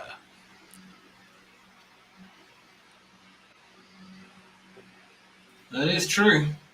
Well said. Yeah. Very true. So let's see. We got to go back to some of these questions I said I was going to take care of. Yes. Let's answer some questions. Where was it? Barnabas? Is that psychological levels allayed? Is what psychological levels? Maybe like the 6,400 in the ES and things like that. Yeah, I mean, those are, if that's what you're asking. They're psychological in the fact that they're century number, they're 100. They're an even 100. So, yeah. A lot of retail traders like to partake in those areas. They like to put stops. They like to put limit orders to get in or get out of stuff. What do we think? Okay, we already talked about that. Okay. This was Alade. I don't know if Alade's your last name or Raji's your first name or vice versa, but it doesn't matter. Any fundamental high impact news this week? Okay. Let's go over this. Good question. We have. Yeah. And I was mentioning you were off screen during this when we commented. I said we were going to go over it again once the market kind of got to the cash close here. And then I was also letting him know that we do this periodically through the session, through the day. We touch on it all the time. So let's see. Tomorrow. Do indeed.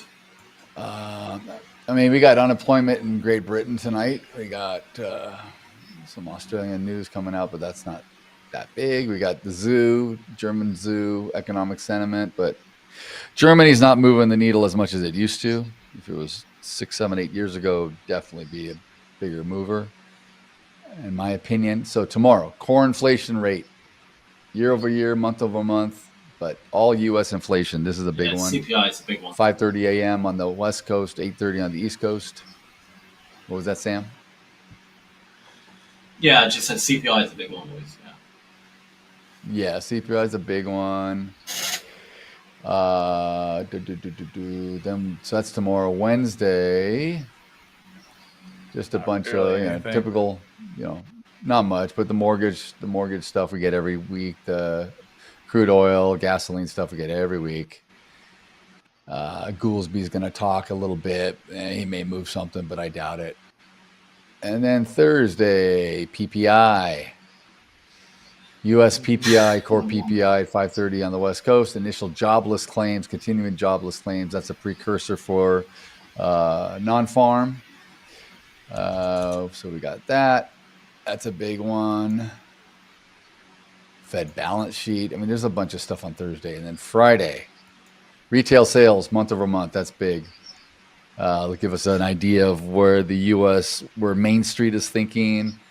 Aside from getting out of Wall Street, you got New York Empire State Manufacturing Index. You got a bunch of things. You got Michigan Consumer Sentiment.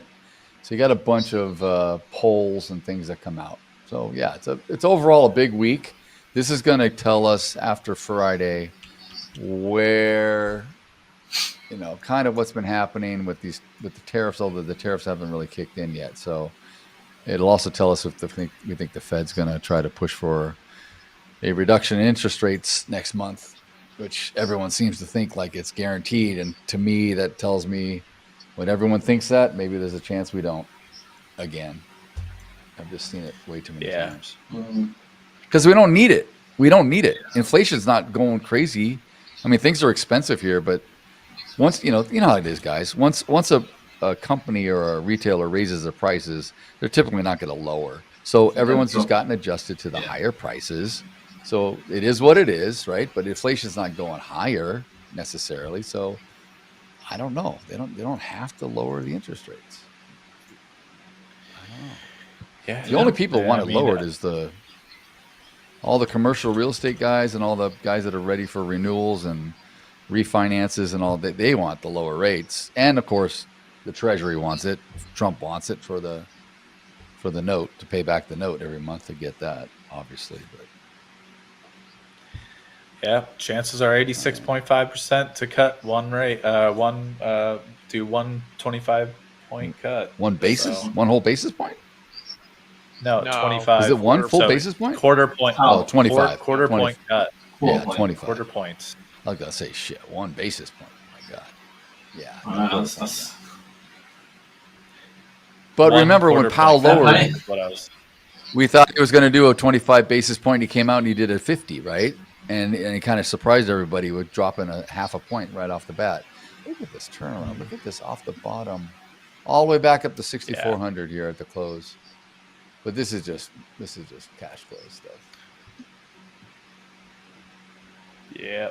Anyway, I hope that helped you, Alade, and everyone else on just kind of news. Also, if you get a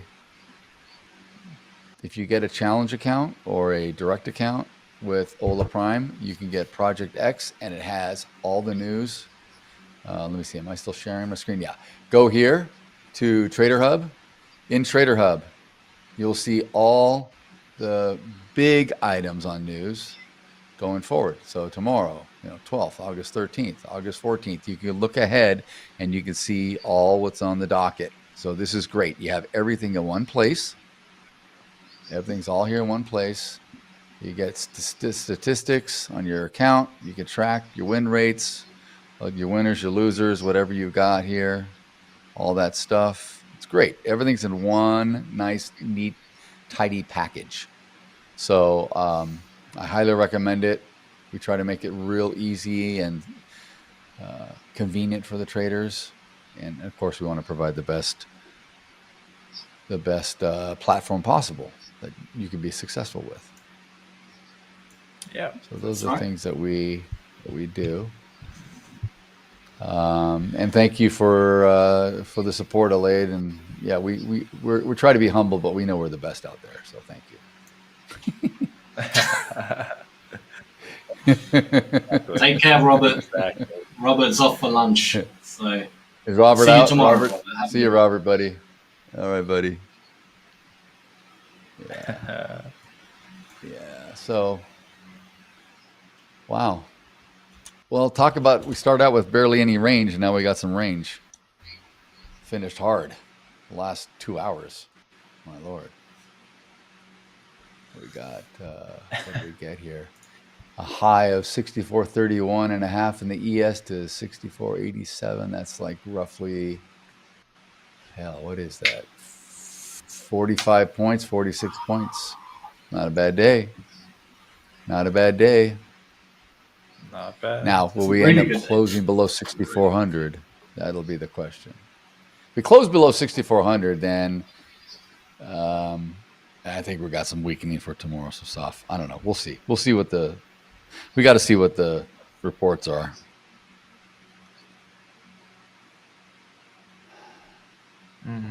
Fannie and Freddie close at the highest since 2008. No crap. Really? Huh. Fannie and Freddie. What the hell's Fannie and Freddie? Fannie Mae and Freddie Mac, which are mortgage insurers in the U.S. for both residential and commercial mortgages. But obviously it's the 2008, right? Never The heard credit of crisis when all the housing went down. You don't have it in the UK. You guys don't have it. We have Fannie Mae, Freddie Mac, and we have Ginnie Mae. Ginnie Mae backs up the federal notes, but yeah, they're up because Trump's threatening to spin them off.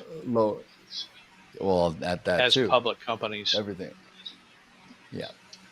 Yeah.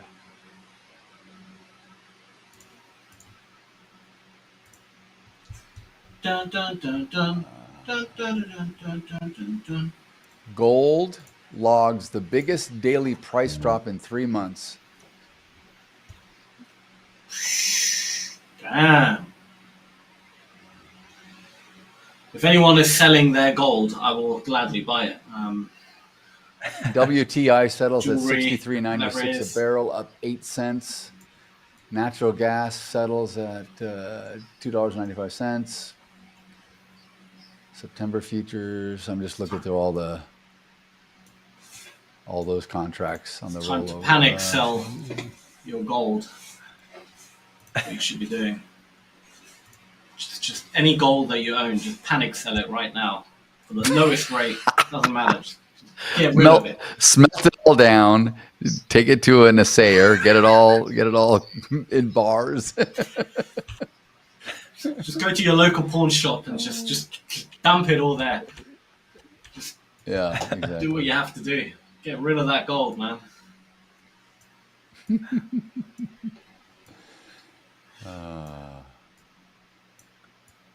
Wow, man, a lot of What a scam. A lot of news came out in the last couple hours, though. A lot of news came out. Interesting. Yeah. Got something for everybody. Do you have those Pretty gold eventful for a places Monday. from the US? Don't you? I mean, it doesn't feel like a Monday with the way this market acted today. It was very strange. Cash for what, Sam? The first part of it, yeah, like these cash for gold. No, the first part. The first part definitely felt like a Monday. Yes, agreed. Yeah. But yeah, we do have that kind of stuff. It's usually like pawn shops, and usually are the ones that are like that. But we do have specifically, I think, places for like cash for. You could trade your gold. Gold and all that silver and diamonds, and we do. We have stuff like that. I don't know if I don't know if you're gonna get a good deal on it. Yeah. Oh yeah. Definitely not. You get like a terrible It's for people that are. Gold is like the one metal, if you own it. Like my parents bought gold. Well, more my mum. She bought gold when she was like a teenager, and she's kept it. She's literally got gold bars, and like I don't know how much, but like the value of that has gone so much. Like those bars that she collected as like a teenager, a young adult, can literally fund her retirement. That's how. Like, it's insane. Oh, yeah. So gold is something. Oh yeah. You don't sell that. She still refuses to sell it to this day. She's like, no, you'll inherit it one day. Don't worry. I'm like, okay, well, prior to COVID, the highest gold was. So. What was Troy? What was the highest gold ever got prior to COVID? Like 1,900 an ounce, I think, or something. Yeah, was it it hit like $2,000 during COVID. It was almost there. I remember. And then now it's. I remember it hitting $2,000 basically. During COVID, and everyone was like, "Oh my god!" Right. That was an all-time high. And yeah, I know. I remember in 1980 when it hit $800 an ounce, and everybody was going crazy that it was that high. And actually, I know somebody who bought it at 800 and ended up getting hosed because it went all the way back down to like 600 or 500 after that. Because if you remember correctly, Reagan came in and raised interest rates, and gold skyrocketed, but then it just went down after that. I wonder what it did when we went off the gold standard. I was just born then. I don't know what it did when Nixon took it off. Troy would remember. In 71. That was the year I was born. When No, Troy would remember. Troy's not that old. I was 5, by the way. Yeah. Troy was retired already by then. Oh, come on. Look at the hands. Look at the fingers.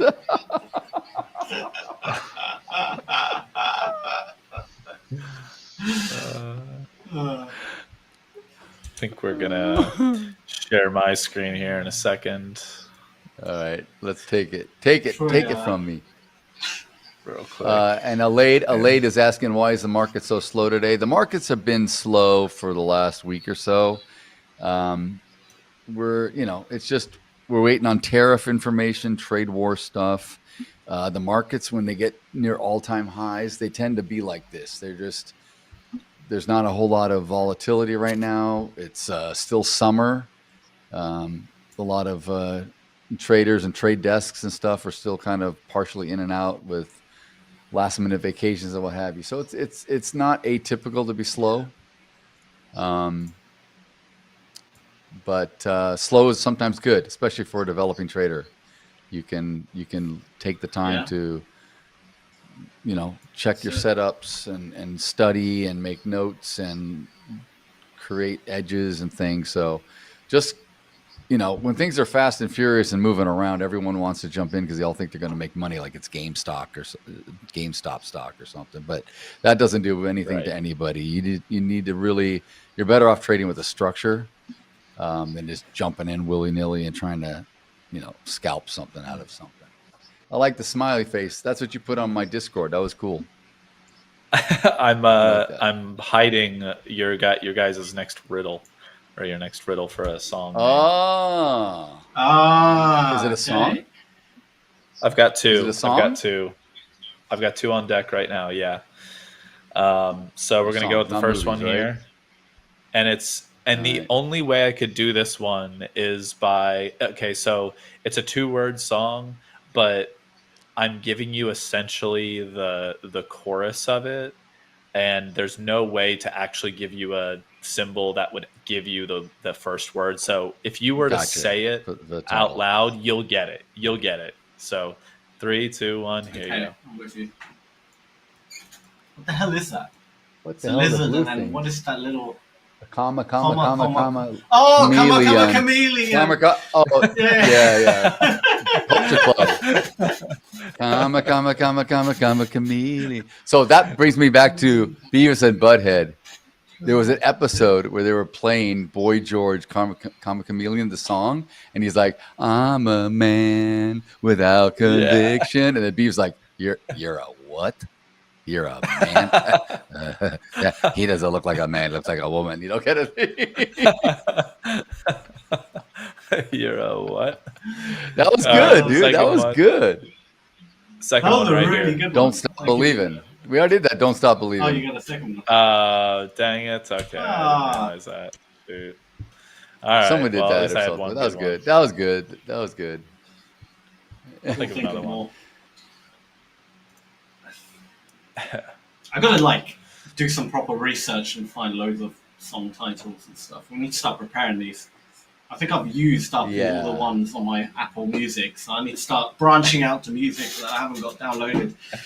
I got a gazillion songs, but you guys aren't gonna get them because they're like all metal songs and stuff, and you guys won't even know how. But this is the thing, you can only pick songs that are generally globally popular. Yeah. No, I mean I have some good Depeche Mode songs I think you guys would know, or some maybe like some Smiths or something. I got to get something that we can all kind of know. 80s stuff we'll know. 70s stuff Troy and I will know. I know some. But I like the disco stuff. Yeah. Oh, for me, disco, honestly, I just couldn't figure out disco. My brain doesn't process disco properly, and I know. I know some people like that. They don't like disco, and I know people. I love disco, man. I love it.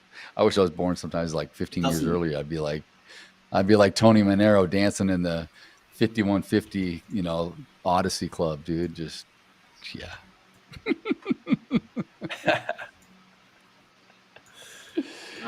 Hey, Annette, the cigarette. Do this one. So this one right here. What the This hell would is probably that? a Oh, Daryl Hell's one. Bells. Bell. Hell's Bells. Hell's Yeah, Bells. We're talking to you. Hell's Bells. That's good. That's good, actually. That's an AC/DC one. That's good. Dun, dun, dun. It's very good. Dun, dun, dun. Yeah, now you're gonna have Karma Chameleon stuck in your head forever, Sam. That's gonna be. I know. It's so annoying as well. I don't even like the song. That's a good song, actually. It's a good one. I like it. It's a good song. I like it. I like it. I like it. I'm man enough to admit it. It's a good song. It's all right. It's Boo, okay. Sam. Boo. Mediocre. Mediocre. It's not the worst. Do you like song. German music, Sam? Do you like German bands? You like Scorpions? Damn right. I genuinely have no Do you? idea. I've never listened to German music. Gee, what? No, they're I know not of that German. rock They're a band. German band. They're a German rock band. You know the Scorpions. Come on, you got to know the Scorpions. I have no idea. I know. Is it Rammstein or something? Some famous Yeah, that's Ramstein. heavy metal band or That stuff something. sucks, man. That guy sucks. That guy sucks. No, Ramstein sucks. All right. That's weird stuff. Yeah, oh, you know, like you know that song, like "Here I Am, Rock You Like a Hurricane." That's like one of their most popular songs. You've heard of the Scorpions, dude. Come on, you got Genuinely, yeah. no. What? I need to You Google need to them be more now. cultured. I'm gonna Scorpions. tell you. No, but you're not a rock guy. You're not really a rock guy, so I can see that. No, I wouldn't say I am. Yeah. Oh, really, man? No. He's Yeah, not Rocky a Like a rock. I can see Hurricane. him. That is an all-time like classic of the '80s. That's an anthem song. Anthem. But I'm so sick when I always skip that song on my playlist and stuff. 'Cause I hear it so much. I always want the other. I want like Bad Boys Running Wild or something like I don't know, whatever.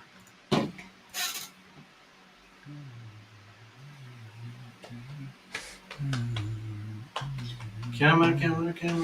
Oh, I hate that song, man. So, are we gonna do a giveaway? We're gonna do a giveaway Ah, yes. for sure. Back end, We are. let us know He is. once you are ready. We can announce the winner once you have picked a winner. You do the giveaway. And Barnabas, you say you need to find an entry on the ES if you got an account. Well, if you're gonna trade ES, then just come and join us every day, and you can see what we think, where there's good things. But you need to also, if you never traded futures, I wouldn't just jump. You need to do a little homework first. You need to do a little prep. Maybe just watch us for a while, absorb it, see how things move, and then play around with it. Learn to sing. Do we do fib retracements? I don't do any Fibonacci's, Alade. I'm not a fib guy. Tony does. I cannot tell what you a do. lie. I do not tell fibs. I'm not a liar. I'm not a fibber.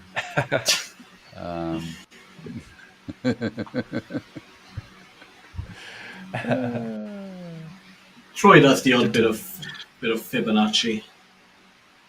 Yes. Yes. Yes. He named his fifth because he daughter knew. after that. He, Fibonacci Troy. Fibonacci Troy.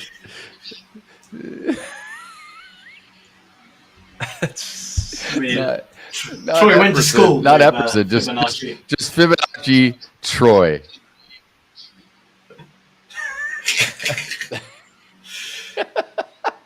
Oh, dear. These jokes. But he won't tell you the name of his first wife, which was Stochastics, and he got rid of her. Oh my god! Now he's moved on. Now he's moved.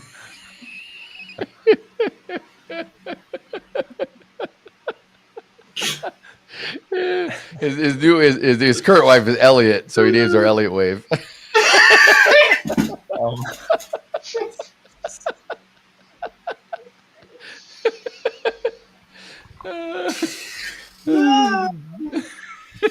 Sam is really loving this. See, now if my wife was Japanese, I would name my daughter Renko. I could name her after the Renko charts, but it's not fitting. She's Korean. Haikenenchi. Oh. Yes, Haikanashi or whatever, Haikanichi. Oh my God. His favorite, his brother is his name's Wyckoff John. Oh my. Sure. Oh my God. Oh. You guys. Oh my God. Oh my God. Yeah, my God. I bet Daryl's going through the whole indicator list right now. I'm trying to think. The thing is, I don't use too many indicators, so I can't even remember half of them. I don't even remember half of these that I mean, I know them, but I can't remember the names. Oh man. Oh my God. His father-in-law is Mr. Bollinger.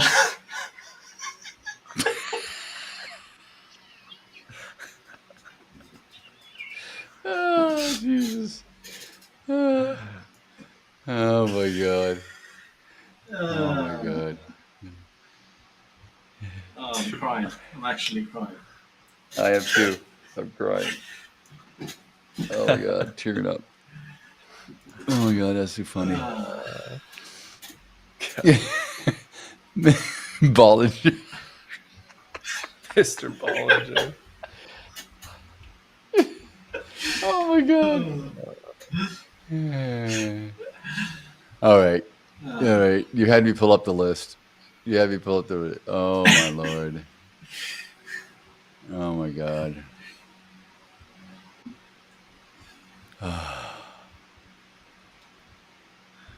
Got a couple. There's half the We stuff got to I've do never heard of.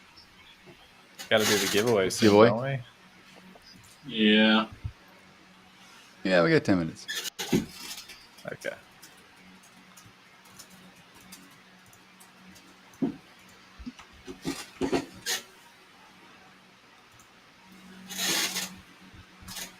Cool. All right, we'll be announcing the winner in about 5 minutes. So if you're thinking about leaving, I would say hold on at least 5 minutes because you could be the winner. You could be. Stick around. Exactly.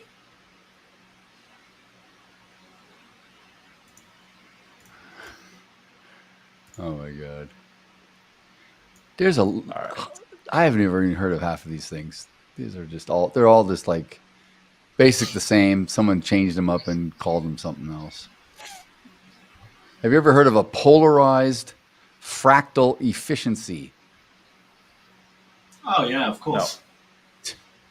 No. Use it every day. It's a technical. It's my main strategy. It's a technical analysis indicator that uses fractal geometry to check whether the price is moving efficiently. Okay.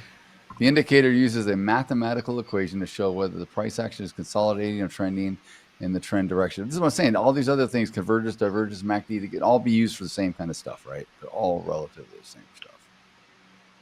So, you've heard of relative strength index, RSI. Now they got a true strength index. Ooh, true. So the relative's not true. This must be better.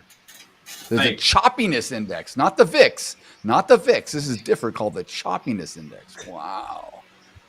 What the hell is all this crap? This is some crazy stuff here. Oh, this is a good one. They've got the Epperson cycle. The Epperson cycle. No way. When you're in a trade that goes short and it's long, you jump out of your seat and you show everyone your legs. What is this kind of indicator? Crazy. Crazy stuff, man. I don't know whoever made this up. This is just nonsense, I tell you. Nonsense.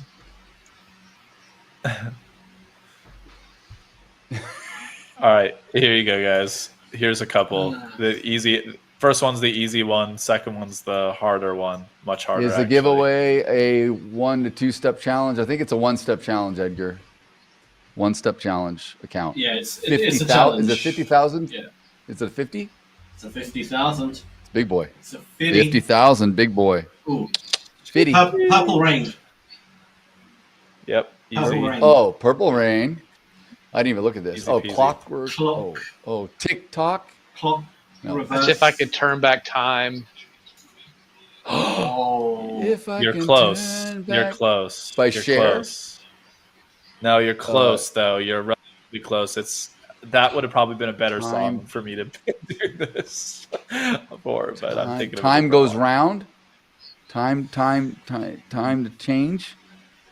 It's time to it's turn. more like, so these two words are the same. Are they 4 And then o'clock? this Is it is like- actually 4 o'clock on the clock? Does it like mean something No, where no, the hands are? No. Okay. You're too. That's too much. So it's like Time after this is time. Like an act. There you go. There it is. Troy's got it. Oh, Good. Cindy Lauper. Good old Sam, that's in your arena, Sam. Cindy Lauper. That was good. Do you remember that YouTube song, Chocolate Rain? Yes. Chocolate Rain. Oh, you don't know? Come on, guys. I do. I do. All right, we'll show it another time. Yeah. Paul, of course, you're the same age as me. You would have grown up with this stuff. But Troy and Daryl. Yeah. Chocolate When you Rain.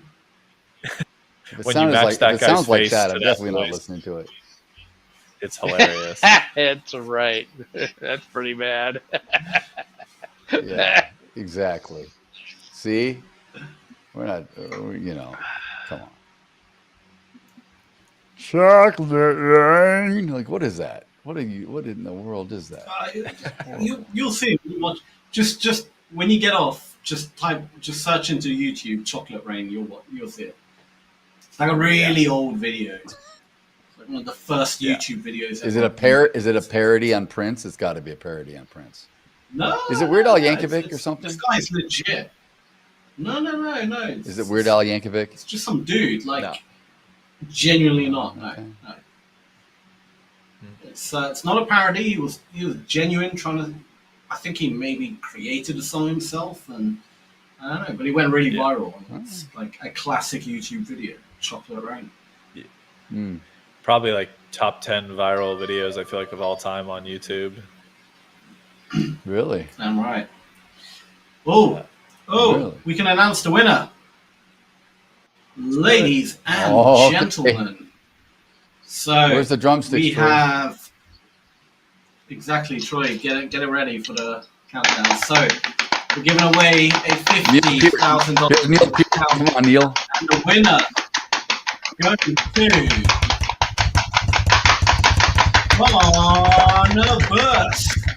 Barnabas. Hey, there you go. Barnabas, you won, brother.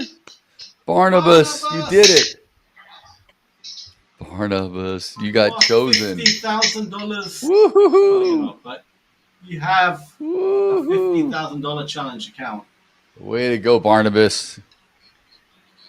I hope he's still here. What He it's all recognizes about. You won. He is.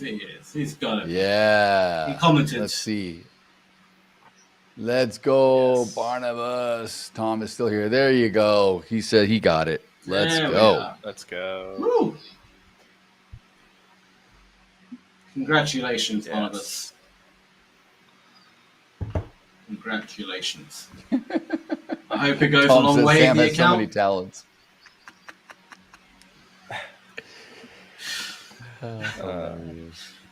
I have no talent. 2 left hands. Oh, no, not true. I'm not gonna say it. I'm not gonna say it. I was gonna do a Michael Scott thing, and I'm not gonna say it. Can't do it. No, honestly, the amount of times I wake up in the morning and I go to make my coffee and I, get the coffee out, put it in the mug, and somehow I don't know what I do, but as I'm getting the coffee out, I hit the side of the jug or whatever, the container, and then the coffee goes everywhere, and then I don't know. I'm a complete mess in the morning when I've woken up and I have no caffeine or nicotine in my body. I'm just like a jittery mess and spill the milk everywhere, and I'm only human because I'm essentially drugged. I don't see you as being klutzy. I don't see you as being klutzy, though. Oh, you trust don't me, strike me as that. As long as I'm fully dosed up in caffeine and nicotine, I'm right. But, I'm lacking Fully dosed in up on those. crystal. You got to cook some crystal and then you'd be good to go. Is that what you're trying to say? Oh my No, boy! you don't get high on your own supply, Daryl. Yeah, that's a good song right there. Yeah, that's a good song. Who is that? Who is that? Is that Coolio? No. Is that Biggie? No. Who is that? Oh, is it Yeah, Biggie? The Notorious B.I.G. I don't know if it was part of one of his lyrics. I don't know if that's the song name, but he definitely said it. Yeah, in probably. one of his Probably. songs. I feel like someone else. But it's from A lot of Scarface, guys played it. isn't it? I mean, the quote is actually from Scarface. The film, so. Say hello to my little friend. Say hello to my little friend. Right. You know, Scarface is awesome. I loved Carlito's Way also. Carlito's Way was badass. Great film. Great film. Michael Kleinfeld, the attorney, Sean Penn. Hey, my attorney, Michael Kleinfeld, get over here. The guy was a dirty old rotten pig. I love it. Hey, Carlito, remember me, Benny Blanco from the Bronx. Benny Blanco from the Bronx. I want to watch Bronx Tale again. I've been wanting to watch that movie for a while now. Bronx Tale. Again. Such a good film. But we've hit time, so we're out. Coaches, We're out. Who's doing the session with me next? The prime wrap up. Troy, I think. Troy. All right. Cool. Awesome. Oh no, it's on. Again? It's on. I'm gonna be abused. I don't have backup. You have no support. You're on your own, buddy. We'll see you in the morning if you show up. Maybe you'll have a bloody nose. Well, all right, guys. Not a great weekend. Have a good evening. You too. We'll Have a catch good you one, later. guys. Take a 5-minute Bye. break. Bye, Paul. We'll be back. Bye, Troy. Sharpen the knives, Troy. Sharpen the knives.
Markets are unpredictable, volatile, complex, but your trading journey doesn't have to be.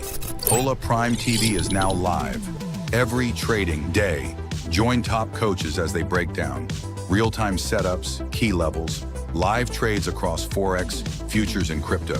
From Tokyo's early momentum to London's open surge to New York's high volatility action. We decode every move live. Get sharp analysis, clear strategies, and insights that actually make sense. And yeah, we don't just break down charts. We crack a few smiles too. Only on Hola Prime TV. This is more than content. This is infotainment and beyond. Markets are unpredictable, volatile, complex, but your trading journey doesn't have to be. Ola Prime TV is now live. Every trading day, join top coaches as they break down real-time setups, key levels, live trades across Forex, futures, and crypto. From Tokyo's early momentum to London's open surge to New York's high volatility action. We decode every move live. Get sharp analysis, clear strategies, and insights that actually make sense. And yeah, we don't just break down charts. We crack a few smiles too. Only on Hola Prime TV. This is more than content. This is infotainment and beyond.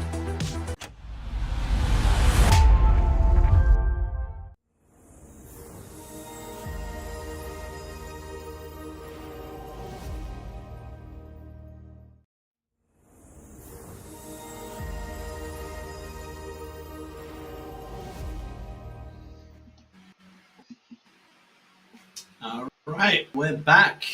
Coach Troy. What a day. Strange day, I would say. What a day. Yes.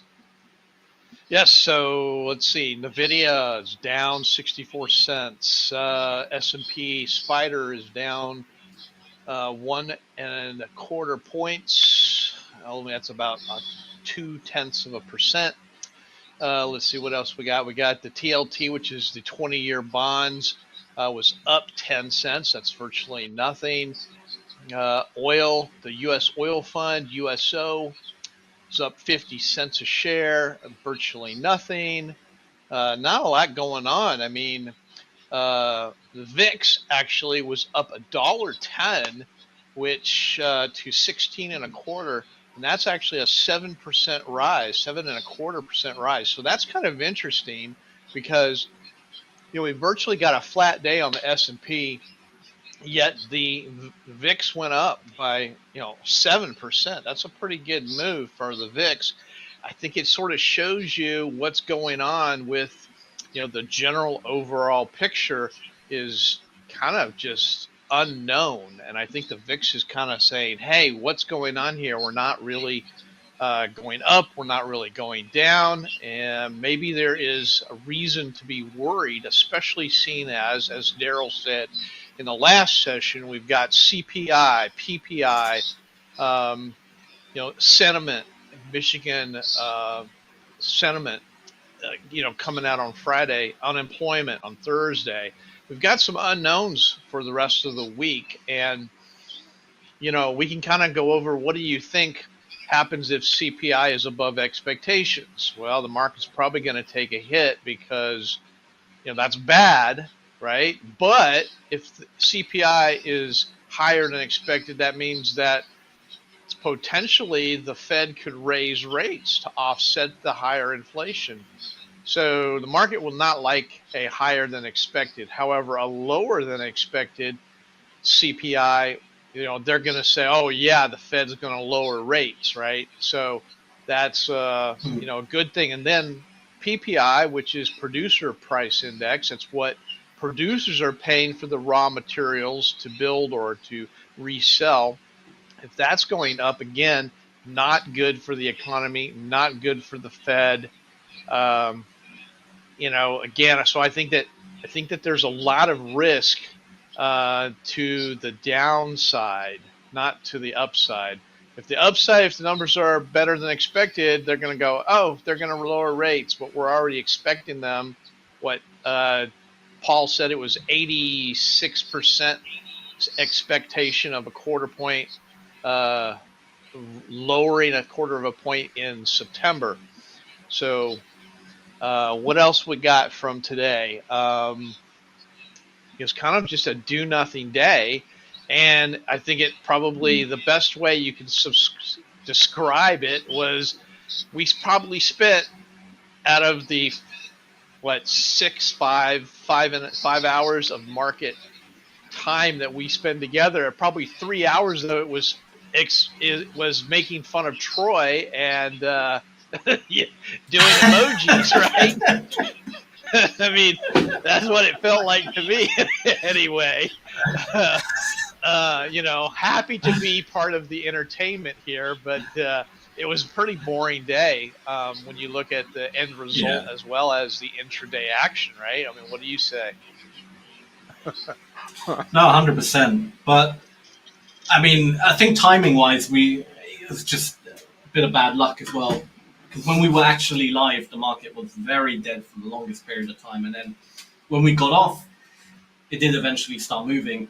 But I would like to say it was interesting. If you remember last week at some point, I can't remember when it was, but we did the Prime Day wrap up together, and you were saying you're expecting a good downward push coming soon, like a good, a proper strong downward day. And I think it could have. Is today that day you feel could have been it, or do you still feel there's going to be a bigger push down at some point? Oh, I do not think today was. I mean, today did not really have any fear. I just never saw any full-out fear where you had selling. To have a down before we have a big down day, we've got to have like a preliminary day where you scare the bejeebies out of people, and they're going, "Uh-oh, this market could go down," and then they go, "Okay, I'm going to start. Maybe I'll cut half of my positions, or maybe I'll start." The idea gets planted that the market's overextended, the market's at an all-time high, and unable to get through it. Maybe I should take some money off the table. So you want to have kind of that scare day. We may have had that scare day, like I said before. A couple days ago, we had that where we poked through and did the all-time high, and it was a big doji candle, or not. I mean, a big tail candle. It had a really big wick on the top. I don't remember what day that was. It was the last day of July, 31st. We had that tail candle at the very top, and then we followed that by a couple of down days, and I think that we need more fear to come out, and I just have not seen, the movement down is not, at least today, I didn't think it was very violent at all, not nearly as violent as we've seen 2 weeks ago. To really get a flush day or an extended down period, we've got to see some fear come in, and that's fear of missing out on the short move. It's the fear of losing profits that you've had all year. I actually liquidated a account this last week. My daughter has a college account. Here we have accounts you can set up that benefit the student, and it pays for their tuition, and you invest in all, and anyway, I liquidated it because she's graduating from college in December, and I went ahead and liquidated it because I felt like we were at all-time highs.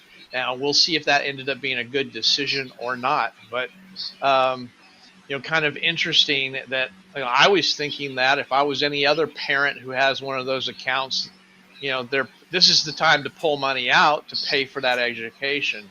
I try to time my withdrawals for it. I'll float the cost until it looks like the market's at a good spot, and then I'll let it go. Trying to time it for that college fund, but I think that a lot of people are thinking maybe starting to see some sector rotation. And I think Paul is sort of touching on it. I haven't actually heard him say it yet, but like today he was talking about the Dow and how the Dow is not doing the same thing as the Nasdaq, which is not doing the same thing as the S&P, and we're starting to see some divergences between the three indexes. And to me, that is talking, or that's leading me to believe that there's some sector rotation. And usually sector rotation is the very beginning of a leg to the downside. Because what people are doing, they're starting to get out of Google and Amazon and, you know, Meta and Tesla. They're going, hey, we need to move to some, you know, and they get into mobile oil and, you know, healthcare, and they start moving sort of, and that's the sort of the beginning of the redistribution.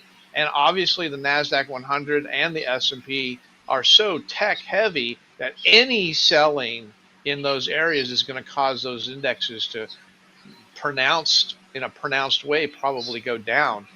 I mean, I obviously I'm the only guy in the room that is the perma bear, and so, you know, if it's always Chicken Little, the sky is falling, right? It seems like it's always that scenario, but it seems really toppy. And today's action to me was non-decisive, and when the market's non-decisive, you're treading water to either break to the upside or break to the downside. You're treading water to basically energize or create power. I want to say energy. So when you go sideways, you're just creating energy. And the more energy, the more sideways it will go, the more explosive the move will be, either to the upside or to the downside. I thought today was just, you know, kind of sideways action. Yes, we were down a little bit, but not much. I mean, the spider was down, you know, 0.2%, not even a quarter of a percentage point. And we're starting to see, you know, if you look at the daily chart, you're seeing two, at least on the Nasdaq, you're seeing on a daily profile, you're seeing two distinct profiles, which again leads me to believe that we're going to go down to the previous, which is like 22,000 is the next high volume node below us. So that would be about what, 1,600 Nasdaq points. That's pretty extreme. That's, you know, quite a bit. As you and I have talked about this in the past, you know, I'm trying to do what you suggested, and that is try to look at a shorter time frame and not form a bias of, you know, what's happening over the last 15 minutes. Is it going up or is it going down? And then, you know, play appropriately to that, not have a bias. That being said, the market feels very toppy to me. And I think we're looking for we're looking for a catalyst. Everything is there in place. We've been going sideways now for what, 3-4 weeks? You know, basically from July 1st, you know, we're slowly going up, but we're sort of going sideways here for the, you know, the last 6 weeks. And I think that everything is in place to, you know, see a big movement to the downside, but we're going to have a catalyst. And I don't know what that, I actually, when I was surprised the market didn't react more when Trump extended the tariff for China for another 90 days, because to me, that could have been the catalyst. If he could have come out and said, you know, we're going to up it another 100% or whatever, the market's just waiting for an excuse to sell, because everybody and their grandmother feels like we're topping out. You know, and if you look at the daily chart, it looks like a little double top. We come right up. We're just under the all-time highs. You know, yet Friday was really close to that double top there. You know, and a double top is what? It's the first step or second step, however you look at it, of an M pattern. And an M pattern, M stands for murder, right? And an M pattern would be a very negative, bearish type of pullback. Yeah, absolutely. Well, I mean, yeah, no, I totally agree with you. I feel the market is just waiting. It's waiting, like you said, for a catalyst, because it's. I would say today was probably, in terms of actual movement, was probably one of the slowest moving markets I've seen in a while. Yeah. Like even the downward push we had, it had no real conviction to it. It was very. Yeah. It didn't. It almost felt. I don't know. It almost felt fake. It didn't really. Muted. Didn't really pack a punch. Yeah, and although it did push down quite a bit, almost a full percent. It pushed down the Nasdaq, but still, I can see it very easily undoing that whole move tomorrow. Very easily just break through all that. There was no real volume behind it. It was just a bit. I don't know. It almost just felt like it was drifting down from the lack of volume. I don't know, but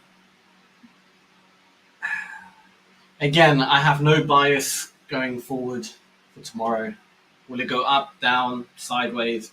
I have no idea. If I had to choose, I would say I'm probably a bit more bullish go for tomorrow, just because it didn't really have much of a punch that moved down, and where we rejected from, just where we hit the all-time, to the daily low today. There was a really nice gap in volume there. It seemed to have held really well. I can imagine it will bounce around there for a while, maybe push up a bit. Will it go all the way back up again? I don't know.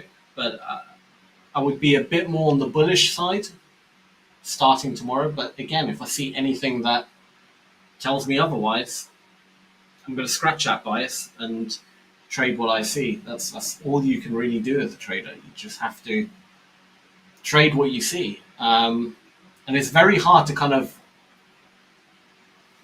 detach yourself from, from a bias, because when you have a bias where you think, oh, it's going to do this, it becomes so difficult to trade against that bias. I've been there so many times where I think it's going to go up or I think it's going to go down, and it's clearly going the opposite way. And I'm getting chopped up because I'm buying into a sell-off, or I'm selling in, on an uptrend. You just get completely annihilated because you can't see what's the obvious truth in front of your face, because you're just blinded by a bias you have, and that's when it gets dangerous.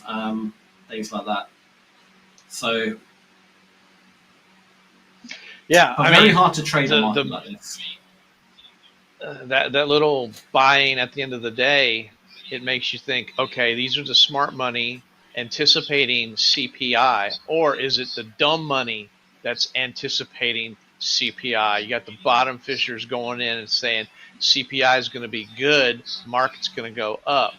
And so CPI is going to come out at 8:30 in the morning pre-market. So if you're going to position yourself for that, you'd had to be getting in sometime today. It sure looks like that's what's going on there. At the very end, a lot of people put bets on the table that CPI would be a good number. Now the question is how good a number will it be, and is it going to help the Fed make that decision to lower interest rates, or will it not help that, right? And so you could build a case in both directions. You can definitely build a case for bullish due to the fact that the probability is that CPI is probably going to come unchanged or maybe slightly better, which is what everybody's kind of betting. On the flip side of that, if it comes in high, then the Fed cut in September are going to be off the table, and the market is just going to go nuts to the downside. So you can make a case for each way to kind of position, but it certainly looked at the end of the day that move to the upside from like 345, or I don't know, with the last 20 minutes certainly looked like positioning for a good CPI number. And like I have said 100 times, that until this market burns, the buy the dip folks, we're always going to have a hard time breaking down, because there'll always be that group of buyers that just buys the dip every single time. And they've been making money like that for years until they don't. And when they don't, it's going to be, I'm telling you, it's going to be one ugly, ugly down move once those guys get burnt. And you know, it's retail guys. It's also professionals. The professionals have been buying dips too. I mean, you know, so the buy the dip folks have made a ton of money over the past few years buying the dips. And you know, I hate, as you would say, you know, you've got a ton of buyers that are trapped up here.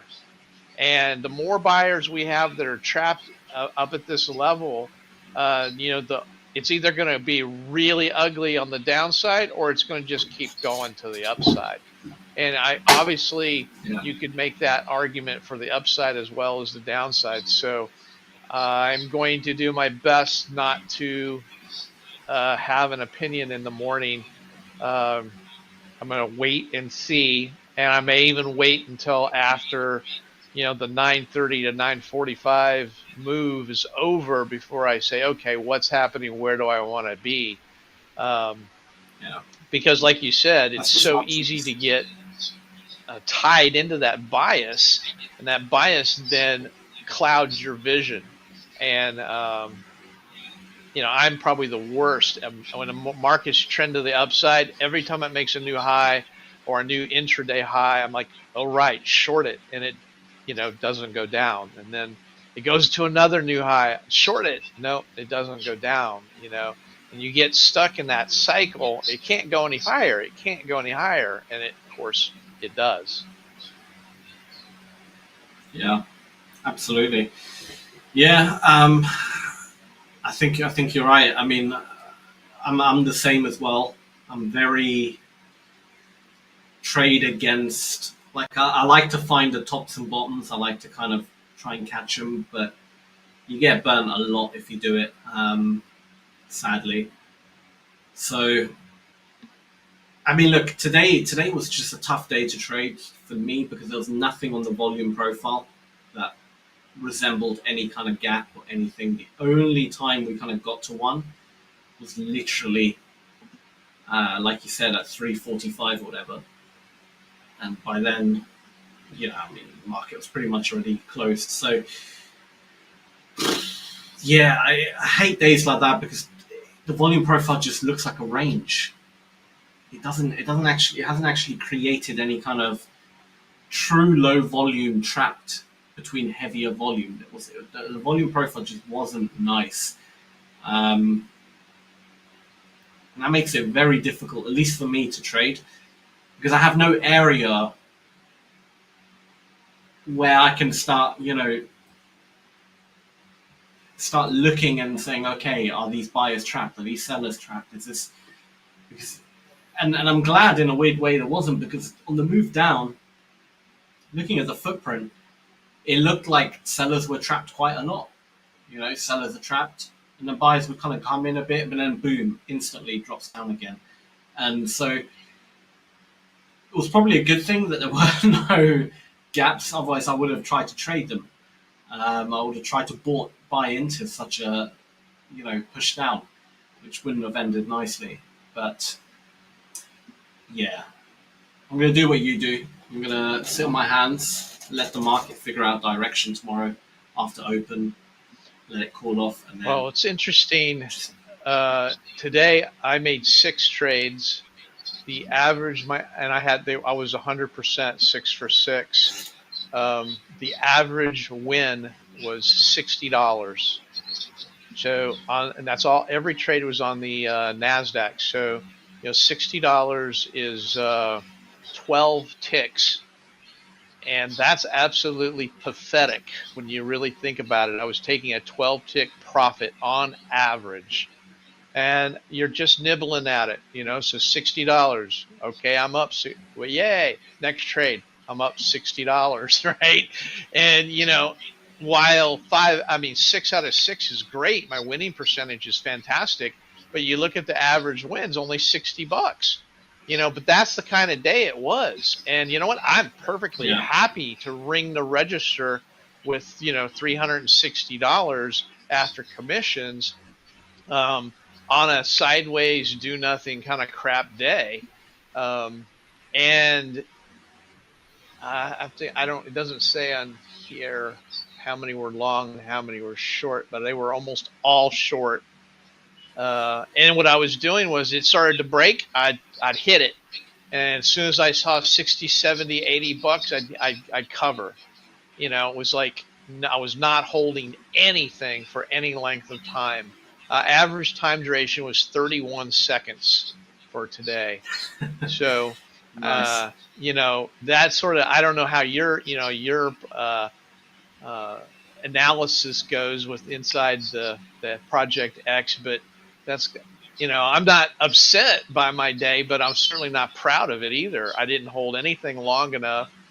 I left a lot of money on the table, but at the same time, you got to take those. It's a Monday, for God's sake. If I'm profitable on Mondays and Fridays, I feel really good. Mondays are hard to get the week started. I don't know about you, but on Mondays, I'm like itching to trade. I haven't traded since Friday. That's 2 days of all that anticipation, that adrenaline rush that you haven't had. Now you're ready for it Monday morning. And go ahead. No, 100%. Excuse me.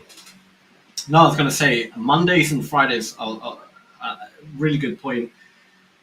If you get beat up on a Monday, don't feel bad. If you get beat up on a Friday, don't feel too bad. Statistically, they're going to be the 2 days you're most likely going to get beaten up on. So if you could just finish Monday and survive, even if it's a small profit, even if it's break even, even if it's a small loss, tap yourself on the back and get ready for Tuesday. Because generally speaking, Mondays and Fridays, they're the worst days when it comes to trading. Why that is, you could come up with so many different theories and reasons, but every single trader I've ever spoken to also that they hate Mondays and Fridays. It's just not a nice day to trade.